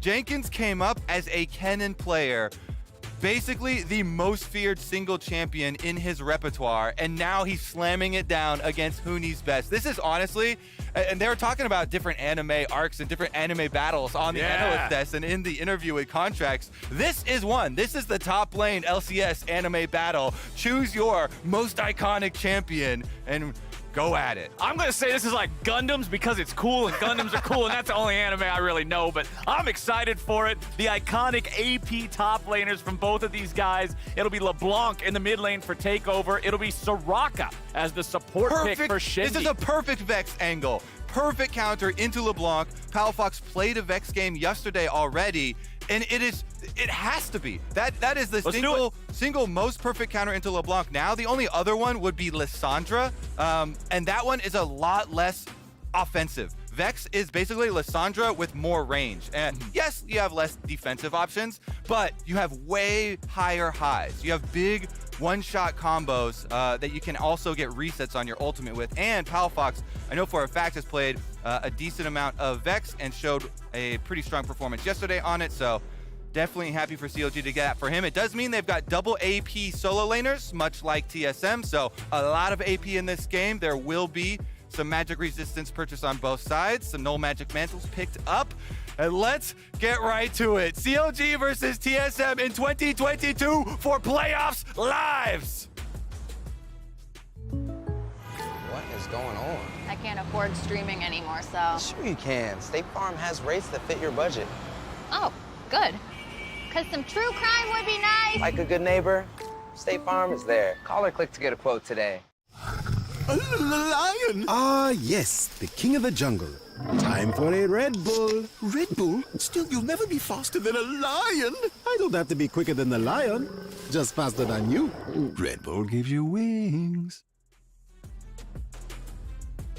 Man, I am excited for this after what we see out of the drafts. Top laners on their iconic AP AoE picks. Junglers on active early playmakers. Mid laners on OMG WTF one-shot champions. This one's gonna be good. You're singing me a sweet song here, Flowers. I like that intro. Let's get it. All right, CLG, with a level 1 plan here down to the bottom side, they're going to try and pinch Tactical, but Tactical walks out into the river, so they can't actually get their level 1 off. What you usually do with that level 1 is come from both sides of the tri-brush, assuming someone from TSM is waiting in there on the point defense that Mark has been talking about. But because Tactical pokes his head out, they see the early play, so TSM get the early information, they avoid the invade from CLG, and they got some vision for themselves down. The payment vision right here. Yep. Ward over the back of the Baron pit. Looks like that was Spica's ward, or actually he has Sweeper now too. That was Takeover's ward. So Takeover goes, places his as well. And we've got double drop down. Oh, it was the reset. So it was Tactical got his Spica got his reset off. Switch over to the Sweeper now, and we shall see if one of them uses it on the red buff. And we have CLG's bottom lane duo here, just sitting in this forwardmost brush, ready to jump out and see if there might be any advantages they can find, as TSM's bottom lane will now be moving through the tri-brush. Of course, CLG is now able to reveal their position, and we're not going to get anything super cheeky as they make their way into the lane. Junglers are starting off on opposite sides of the map, both beginning with their red buffs and then heading towards those Raptor camps. Over in mid lane, Takeover versus Palafox. You already talked about how Palafox is super happy to play Vex into this matchup because it's so effective against the LeBlanc. Yeah, it's really good shutting down her dashes, and it's basically burst combo versus burst combo. And Vex with the fear has a huge advantage in that. So it's basically the most common counter pick nowadays in the current iteration of the LeBlanc meta. Yep. You can always fall back on like Malzahar or Lissandra, but those are older champions, Flowers. And yeah. As you know, we tend to favor the newer ones. Tracking the jungle though, because we talked about Spica's ward that was here and Takeover's ward that was here. It saw the start for Contracts, so they know that he is red Raptors and down into blue quadrant now. So TSM should have a very good idea of where Lee Sin is, of where Contracts is right now. You don't actually have vision on him, but you are able to extrapolate your early... You can infer some information. Exactly. Extrapolate your from your early data where he is going to be. He has not crossed over yet, so we shall see about this bottom lane pushing out. And we just saw a defensive tri-ward there from the TSM bottom lane as well. Takeover in mid, now going to be the target, though. He just used his W, but he's so close to the wave is pushed up at his turret, so Contracts. And then that's why I point out the tri-brush ward here from Tactical and Shenyi. Oh, but Tactical already has to flash away anyway. Contracts throws out a Q, but he's not going to land that one. TSM back away. Yes, they lose the flash and their AD carry, but no real damage done. Can they deny, though? Because that would be real damage. Palafox made the roam, and so very, very, very cautious here from Shenyi and Tactical. They wait until that recall from Palafox goes off. Meanwhile, Jenkins under attack. Jenkins getting jumped on as Spica's waiting for him there in the tri-brush. Flash coming out from the TSM jungler to continue the chase. Jenkins is trying to get away from this, but Jarvan's just whooping him over the head here over and over and over and over and over again. Jenkins, you better run, buddy. He's out. All right, he's out. But man, that one, he had to be sweating on that one. That electric rat's got more than one trick. Nice stun there. Gets the extra charge with his E to be able to get this. If you weren't casting it, he dies there. Stun rock off. Contracts is still lurking around bottom side. Remember, Flowers, CLG, very much bottom focused. They do leave Jenkins by himself on the top side very, very frequently, letting Jenkins be the weak side player while trying to get as much resources into Luger as they possibly can. Thus far, it has basically turned out with Tactical's flash being blown in exchange for both of Jenkins' summoners. So TSM technically winning out in summoners blown over this game, but CLG have their advantage towards the area of the map that they would much prefer. Exactly. Now, the chicken interrupts the recall there. CLG chickens right there. Yeah, the CLG chickens playing for their own side despite the fact that Speak is the one getting the money from him. 2v2 in bottom lane. Oh, Shenyi, one more hit would have got him, but he gets away in time with the flash. Luger and Poom running the show here in the bottom 2v2. Yeah, that was good by Shenyi. Lays down his root first and then flashes away, so it procs on Luger. They can't finish the kill on him yet, but Contracts is sniffing around. Again, the Palafox Contracts roams to bottom side. You know they're coming, but what can you do about it? Speak is going to walk right into the brush and see him waiting there. The fear into the sonic wave resonating. Strike! Speaka gets away and he turns it around for the first blood as Poom now has to back away too. Beautifully done from TSM. In a 3 versus 4, Flowers TSM turn around the CLG plan. They flip that table over. Oh my goodness, the burst damage there. They get the kill on Contracts. That is a huge, huge outplay from the TSM bottom side. Spica knows that they're gonna come bottom. The roam is pinged out and he goes into the brush to see it first. Even so, still surprising that they were able to focus enough because the initiation onto Spica was actually quite good. But the exhaust onto Contracts and then Spica EQs backwards over Contracts and away from Luger, away from the CLG DPS. So very good positioning there in the skirmish of the 3v4 to get isolated focus fire down onto the Lee Sin and exhausting him to make sure that Spica doesn't go down. TSM outplaying there for the first blood. Very nicely done. A 1,000 gold lead here for TSM 7 minutes into the game. But we're getting to the point where ultimates are coming online, Mr. Kobe. We've got Jenkins' ulti, we've got Hooney's ulti. How bloody is this one going to get here? Jenkins throws a little bit of damage back into him. Hooney is overheated. Jenkins with another Thundering Shuriken, not going to find the mark. Remember, neither one of these guys can join a fight anywhere else. No teleport available for Jenkins. Hooney has Ignite, so they can't join any fights. I want to see them use their ults on each other, Flowers. I want Fire and Lightning. Fire and Lightning up there, baby. Let's get it. Bottom side, CLG will pick up the Dragon because you see Spica rotating up towards that top side of the map. Meanwhile, on that top side, they do have their level 6s, so those ults are ready. The flash from Jenkins still not up, so it would definitely be an advantage to Hooney in this scenario. Well, we've got Palafox and Takeover trading back and forth a little more. Nicely done there. Takeover forcing the flash out of Palafox to avoid the second part of the chain.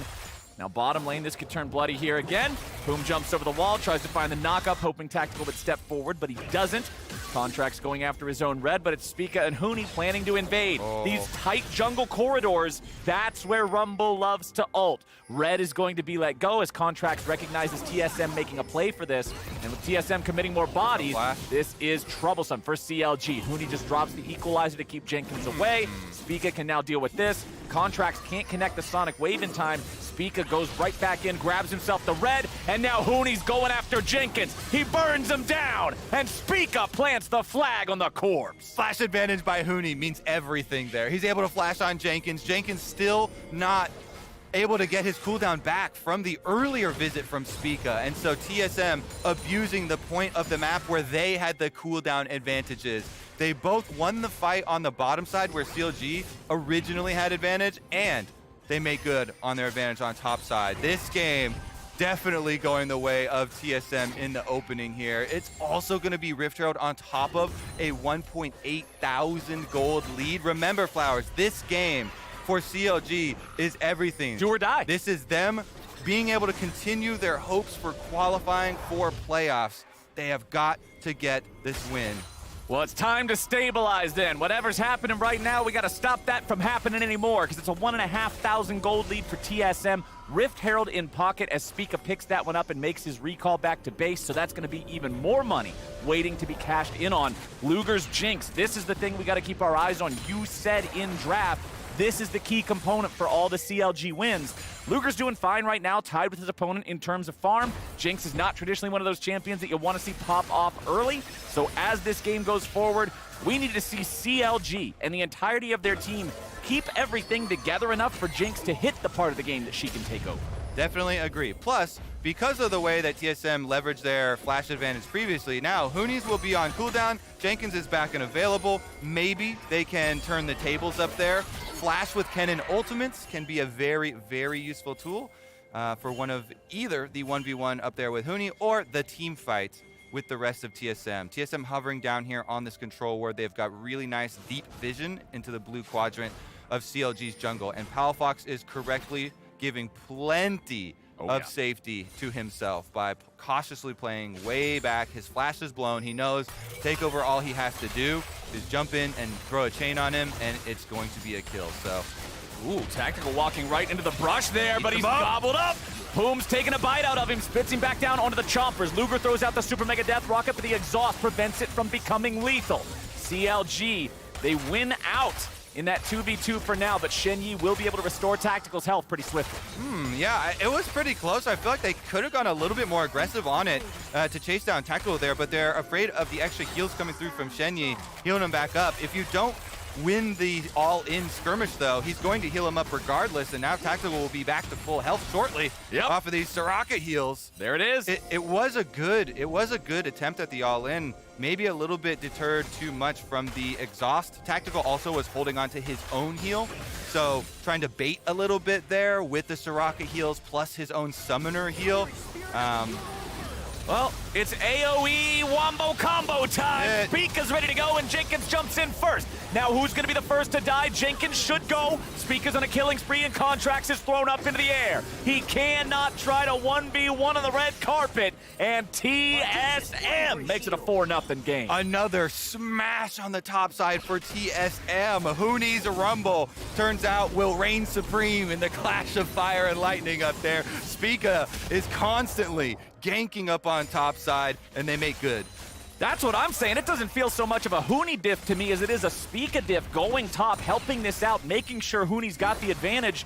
Jenkins wanted to jump in because he had Contracts behind him, but he underestimated the enemy jungler. Yeah, I think also Jenkins needs to flash the Cataclysm there. Regardless, Tactical now under attack again. Tactical at 300 HP, another heal from Shenyi, keeping him from being too close to death. Okay, close but no cigar. The story of the bottom lane attempts on Tactical's life, as now the Rift Herald summoned up in topside will find a charge onto the tier 2 turret. TSM with a nearly 4,000 gold lead, 12 minutes in. They might be eliminated from playoffs right now, but they're looking to drag CLG down with them. Boom's gonna have his jump interrupted. He continues to take damage. Tactical can't find enough to kill him just yet. Takeover makes his way into the fight. Chains onto Luger, force out a flash. Contracts wants to get away. There's the safeguard to get him back out of the range of TSM. No kills either side here in the bottom lane. Leave it to TSM, Flowers, when all the pressure is off. They've been eliminated from qualifying for playoffs. Now, without the pressure, they are firing all over the map, chasing CLG out of their own jungle now as they try and scrape together a Gromp kill while Tactical finishes off the extra turret damage on bottom. We've got our next dragon spawn. Spica's going to go after that one. TSM has total control over this area. And importantly, this second Drake is going down at 13 minutes. So the teleports are not unleashed yet. That means Jenkins isn't able to come down here and try and stop anything. That will be a pretty important point of the game for CLG to try to utilize the extra TP.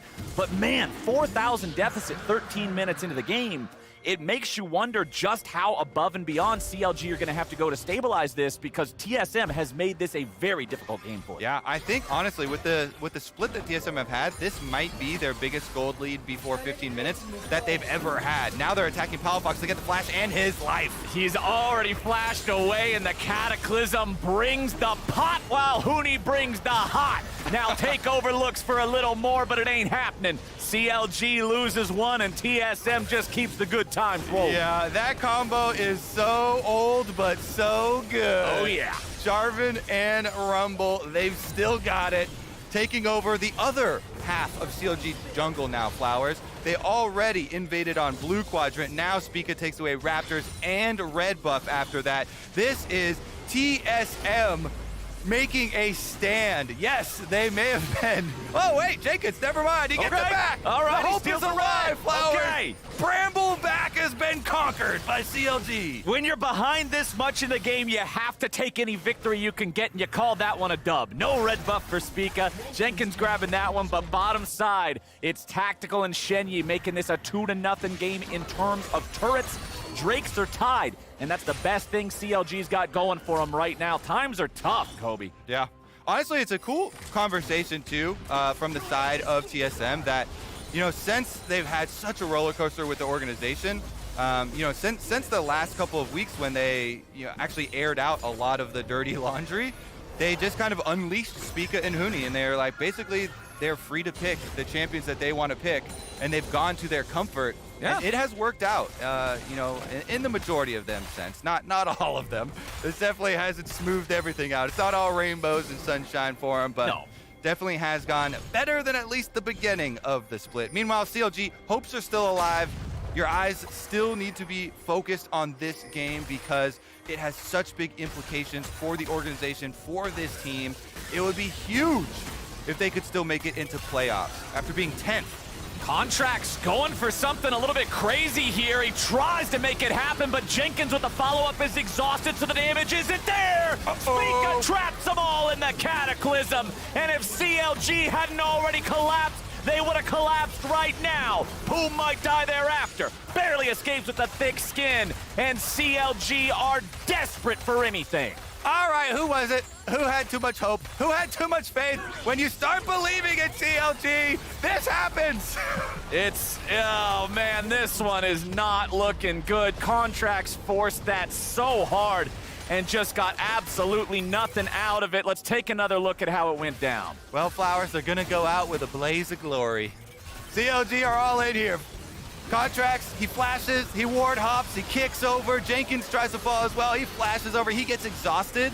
And the heals from Soraka, ultimate comes in as well. So that means no TSM member will even go down in this exchange, in this scramble. TSM didn't even have Takeover there. They didn't even have LeBlanc, the assassin, at the beginning of this fight.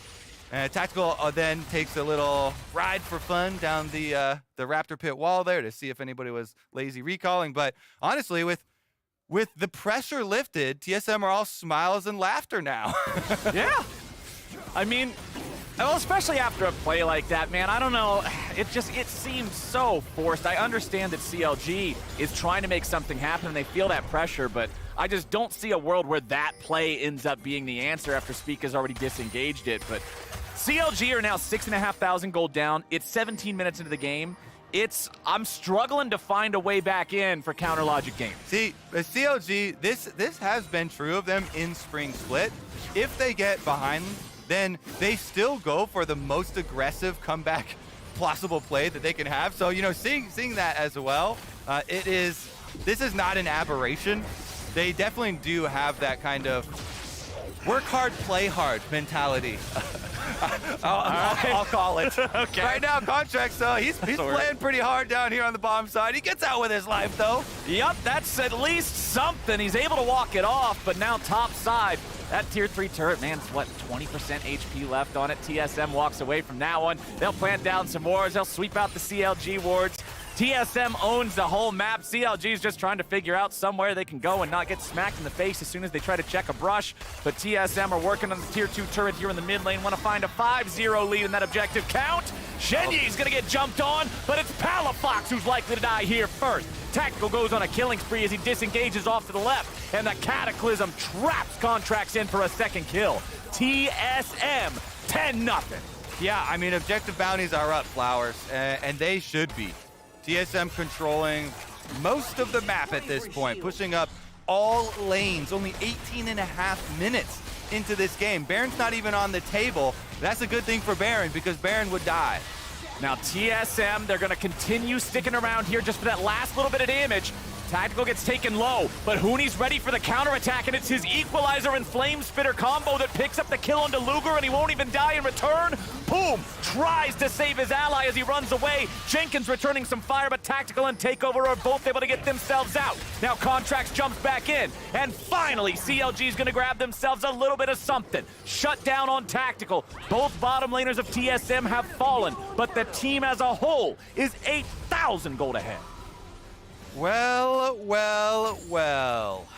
TSM coming back to thwart CLG once again, Flowers. Two organizations intertwined throughout literally the entire history of League of Legends. They existed before the LCS existed. And Takeover, he's going to exist after Jenkins ceases to exist. Yeah, Jenkins don't exist no more. Takeover just pops him. Third kill for the LeBlanc. All right.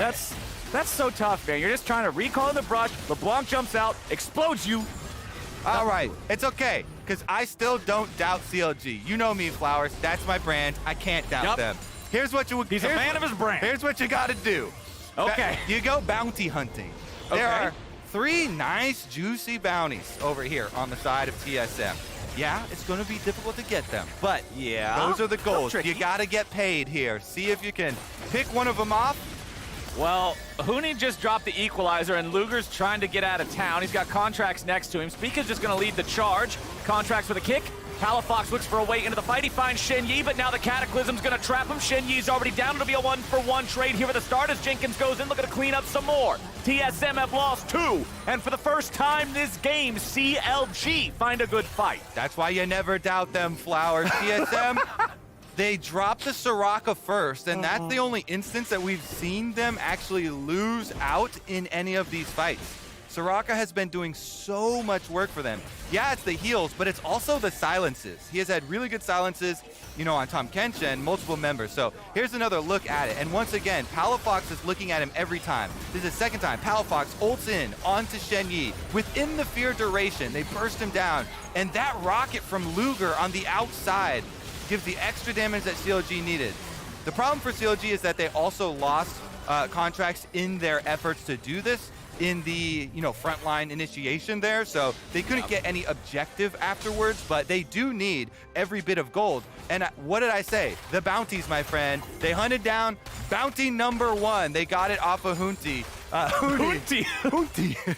Well, it's Hooney's evil twin. Quest updated, objective 1 of 3 complete. Now you have to do the next 2 objectives to finish the quest. Worth noting, at least Luger was able to get some loot from it. He's got his Bloodthirster completed for his second item, so he's 2 out of 3 items along the way there. But the problem is, man, Spica has an Umbral Glaive here on the Jarvan, a very aggressive option in terms of the stats, but it's going to do wonders for clearing out more vision and continuing TSM dominance over the map. Yeah, meanwhile, I was highlighting Hooney's book. He upgraded to the Medjais early on, and he still has 5 pages after the death. So gonna have to keep on focusing some kills onto that Rumble. It does mean there's no stopwatch and no Zhonya's on the Rumble, so no safety there. So it is a killable target. Jenkins here is gonna have to get out of TSM territory, which we've decided is all 4 quadrants of the jungle. Well, one thing that's nice about the book, too, that I don't think gets talked about enough is ever since the item rework, the book gives you a bonus mythic thing. Like, this book is cheaper than probably a real-life book from a college, and you can just get a bonus mythic completion thing from it. It's just a great, cheap way to keep stacking that passive up. Yeah. Sven also pointed out to me, C9 Sven, that the support items also, once they're fully upgraded, too. Meanwhile, Shen Yi again, Shen Yi again, Palafox again, the accuracy, CLG again, finding the fight. 2-0 against TSM in this one, but it's Huni taking objectives elsewhere that could cost them. Oh, double TP, teleport coming in now. Takeover! Takeover wants to get some damage before they make their way up there, and Jenkins and Palafox are now at half HP. They've teleported into their own demise, or have they? Huni now down to a third as well, but both kills come through and TSM equalizes. Now, can Contracts pick up another? Huni going back to the safety of a teleport of an ally coming in as Poom absorbs the auto attacks from Tactical. Takeover's made his way up. Tactical over the wall. Contracts in retreat as Luger fires off a couple of rockets, but he's got to be careful. He can't tank this up. Takeover jumps in. Contracts running away. Luger's taken away to safety, but Contracts is taken away. He's taken down. Tactical tries to fight. A double kill back over. Tactical stays alive, and CLG are ace. And that's going to be Baron Flowers. Tactical gets his hands on Zeri. He says, you know what, Luger? You can have Jinx from Arcane. I got Zeri from League of Legends. And she'll probably be in Arcane in the future, too, because she's from Zod. Coming to the replay. Spoilers! Oh, my God! Honestly, though, this was really set up by Takeover. You know, Takeover kind of sends the care package over to Tactical and Huni here by going in for that LeBlanc chunk as the teleports are expiring from the bottom side of the map. And so that allows this whole sequence of events. Very important chunk there from Takeover initially on those teleport targets. And then Tactical just goes wild on this area. He loves this champion for a reason. You know, he is himself a zoomer, and he gets to fire it off in this one, making full use. Spit my drink Flashing over the wall with 20 HP as well. That comment was so good and so stupid at the same time. That was perfect, dude. Well done. Spica tries to go for a Cataclysm, but Contracts has a flash away. Oh my good. Okay, I was like, is he actually going to get out of it? But unfortunately, Titanic Hydra has a very large AoE when wielded by Zeri, so Tactical can pick that one up. 5v4 on the map. Baroned up TSM, 11,000 gold lead. CLG is going to need a couple of miracles for this one. It's okay. This is you still have faith? This is the org. This is the team. They manufacture miracles, Flowers, and they're going to need 2 right now. TSM are taking the base. Let no man ever say that Kobe was not faithful to CLG. Mid lane tier 3 turret, mid lane inhibitor. They're both out of there. Somebody shoot the damn thing. Okay, there we go. Takeover. The honor is yours. Yeah, they give it away to him. And now bottom side, 1 tier 2 turret left standing here. TSM's going to fix that real quick. Couple more autos into that. And then CLG's got to be prepared. They got all 5 players alive again now. They're going to have to make their defense. It just comes down to, do they choose to try to defend underneath this remaining tier 3, or do they try to fight them underneath Nexus turrets? Baron's still up and running here for another 75 seconds. Equalizer dropped down on top of the tier 3, so TSM is able to break through. Palafox goes in for the Everfrost root with the counterattack from Spica, and TSM prevents any follow-up. Tactical, unafraid with Shen Yi behind him. Spica now going for the Cataclysm yet again. Luger having to flash away. Contracts left to the wolves of TSM as they push onwards towards Nexus turrets. CLG are stuck in the fountain. TSM continue the push. 13,000 gold lead. TSM can't take damage. Shen Yi just keeps healing it off. Tactical's not even concerned about turrets. He wants to go for the kills. It's about sending a message. And the message that TSM is sending to CLG, you ain't making playoffs either. Spica backs away now as Luger tries to find any sort of a way to hang on. Rumble moving forward, Flame Spitter ready to go. CLG just trying and trying, but try as they might. TSM will grab CLG and drag them under. Tactical with the Zeri pop-off. 10-2, my friend. Huni's Rumble. Spica plus Huni in the early game. Spica punished topside so much. They played on CLG's tendency of using everything towards bottom side of the map. So they attacked topside over and over. Really nicely managed as well. But the big one to me was when TSM win the 3v4 bottom side, the first attempt at the dive from CLG, because that was actually set up quite well. Turned around even better. Turned around even better. over. And thus, a third tombstone appears in the graveyard of Spring Split playoffs. RIP to CLG. It was a fun one, though. Yeah, we got to see some madness here. TSM will eliminate CLG now. We're heading over to a break, but when we return, the Tigress is talking with Spica, and the desk is ready to break down playoff possibilities. See y'all there.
Welcome everyone to the Verizon post-game interview. After a TSM victory, I am joined by jungler Spica. All right, Spica, tell me, why was this a game where TSM had the greatest gold lead that you have had all split?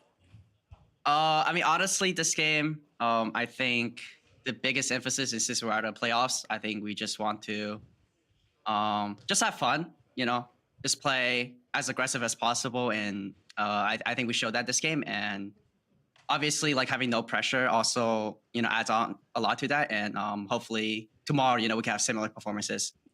How did you get to that point as a team of kind of using that no pressure to your advantage? Because it feels like sometimes it can go that direction, but it also has the possibility of going way the other way. Yeah, I mean, we might have went a bit too far sometimes this game, but, you know, I'm happy with our performance this game. You know, pretty much from drafting phase, we just said, you know, just play whatever you want. Like, you know, Huni really wanted to play Rumble. So like, okay, I'll just play Jarvan for you. And I think it worked out great in the end. And that Jarvan play actually earned you player of the game for this one. A lot of attacking of the top side. Yeah, wait, why do you seem surprised by that? I personally feel like I didn't do much after the 20 minutes. We're having a little bit of fun. But, you know, I still take those. You set up well, though, in the earlier parts of the game. Were you trying to take advantages elsewhere? We know that CLG likes to play a lot towards that bot side. Yeah. Yeah, I mean, I think me and Huni has, you know, we played the last year together. for a whole year, and I think we have really good synergy. So we just go back to our roots, say, hey, we're just gonna play jungle top, we're gonna get lead, and then we're gonna just get back to the team once bot lane play weak side. I think that worked out great. You mentioned the comfort picks that we saw over from you and Huni. We've seen that actually a lot recently. How does that help the team's overall development to have the stable force of you two who have worked together in the past? I mean, I think just when you have a lane that's going to be guaranteed winning and we have really, really good synergy together, the game's just going to be a lot easier to play. And I think, we had a lead top lane, we transitioned that into mid and bot, and it just feels really smooth, just like how we played the game last year. And it's still a super week, and there's a lot to gain from these stage or even virtual stage performances. Are you all trying to tackle anything specifically? You have another match against TL tomorrow, or are you taking a bit more of a relaxed approach in these last matches? I mean, for me, I definitely really want to beat TL just because Bjerg left us like a rat. But if we can beat him, it'll be really, really great, and it'll be, I guess, the highlight for my season at least. So I'm really excited for tomorrow's game. I feel like I see TSM players and Team Liquid players still hanging out a lot in a lot of the post content. Is that the case? I mean, I think we're still, great friends with Bjerg. We still talk a decent amount, and Tactical's obviously really, really close with a lot of TL staff and members. So, it's great every time we see each other, just have a really, really friendly relationship outside of, competitive, and just, adds a lot more fun to it. A lot of fun for the fans that were watching too. You know that TSM has that really strong fan base. Is there anything that you want to say to them right now, final week of the regular season, cheering you on in victories such as the one today? Thank you for the support. The split is not that great, but it can't get worse next split. So, it's only up from here, I guess. Yeah, looking towards those positive horizons. Spica, always great talking to you. Congrats on the W. Thank you very much for having me. Of course. More for us to break down on this. Let's head on over to the State Farm analyst desk. Tempting fate. It can't get worse. Technically, you could be below Immortals in the standing. Could get worse. Yeah. We've been tiebreakering stuff. Update. Technically, Dig is not eliminated. And the reason for that is because if teams end up in a 4-way tie, unlike a 3-way tie, where when someone has a 0-2 record against both teams, they're just kicked out and then another tiebreaker is played. An actual bracket is played with 4 teams that are tied, and head-to-head record does not matter. Yeah, so if FlyQuest, EG, Golden Guardians, and Dig all end at 8 and 10, that's when Dig would still have a chance. But if there's any type of 3-way tie, because Dig is 0-2 against all the teams above them, they would be out. So that would be like the next miracle run we try and set up. But like all of our miracle runs that we've talked about have just flown away. We should stop instantly. hyping things up. Yeah. Every time we hype it up, it ends. Yeah. So there's no 4-way tie possible, everybody. There's no way that's going to happen. All right? It can't get worse. No. I mean, okay, pressure. I think like pressure is kind of the name of the game for this one, because Spica just there. TSM played what, their best game of the split? But COG maybe played their worst game of the split, right? Because it suddenly mattered. It's suddenly like, oh, wow, we've had such a hard time, we can win. Is that what you felt in this game, or was it something else? So, to be honest, I felt like that was a large portion of just the draft coming into play. There were a number of kills that CLG did not get because of the Soraka pick. There was a face check by Spica in the bot lane that got turned around because the Soraka healing. This with the Soraka ult, there was an all-in where Tactical was able to get survived by the just healing of the Soraka. Yep. And I felt like that accelerated the carries to the point where they could just kind of run over the game, because it is just a lot of damage. It's just a damage comp. It's all damage aside for Jarvan with CC, and so if you fall behind, you're kind of useless, but if you get ahead, you just keep murdering people. And I think the funniest thing is, Spica was like, oh yeah, we just all locked in champions and really wanted to play. Yep, I'm felt like shocked that Shenyi really wanted to play Soraka, just because it's so against what we think of him, right? It's like so not what I saw him play in the LPL. It's so not what he has said he feels like support is, right? With a super heavy engaged support. But the Soraka was actually, to Mark's point, the massive difference maker. This, they pointed out on cast, but the chunk that Takeover had into the Rumble ult was so important to set up this play. You just made me think of something totally tangential. Oh, no. Like, Core JJ loved playing Yumi. Like, and he was so vocal when he was on Yumi, Really? too, which was just crazy. He was just cluttering comms. So with his who Yumi knows? field. Maybe I'm just wrong, and Chen Yi loves playing Soraka. I think it probably is. I think these super aggressive supports, like when there's a champion that they can play completely differently, sometimes there is something there that just makes it more entertaining. I can just see him being like, all right, face check that brush, get chunked down, almost die, almost Yeah, die. yeah. All right, I let got me, you, let me heal. Yeah, no. It's a totally It's like a different little game. mini You don't game. have to engage. People are just going to come to you. And then the rest of your team Amazing. is like, where's our engage? But this, I will say, for TSM, feels good they won. I will personally admit I am sad that CLG lost for a Me couple too. of reasons. Yeah. One, obviously just the hype scenario of the playoffs that we were kind of building up of Yeah. the Miracle run. That fell apart. I was a big believer in CLG in this roster at the start of the year as one that could actually potentially be the dark horse for playoffs. And it was kind of true. And then the dark horse died. So, like, that was another personal one for me. I still, like, for both these teams, think heading into summer now that they're both out of playoffs, you can see the potential of the players as Tactical popped off. You know, the CLG lineup is able to take games off teams. And this TSM roster, when they feel like they're out of the shadow of the cloud of everything else that happened this year, showed that they can take people down. Yeah. They beat C9. They did. It's odd. It is odd. I don't know. It's just odd how we were talking about, like, we can be biased on the analyst desk. We're not cashing the game. We wanted CLG to win because it made things more interesting for us. Yeah. And yet, almost as soon as we wanted it, we got exactly the opposite expectation. So, like, it reminded me of, personally, the one it was closest to was like the 2017, this is over exaggeration, but the 2017 Worlds group stage where TSM needed to, like, just beat the 0-5 Flash Wolves and they just get decimated, right? And COG just needs to beat TSM having their worst split ever and they get blown out. So you hate to see it when that stuff happens. I think it also speaks to bring it around full circle to what we started talking about at the top of it. TSM playing freely, even if we don't think this is the roster that's going to stay together. Yeah. Like, that ability to just have fun playing the game actually matters a lot. Yeah. All right. We have another game. Next game, Immortals. They're already knocked out of playoffs, but they can look to play spoilers to FlyQuest. Yes. The pressure is off. We see this once again. FlyQuest, so many ways that they can make playoffs. They just have to win. That's it. They win and they're in. They win and they're in. But there's pressure on FlyQuest. There is no pressure on Immortals. We have to know if we're going to see that again. Also, Immortals has subbed back in the bottom lane. They've been playing most of the second half of the split. So we're going to see, again, Arrow and Destiny, they're back. Wild Turtle and Joey not playing. Yeah, and I think for Immortals, they had a big loss yesterday to the side of CLG, where they got massively ahead. They ended up throwing that and falling behind. So for Immortals, even though they are done in their playoff hunt, I still think there's a little bit of pressure on them given how defeated they looked on their cams yesterday when they lost that game. That was a loss that wasn't just, oh, we're out of playoffs loss, but that was personal disappointment in how they performed. And I think that's why, for them, they want to win today. Yeah, I mean, none of them expected or wanted the season that they've had. I know we talked about it in Waiting Room, but in terms of constructing a roster of kind of well-known players that have been around for a little bit longer, we expected this roster to actually be able to possibly sneak in, like, to a, like, top 5 as, like, a dark horse. Yeah. But the team that's actually done that is FlyQuest. We can get some positivity in here, too, because a player on FlyQuest, Takui, I think has been really, really good.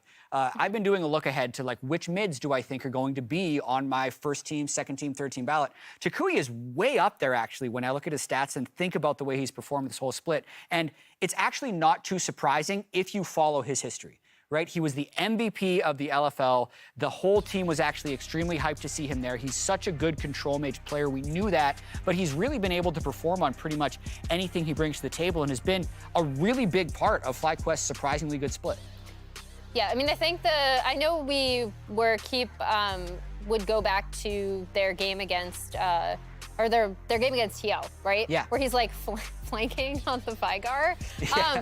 It sounds weird, but in terms of where he is in relation to his team has been the thing that surprised me the most. Because sometimes when mids come in, even if they have a really amazing split in something like the LFL, where we were just seeing the highlights, they might not have good coordination or good positioning. Here's the awesome Vigar flank there. But this is just also team coordination, which is something that FlyQuest has been surprisingly good with.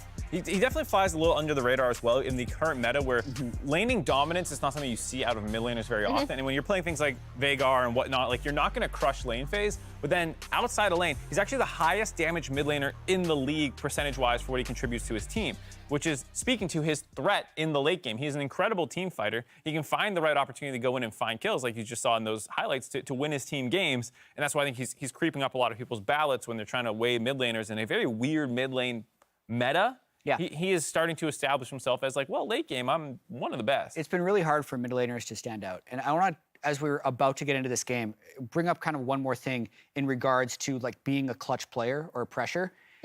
Even though there is now way more pressure on FlyQuest than there is on Immortals, I would say Afromu teams, generally speaking, are more clutch than some of the other teams. You cursing them right now? But I do think Immortals is like dangerous now. I hope we see a throw it all out the window, play what you want type of game from Immortals, and I think that's how we're going to see the best performance. But we're only going to see it when we get in the draft, and for that, we're going to go to Captain Flowers and Kobe. Man, I love a throw it all out the window type of game, Kobe. Just take all that stuff out the window, out the window. Yeah, get all that out the window. We're gonna get this out the window. I hope that doesn't explode. He's gonna start throwing the computer We're out. throwing it all out the window, and we're hoping that Immortals gives us okay, maybe not that one. They'll probably get mad if we break something that's actually important. Anyway, I'm excited for this one. I hope we get to see Immortals unleashed. And as for FlyQuest, they want to get every win they can. TSM just showed us the recipe for success is removing all expectations, all pressure. Now it's Immortals' turn to embrace the eliminated playoff team style. Let's see what they can do. And I want that to be around revenge. As you see on screen here, this is one of the things they stated at the beginning of the year. We're investing in revenge. We're building around revenge. He is the young NA talent. We're bringing in a bunch of veterans to surround him. And they, in large part, let him do that with a lot of split pushing and individual high mechanics required carry top lane champions. So let's see it in this game. You know, hopefully they go with a similar attitude here versus FlyQuest, because right now, Immortals are currently on an 8-game losing streak. That is basically the reverse of going legendary. That's because legendary is 8-0. And let's get through to the big bands. If you're 0-8, are you worth more money than a cannon minion? Ooh. That I actually don't know. We need to collect some data. Yeah, I'm not 100% sure how those many frees deaths work. does it take until you're worth 69 gold? Nice. Because I've killed someone that was worth 69 gold before. I know that is possible in this game. That's a possibility. But okay, let's go ahead and check where we're at here, because Ari, Volibear, Azir, Zeri, Lee Sin, and Hecarim are all banned away. FlyQuest lock in the Viego for Jose Diodo here as their very first pick of the draft, and Immortals respond with Aphelios. All right, Aphelios for Arrow. The AD carry has been the pivoting position here with Immortals. They're swapping the duos. They have been keeping Arrow with Destiny, them back in again after the switch up from yesterday, and it looks like they're going to lock both of their champions here. So the safety to go with the Aphelios, the Tahm Kench Aphelios, very old match made in heaven. I kind of really prefer the Thresh combination with them, but since they're blinding it here, just grabbing the Tahm Kench. And Tahm Kench is also a very good combo stopper, which is what you want versus Viego. Yeah. So they're taking into account the first pick. Jungle Viego there for Jose Diodo, because of course you rely so much on getting that first kill to reset and start stealing souls. Tahm Kench, the obvious denial. And FlyQuest are going to respond by locking in both their big carries here. We got Jinx in the bottom lane. We got the Victor in mid. They're not afraid to just blind pick that one here nice and early. We'll see if Immortals wants to respond with their own mid laner, because we're guaranteed to have desynced picks here in the first half.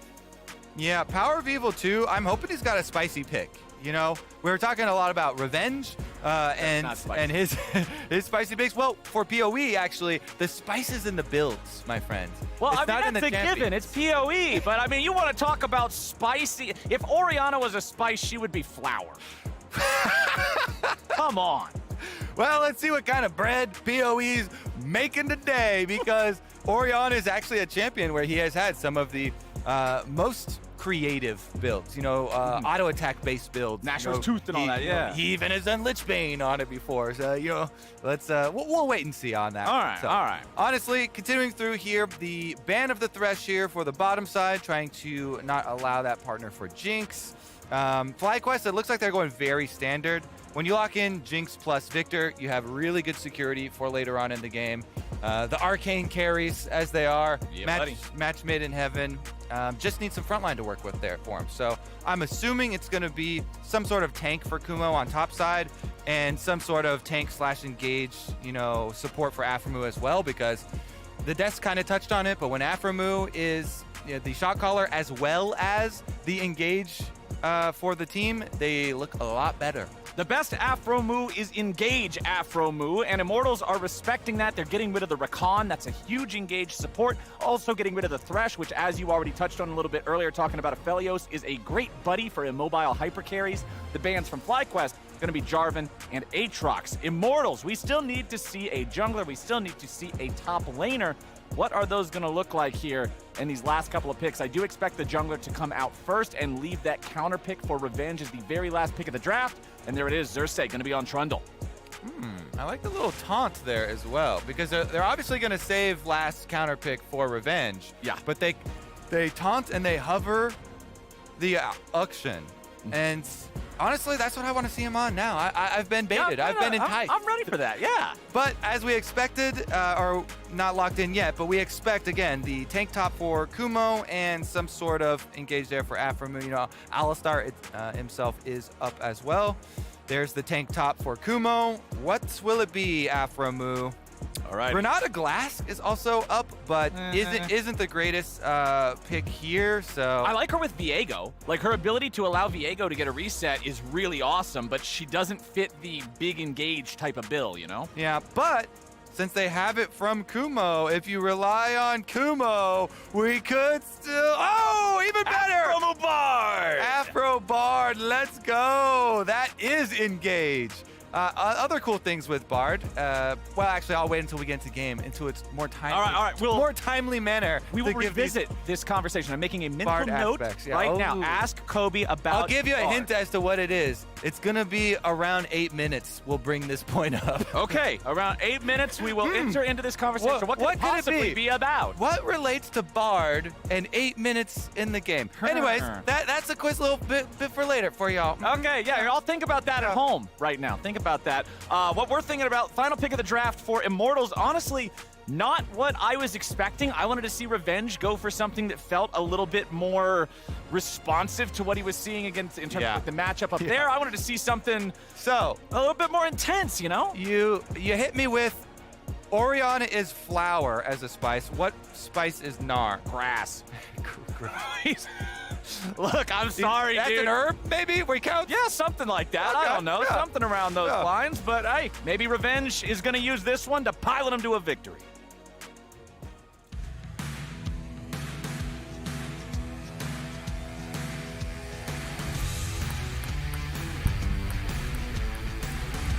She got robbed! Taking more time to find them! And this is before we even take. Yes, let's go! We're one cut down, and you want to FF? The degeneracy of Mr. Dash. More beer pong next week after LCS on Sundays. So we'll see you then, everyone.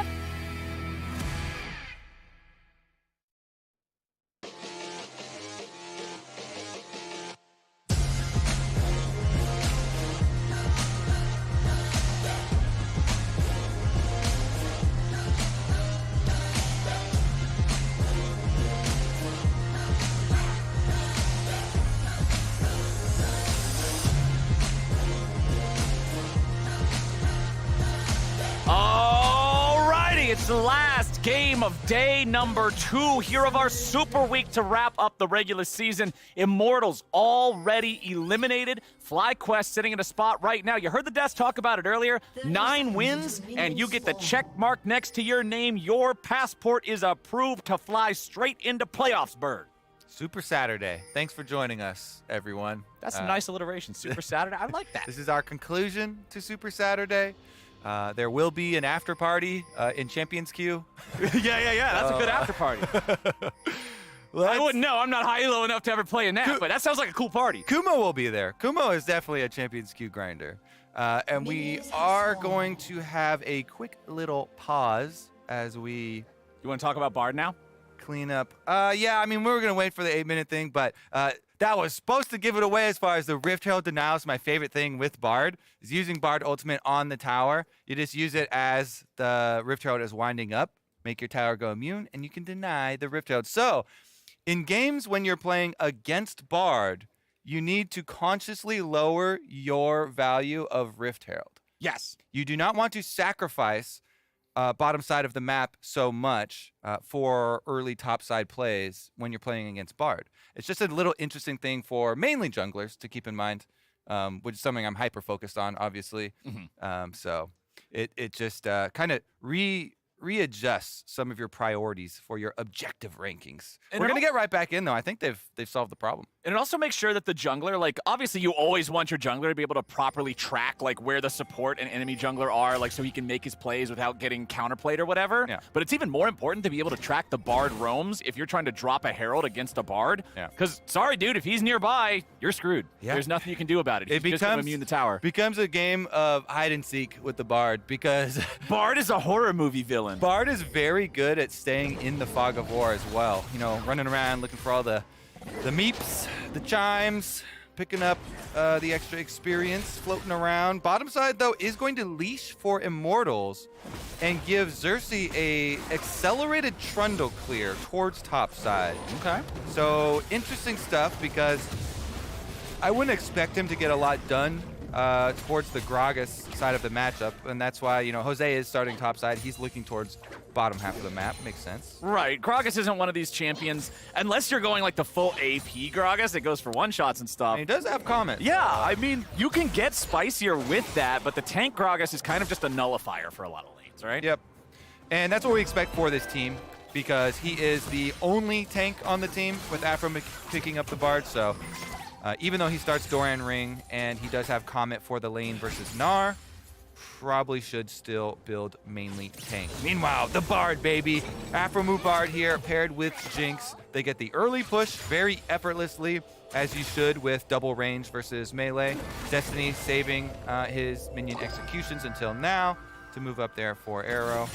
I always really like this Bard skin because the hot cocoa just is very comforting. That's why everyone uses it, I swear. This has got to be the most utilized Bard skin.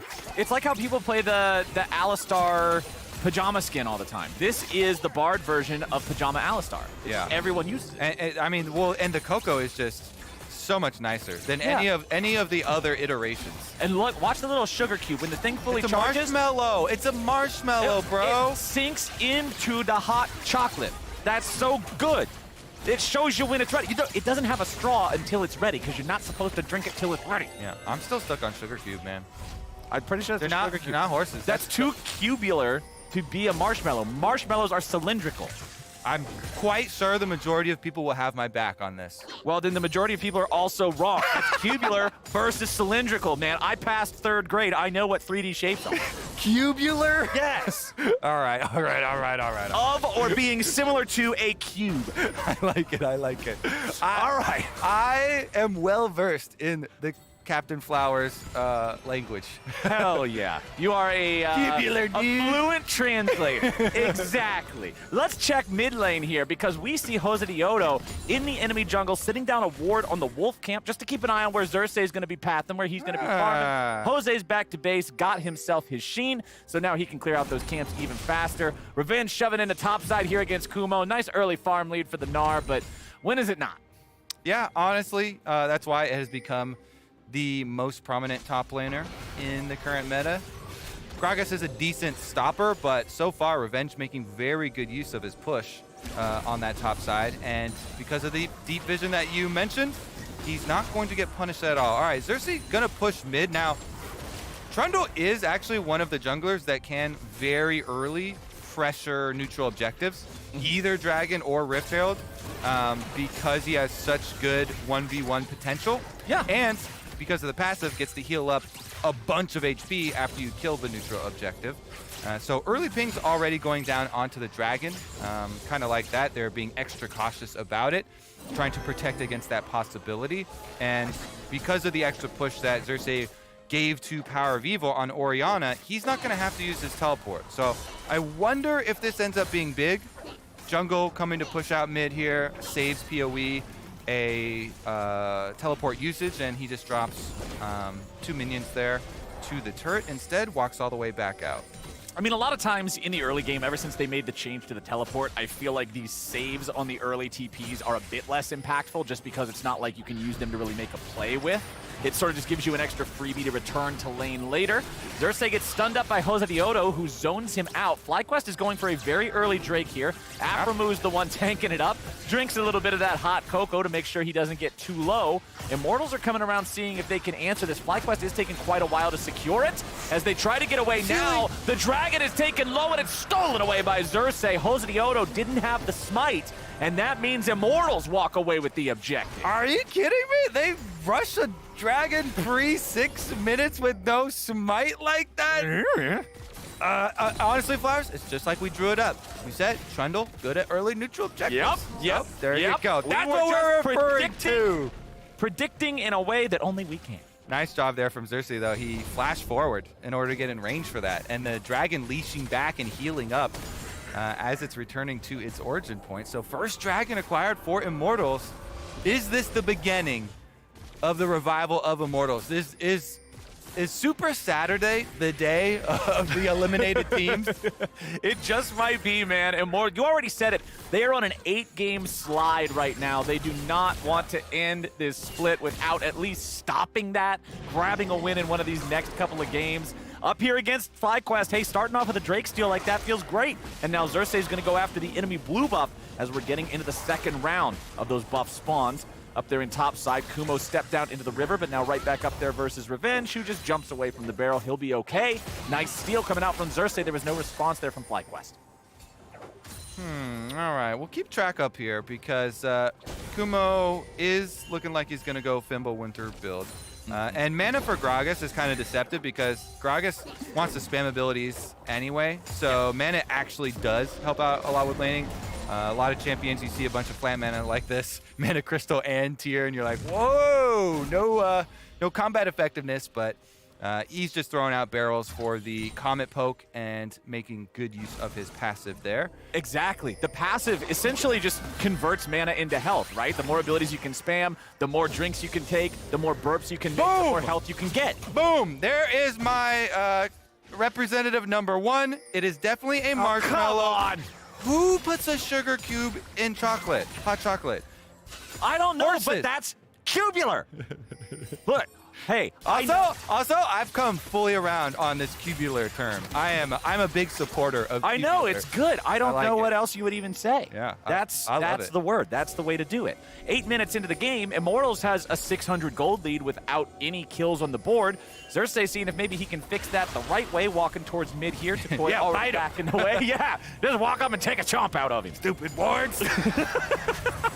Engage. Ooh, Destiny with a nice knock-up into a pullback with a shockwave from PoE, and Xerxes takes a big old chomp for first blood. That was such a nice combo from PoE and Destiny, though, right? The timing on the W from Tom Kench into Shockwave, really nicely comboed. I mean, that was with Takui having flash. No response from him, doesn't flash out of it, so he dies quickly. What will this actually come of? It looks like Jose Diodo just realizes this is not a place he wants to be. Ults over the wall for safety. Heartbreaker's pretty good for that, so Jose's going to reset his position now, but hey, man, things are going good for Immortals here in the first 9 minutes. Honestly, yeah. Saturday truly is the day of the underdogs. Striking back. Revenge is doing well on top side. Basically, the entire rest of the map also for Immortals, winning in small ways. Takui had been doing very well in the 1v1, but once everybody else came to the lane, that's when it got a bit more difficult. Well, Takoi's going to get that wave shoved out here in mid. Power of Evil walks himself right on back. Got about halfway on the cooldown for the teleports of both of our mid laners here, so those should be back up and ready to go around the time when they're going to become unleashed. They'll be ready a little bit earlier, but you know that mid laners would rather be able to use those to go somewhere, to join a fight, to turn a tide, to make some sort of a play instead of just coming back to lane. Revenge wants to get one more hit on this turret if he can to try to get that plate, but Kumo does a good job clearing out the wave as Revenge was running out of ranged auto attack with the Narbar fully charged, so he'll have to step back a little bit on that one. 10 minutes in means we've got 40 seconds until our next Drake spawns. Immortals got that first one. I wonder if FlyQuest is going to go after the second one with the same sort of aggro. Well, they definitely want to go after it with a smite. Right, you can have the aggro as long as you got the summoner spell. Looks like they're setting up in the river right now. FlyQuest taking over that vision, setting up for it. Double control wards towards mid like that. Looks like they've got their ultimates available if it does burst open into open warfare here.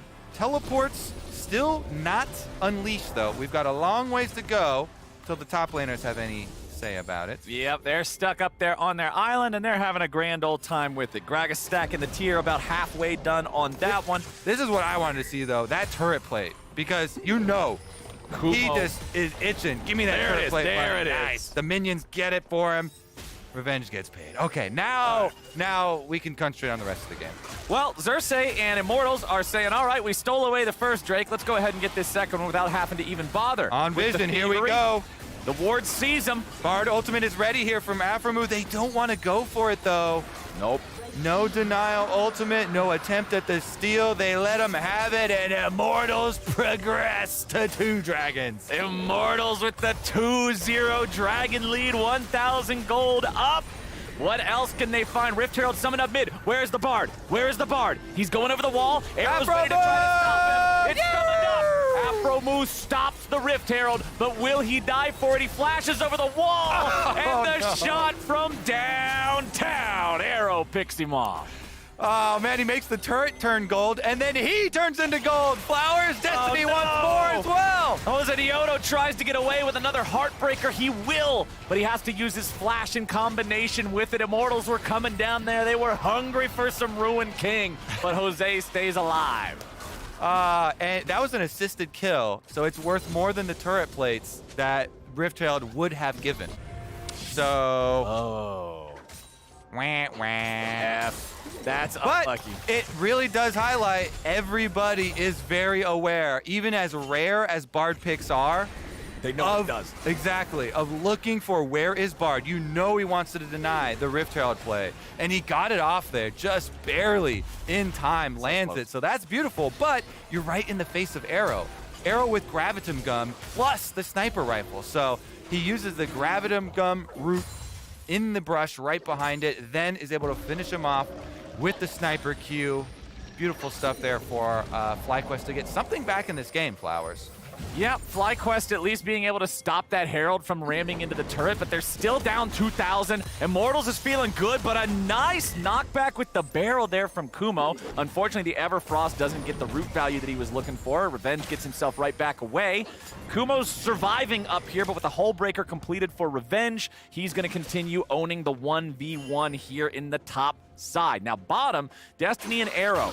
Destiny has been a part of both of the kills so far. Arrow just got paid for the most recent one. These guys are having a great time. Yeah, Destiny especially has been really, really active here on the Tahm Kench. Big props to him. Like that roam mid and the timing there with Power of Evil to pull off the combo on Takoi.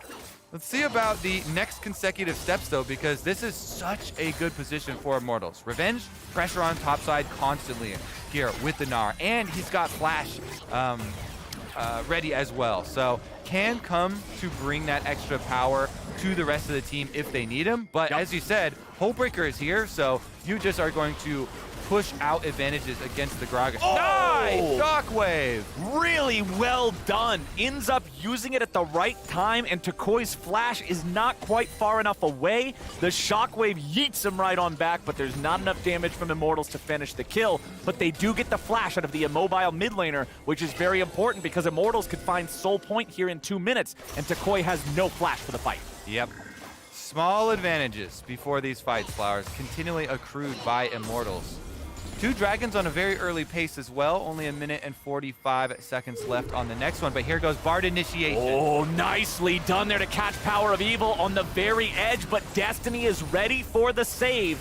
Put another one in the win column for this Tom Kench pick. Destiny is getting so much value out of it. Inhibit the ribbit. Bent the Kench.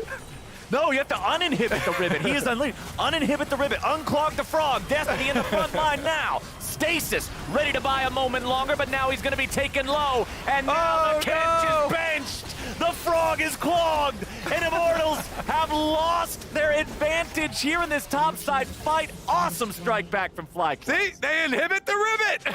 FlyQuest, they get the kill. Oh my goodness. And it's the start of a comeback, baby. Rift Herald number 2, not nearly as important as Rift Herald number 1, but it is going to be something into their pockets. Immortals do not want to let this one slip away. This is their moment, Flowers, the resurgence. You got to put a stop to your 8-game losing streak. So here's a look at the opening. Xerxes trading initially here with Jose. Just kidding. Takoi has no flash because of the previous shockwave. Play-by-play that one for me because you didn't get a chance. So it was really bonk, bonk, bonk, bonk, bonk. Perfect. Trundle just beat him over the head. Perfect job. That's exactly what just happened to this tower as well. Sometimes you're just walking around Summoner's Rift with a big old stick and you need to hit people with it.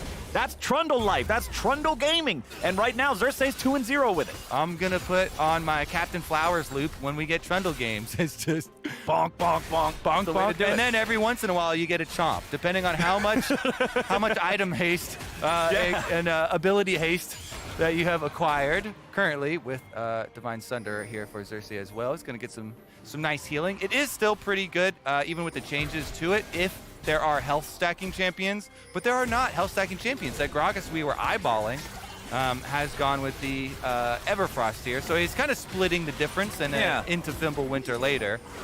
Well, FlyQuest going after the Drake. It's secured at least this time, so no soul point.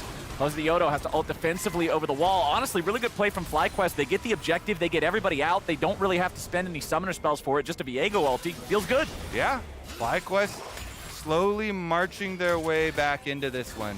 Putting a stop to that dragon stacking because Immortals have gotten the first 2 so quickly actually is quite significant here for FlyQuest. And remember that they have the scaling, carries, Victor, Jinx. Just looking for multiple items here. Once they can get 2 on those core carries, they will be able to work some magic here, quite possibly. Immortals, though, of course, they have plenty of scaling themselves, too, so it's not like there's going to be a huge canyon difference of scaling going on in this game. It's not a valley. Like, yeah, you got to deal with Victor, you've got to deal with Jinx, but Aphelios is a monster in his own right once he gets to those late game points, especially if Arrow is able to pilot it with a lot of skill. It's one of those champs where mastery over your guns, mastery over the cycles can go a long way, as Power of Evil's farming up here in topside. Decoy sent up there to answer him. FlyQuest shadowing this with both Jose and Afromoo. Jungler and support both ready to go here. Afromoo's going to get seen as he walks into the brush. Lots of bodies showing up from both sides here, Kobe. We might just have ourselves a nice scrappy bit of League of Legends. Goodbye, Afromoo. So you said in champs like that, Bard turned Summoner's Rift into, what was it, a jump scare game or he's a horror movie. Well, he turns out he was actually not even the main character. That was the one that just died. Oh no, Bard was going to summer camp. Yeah, Bard was going to summer camp in top lane, the Tri-Brush, and just got met with an entire squad. Meanwhile, Arrow flashes away. Nice from him. Unlucky, man. Bard went to summer camp. Things went south. Then his buddy barely got away on the other side. Arrow staying alive, and now Jose Diodo. He's got to walk away from this one. Xerxes trying to trap him there. FlyQuest disengaging, but Destiny comes over the wall, and Johnson is gone. Revenge taking the kill credit on that one, and Immortals are not done yet. They keep on pushing the game forward. 4,500 gold lead here for this squad. Kobe, it's still looking good. And I want to highlight as well all this deep vision, from the side of Immortals, trying to push in on top side. Now that they've finished up work there, they actually rotate Revenge down to bottom side where they don't have vision for him to split push super far up, but he's just trying to push on the extra mini wave here. Meanwhile, they do have some cover from Viego.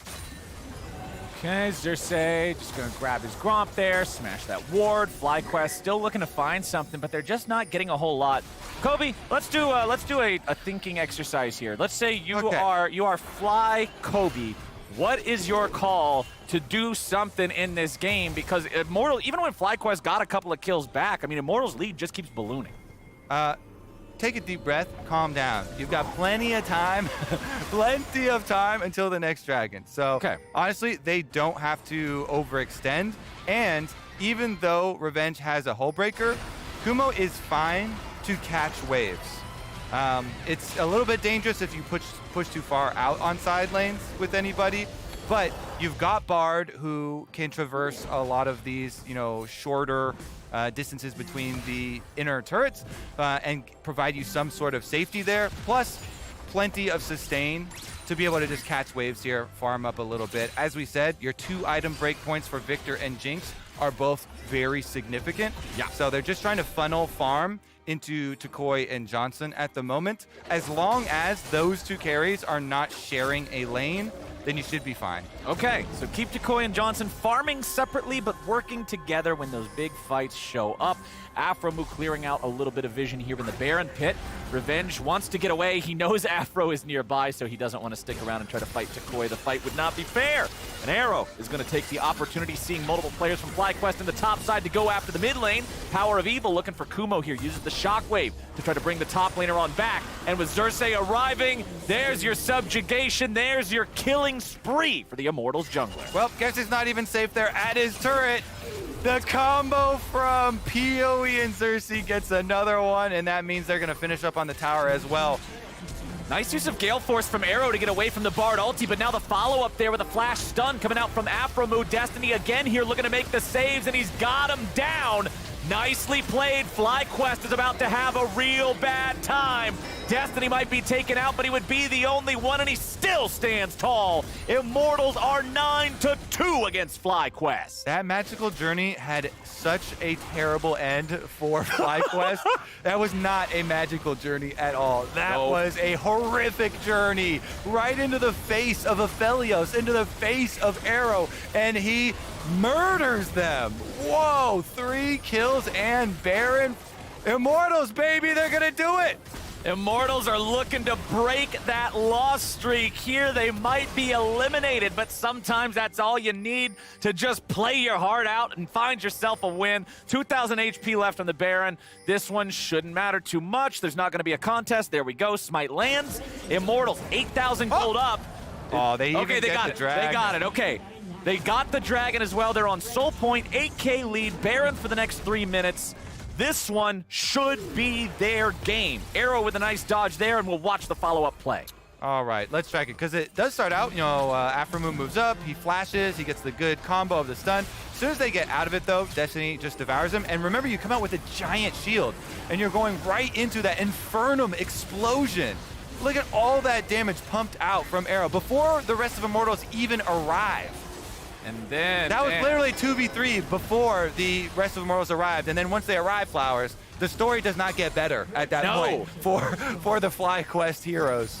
The battle is already over. This is just them cleaning up everybody else. Evil geniuses. They want that Immortals win. They know FlyQuest is close competition, and they do not want to see FlyQuest lock that playoff spot. EG excited to see it. Immortals are loving the state of the game right now. All they need to do is close. This is 100% their game to lose. It certainly is. And that has been true for several other games so far in spring. So they do need to remain focused here, even with this gigantic lead for themselves. Dragon Soul Point, giant 8,000 plus gold lead, Baron buff on them so they can keep on pushing in, get this last secondary tower. Destiny's getting chunked out, but he is TK, so should be just fine. Yeah, he ain't worried about that one. This Tom Kench is a big tanky boy, and now Immortals have a 3-man squad up top. They're rotating Power of Evil and Revenge up here as well to break the FlyQuest defensive line. Immortals will clear out the ward. As you can see, Revenge is here on the side, has about half a Narbar, so considering he can't immediately transform to try to make some sort of a play up there, no reason to even bother. Go mid, take the free tier 3. FlyQuest now falling back. They'll arrive to the tier 3 3 just in time to save it, but it means that tier 2 in top lane falls to the remaining 4 Immortals players. Jose the Odo jumping in just in time to be stunned up by a wallop as Revenge retreats. Immortals now with, again, 2 points of pressure. The wave crashing into the top lane, not synced up with mid, so the mid lane tier 3 not gonna die just yet. Arrow could be in trouble, takes a little bit of damage, is kept safe once more by Destiny's Tahm Kench. This TK has shut down everything FlyQuest has tried to do almost throughout the entire game. Immortals going for their first inhibitor here in mid. Revenge is able to set that up. Now the pressure continues up here in the top lane. Jose the Odo has to back away from the pillar. Revenge keeps shoving the wave forward over in mid. Tier 3 turret top falls. Johnson eating a little bit of damage from the boomerang as Arrow finds the ulti only onto Kumo, so that won't matter a whole lot. Eats a bit of damage off the back end of things. Pillar thrown down behind the Nexus turrets. Takoi with the flash away from the shockwave. And Immortals have claimed 2 lanes of inhibitors and decide to reset.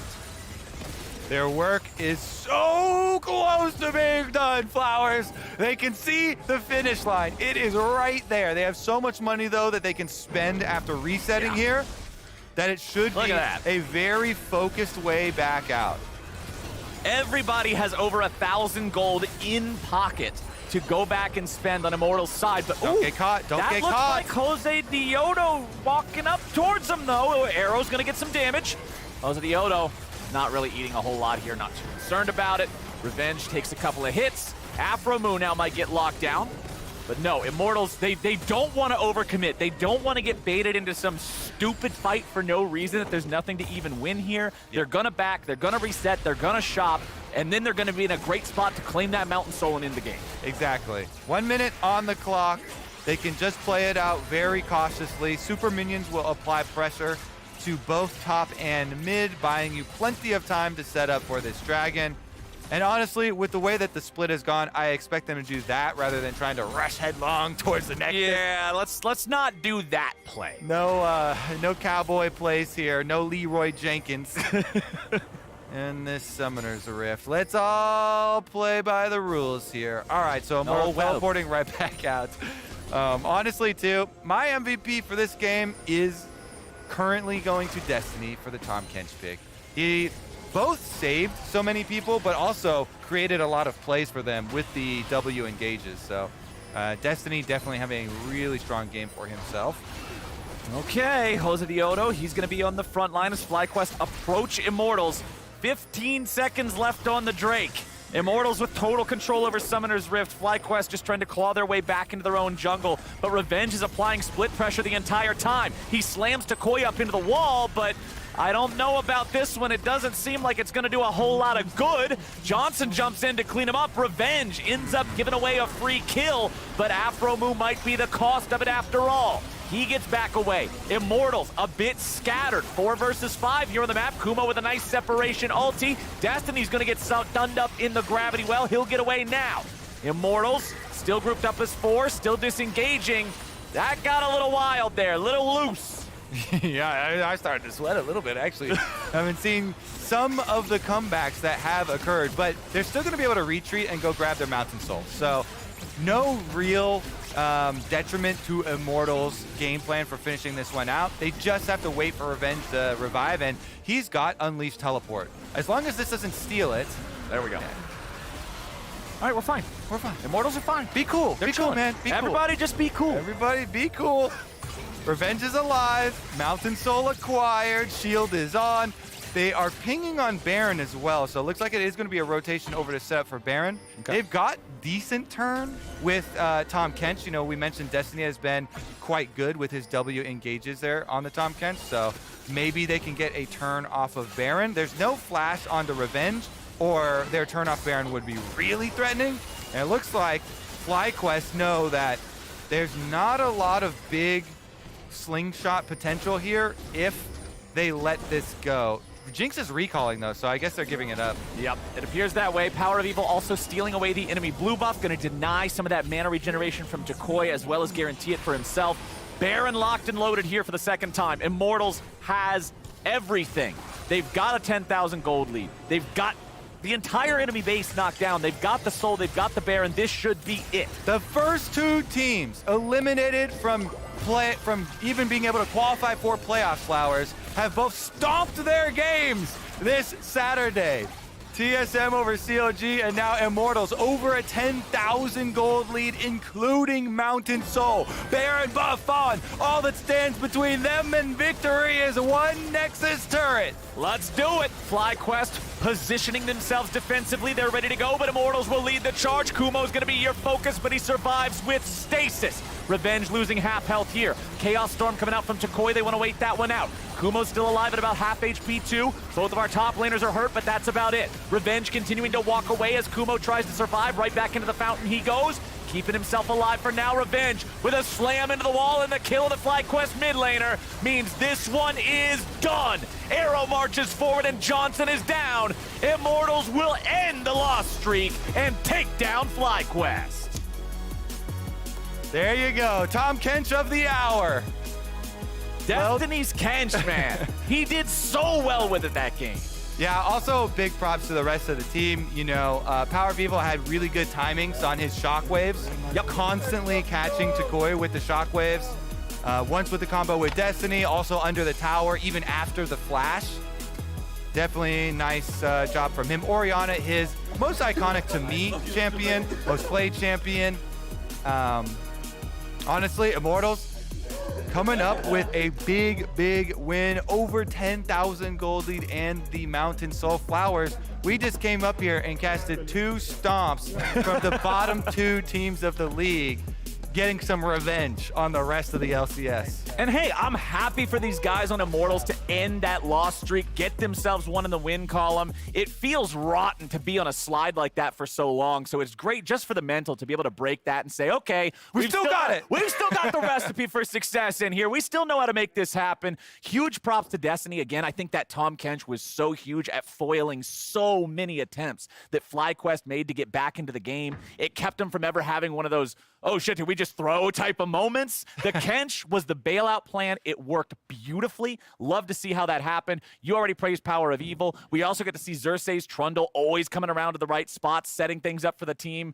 FlyQuest also having a couple of goofs where they go for the dragon, but then we don't have the smite for the dragon. Xerxes just walks in, TY for leash, less than 3. No problem. Hey, Immortals, that was good. It certainly was. Honestly, Immortals, that was good. that was good. That's sometimes, look, when you're on an 8-game slide, sometimes you just need to be able to look back at a game you played and say, hey, that was good. Yeah, exactly. That'll do it for you. We still got it. Immortals still have it, and we've still got one more day of Super Week coming at us. Oh, yeah. Sunday for the conclusion, the final spot in playoffs. Also, the positions for playoffs yet to be solidified. That was one of the reasons also why Evil Geniuses were rooting against FlyQuest here, you know, trying to climb up those standings, get a better spot, top 4 spots, get those double elimination starting points in the tournament. And even if you have a difficult matchup, you know, in the top bracket, right, I still feel like that's a good experience. You know, it's more practice. It would be 5 games, and of course you're getting matched against, you know, either 100 Thieves, Cloud9, Team Liquid, so you're getting some really good stage experience. And the stage experience matters now more than ever because we've had 2 years since fans have been in the studio. Yeah, playing in front of fans, playing in front of a real live audience, it's very different. So I can't wait to see it next weekend. But of course, we still got tomorrow to get through first to see how it all shakes out. But now we're heading over to the desk for the Bud Light breakdown. But stay tuned, because High is talking pro to pro with Destiny in just a few minutes. Jat, analysts, what's going on? What's going on, Captain Flowers? We have the potential for anything to happen. Yeah. Yeah. So this is where we started the day. It's taller than me. Yeah, there was a lot of possibilities. Where are we now? We're now at here. Yeah, I'll take this. This is like a souvenir. Covers the whole desk. That's substantially this is shorter. The one I ripped. Yeah. Here we go. We're this right includes here. the folds. It really felt like every team that was under pressure lost today. It felt like the pressure got to a lot of teams, or the release of pressure for the teams in the bottom allowed them to just play free and go for plays that ended up working out for them. Yeah, we're going to pull up standings after this game because there's a block of teams. Big block of teams. We're heading for it. FlyQuest, EG, Golden Guardians, Dignitas. It's possible that continues to compress to a 4-way tie. That is the big tiebreak That's the big scenario. Also, TL, again, can be first because of the Cloud9 loss rate to 100 Thieves. Even 100 Thieves could technically be first. Yep. 1, 2, 3 doesn't actually matter as much here because 2 will play 3 in the first round of the playoffs. That 4 spot is what FlyQuest really wanted to get an upper hand on securing, and they failed to do that here. Yeah, you saw, EG was tweeting, let's go Immortals in the middle of that game because they want that extra life They want in that playoffs. first spot. And for those 3 teams at the top, you still want the first seed to then play the 4th seed and avoid these other 2 that are head and shoulders, it appears, better than the others. Okay, tomorrow's schedule, how do we get the 4-way tie? Yeah, so 4-way tie. We need to have basically Dig need to win because they're the That team. gets them to 8. Yeah. First game, too. And then essentially GG, EG, and Fly all have to lose. So CLG, C9, and IMT all have to win. And then TSM, TL, it doesn't matter. So there are 2 scenarios there where we end up with a 4-way tie between FlyQuest, Golden Guardians, EG, and Dignitas. And what's interesting about that is, like, the Dignitas schedule quirk is the craziest thing. Like, they're 0-2 against EG, they're 0-2 against FlyQuest, they're 0-2 against Golden Guardians. So any 3-way tie, they're just out. Yeah. They're auto 7. But a 4-way tie, they got a chance. There's a bracket. There's a bracket they play in as the lowest seed in air quotes. Scheduling magic. Yeah. We're on top of it. Yeah, All day got we it. were really I mean, on top of it. we were trying to crunch the numbers. We were doing our darndest. Yeah, we're doing our darndest to crunch the numbers. Interesting, just to kind of react to this game a little bit while they're still setting up the Pro to Pro with Destiny. You saw Chikui afterwards seemed really either down or something with this. I mean, he had his head in his hands. I think he didn't have a very good game, given that we were just hyping him up like all pro. You know, this is going to be great. Yeah. And then he dies to a gank mid where he doesn't flash the Tom Kench going in. Just didn't have a good game after that and was pretty forgettable. And that's coming in a time where your team can still miss playoffs if you don't continue to play well. The pressure is still there, and you individually not have a great game. I feel like, all of FlyQuest was feeling that one.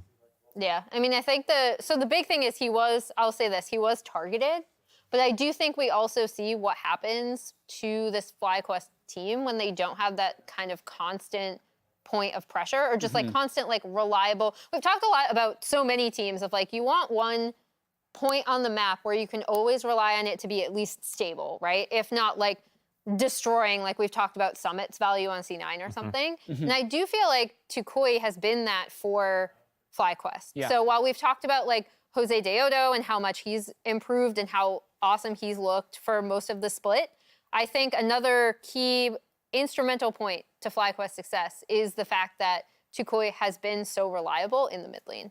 Yeah, I agree, and it's going to be tricky for FlyQuest, I think, moving forward here, or not. Like another conversation Mark and I were having, like, is this one of those weeks where so much changes in the last week of the regular season, all your expectations are like thrown away, and then playoff starts, and things just end up being what the you same. thought? Yeah. Because before the last 10 games, we saw like, okay, C9 TL clear top 2, which, hold on, that's not the case. 100 Thieves is 12-5. Yes. So they're actually within 1 game of the top. Then we have this big block of 4 teams, and like before, I would say, oh yeah, EG is probably the top of that. Yeah. But they could still miss playoffs in this. Yeah. In this world. I know what you're saying. Like, there's a world where we have all this craziness. Let's say, somehow C9 lose again tomorrow, 100 Thieves leapfrogs to the front of the table, something crazy happens, then playoffs comes around, and then in the first round of playoffs, C9 absolutely dumpsters their opponent. So that does happen sometimes where the end of season craziness, when all this pressure's on, when you get into best of 5s, goes back to normal. Yeah. All right, Pro to Pro is ready, so we're going to be tossing over to High and the player of the game, Destiny, to talk Pro to Pro. Hello, everyone. I have Destiny we're here, and if you're gonna take a look, I actually don't have his point of view up. I actually have the opposite side of things. I don't know if you know how lucky you guys got to get the first dragon, because first off, look at the HP, right? You'd assume it dies, but if I hit play here really quick, you'll see that the dragon HP actually resets.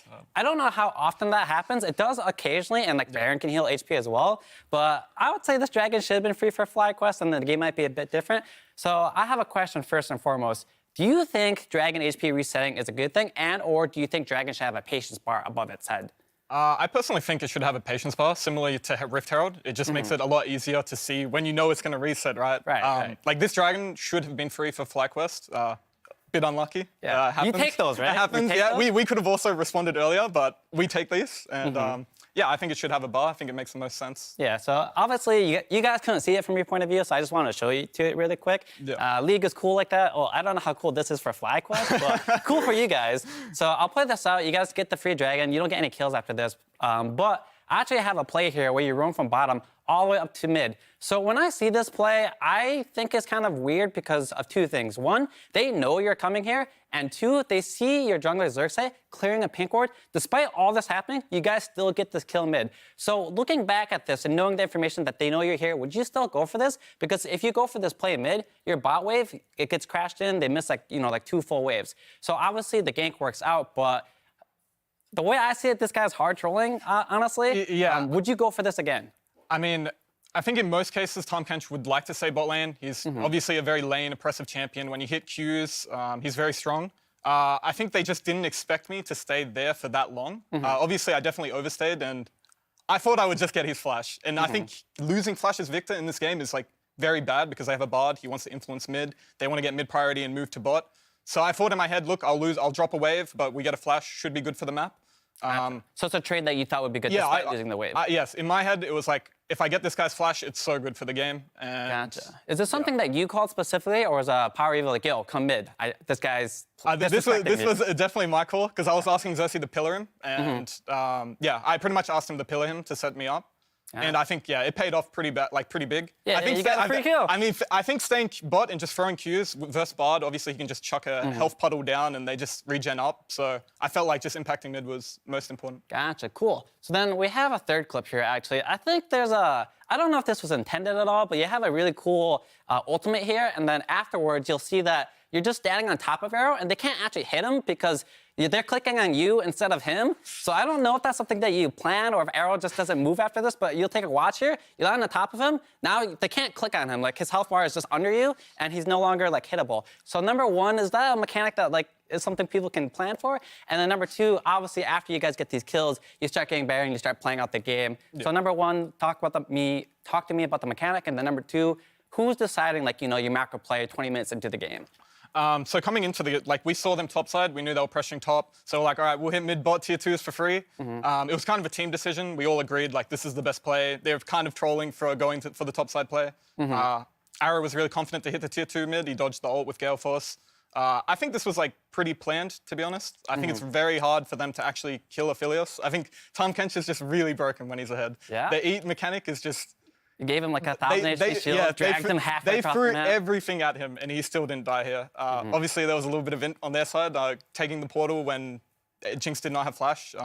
But yeah, I think we were pretty confident going in like with our lead. On this play. So then, obviously, you guys just broke your loss streak. Can you tell me just a little bit about like how it feels to win, and then have you guys made changes in terms of your shot calling? And like obviously, when you have these leads and you start losing, it's like a throw, right? Yeah. So have you guys kind of pivoted and changed to like directing the gameplay, or is it just kind of you guys are just playing better? I'd say that we went back to the basics. We kind of looked at the drawing board and look, fundamentals really suck. Even though we're like veterans and like pro players for a long time, we just suck. I think we had to like kind of bite the ego, and we kind of went back to the steps of the game. Obviously yesterday the team had a gigantic throw. And I mean, coming into this game, there was no pressure, right? We're out of playoffs. So I think having that non-stress relief for us was like really big. Hopefully into summer, we can keep on improving on this and just play the game how it's meant to be played. We shouldn't be losing these leads. And it sucks. It really sucks. But I think we're getting there. We just need to put in the time and the work. Awesome, gotcha. It was great to hear from you. Before I send you off, do you have anything you want to say or anything you have planned for tomorrow's game? Can you pick something cool for me? Maybe we get it for fun, Ash Zyra, just like the C9 days. Okay, what do you reckon? What about Vel'Koz, though? He's actually good. Zyra's not actually good, but Vel'Koz. Vel'Koz? I'll let PoE. I'll see if he wants to play that one. Sounds good. So that's going to be all for us here. I'm going to send it back to the analyst desk. Thank you, everyone. All right, thanks, guys. I'll look out for the Vel'Koz. Watch out for the Vel'Koz. If it doesn't happen, cowards. Yeah. What do we need Immortals to do tomorrow in order to keep these alive? They need to beat Golden Guardians. Yeah. Destiny, you need to beat Golden Guardians tomorrow for the 4-way tiebreaker. Yeah. I'll try. Yeah. He says and if it's not done with Vel'Koz, it doesn't count. Yeah, I'll count it. We have a lot of pogs today. We're going to go through the leaderboard and check in on what has happened there. Bjergsen, first mid lane pog he's had this split, I believe is what he said. Yeah. Lost to Someday, Spica, and Destiny. Sorry, go ahead. No, I was going to say someday is creeping up there with overall pogs, I want to say, after today. He keeps picking them up. Let's look at the leaderboard. I know Summit's going to be at 7. Yeah. Ooh, at 5. And Summit did die 8 times. So today. Summit plays a style that will get you a lot of pogs when you win, but when you lose, both the TSM game last week, this one against 100 Thieves, looked pretty terrible with how many deaths he picks up. So, I mean, I'm not going to criticize it too much. I personally appreciate players who will go to the limit. Yeah. But at the same time, you know, it is a downside you have to reckon with where, okay, he's going to go 0 kills and die 8 times against a Malphite when it goes bad. Live Sandbox Summit, Emily, you were saying? Yeah. I mean, like, so this is, from watching him in LCK, I actually agree with Mark where I appreciate that about him, right? Yeah. He is an incredibly volatile player. We just haven't seen as many teams be able to punish that yet. And so now the question is whether they will be able to punish it going forward or whether this will just be an occasional blip on the C9 radar. Yeah, definitely something to keep track of. C9 do not have that #1 seed locked. We had a lot of stuff happen today. A lot of stuff can still happen tomorrow, and that is going to do it from here. So on behalf of myself, the cashers of the entire remote broadcast crew, thank you for watching, and we will see you tomorrow for more LCS. Good night. Throw the dart. These aren't heavy enough. What if I threw this? Yeah. Don't. Like a little frisbee. Well, this hasn't. Oh, Okay.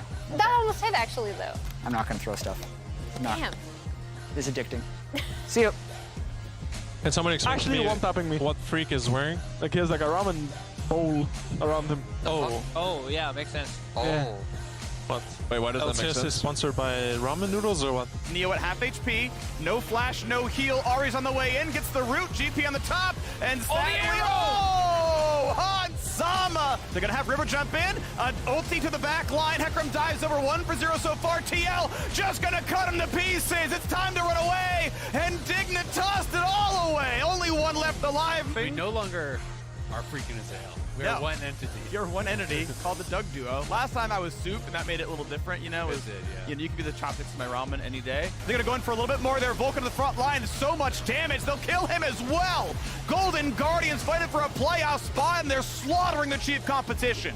And now with the Malphite coming in with the ulti, this could be enough to kill Summit.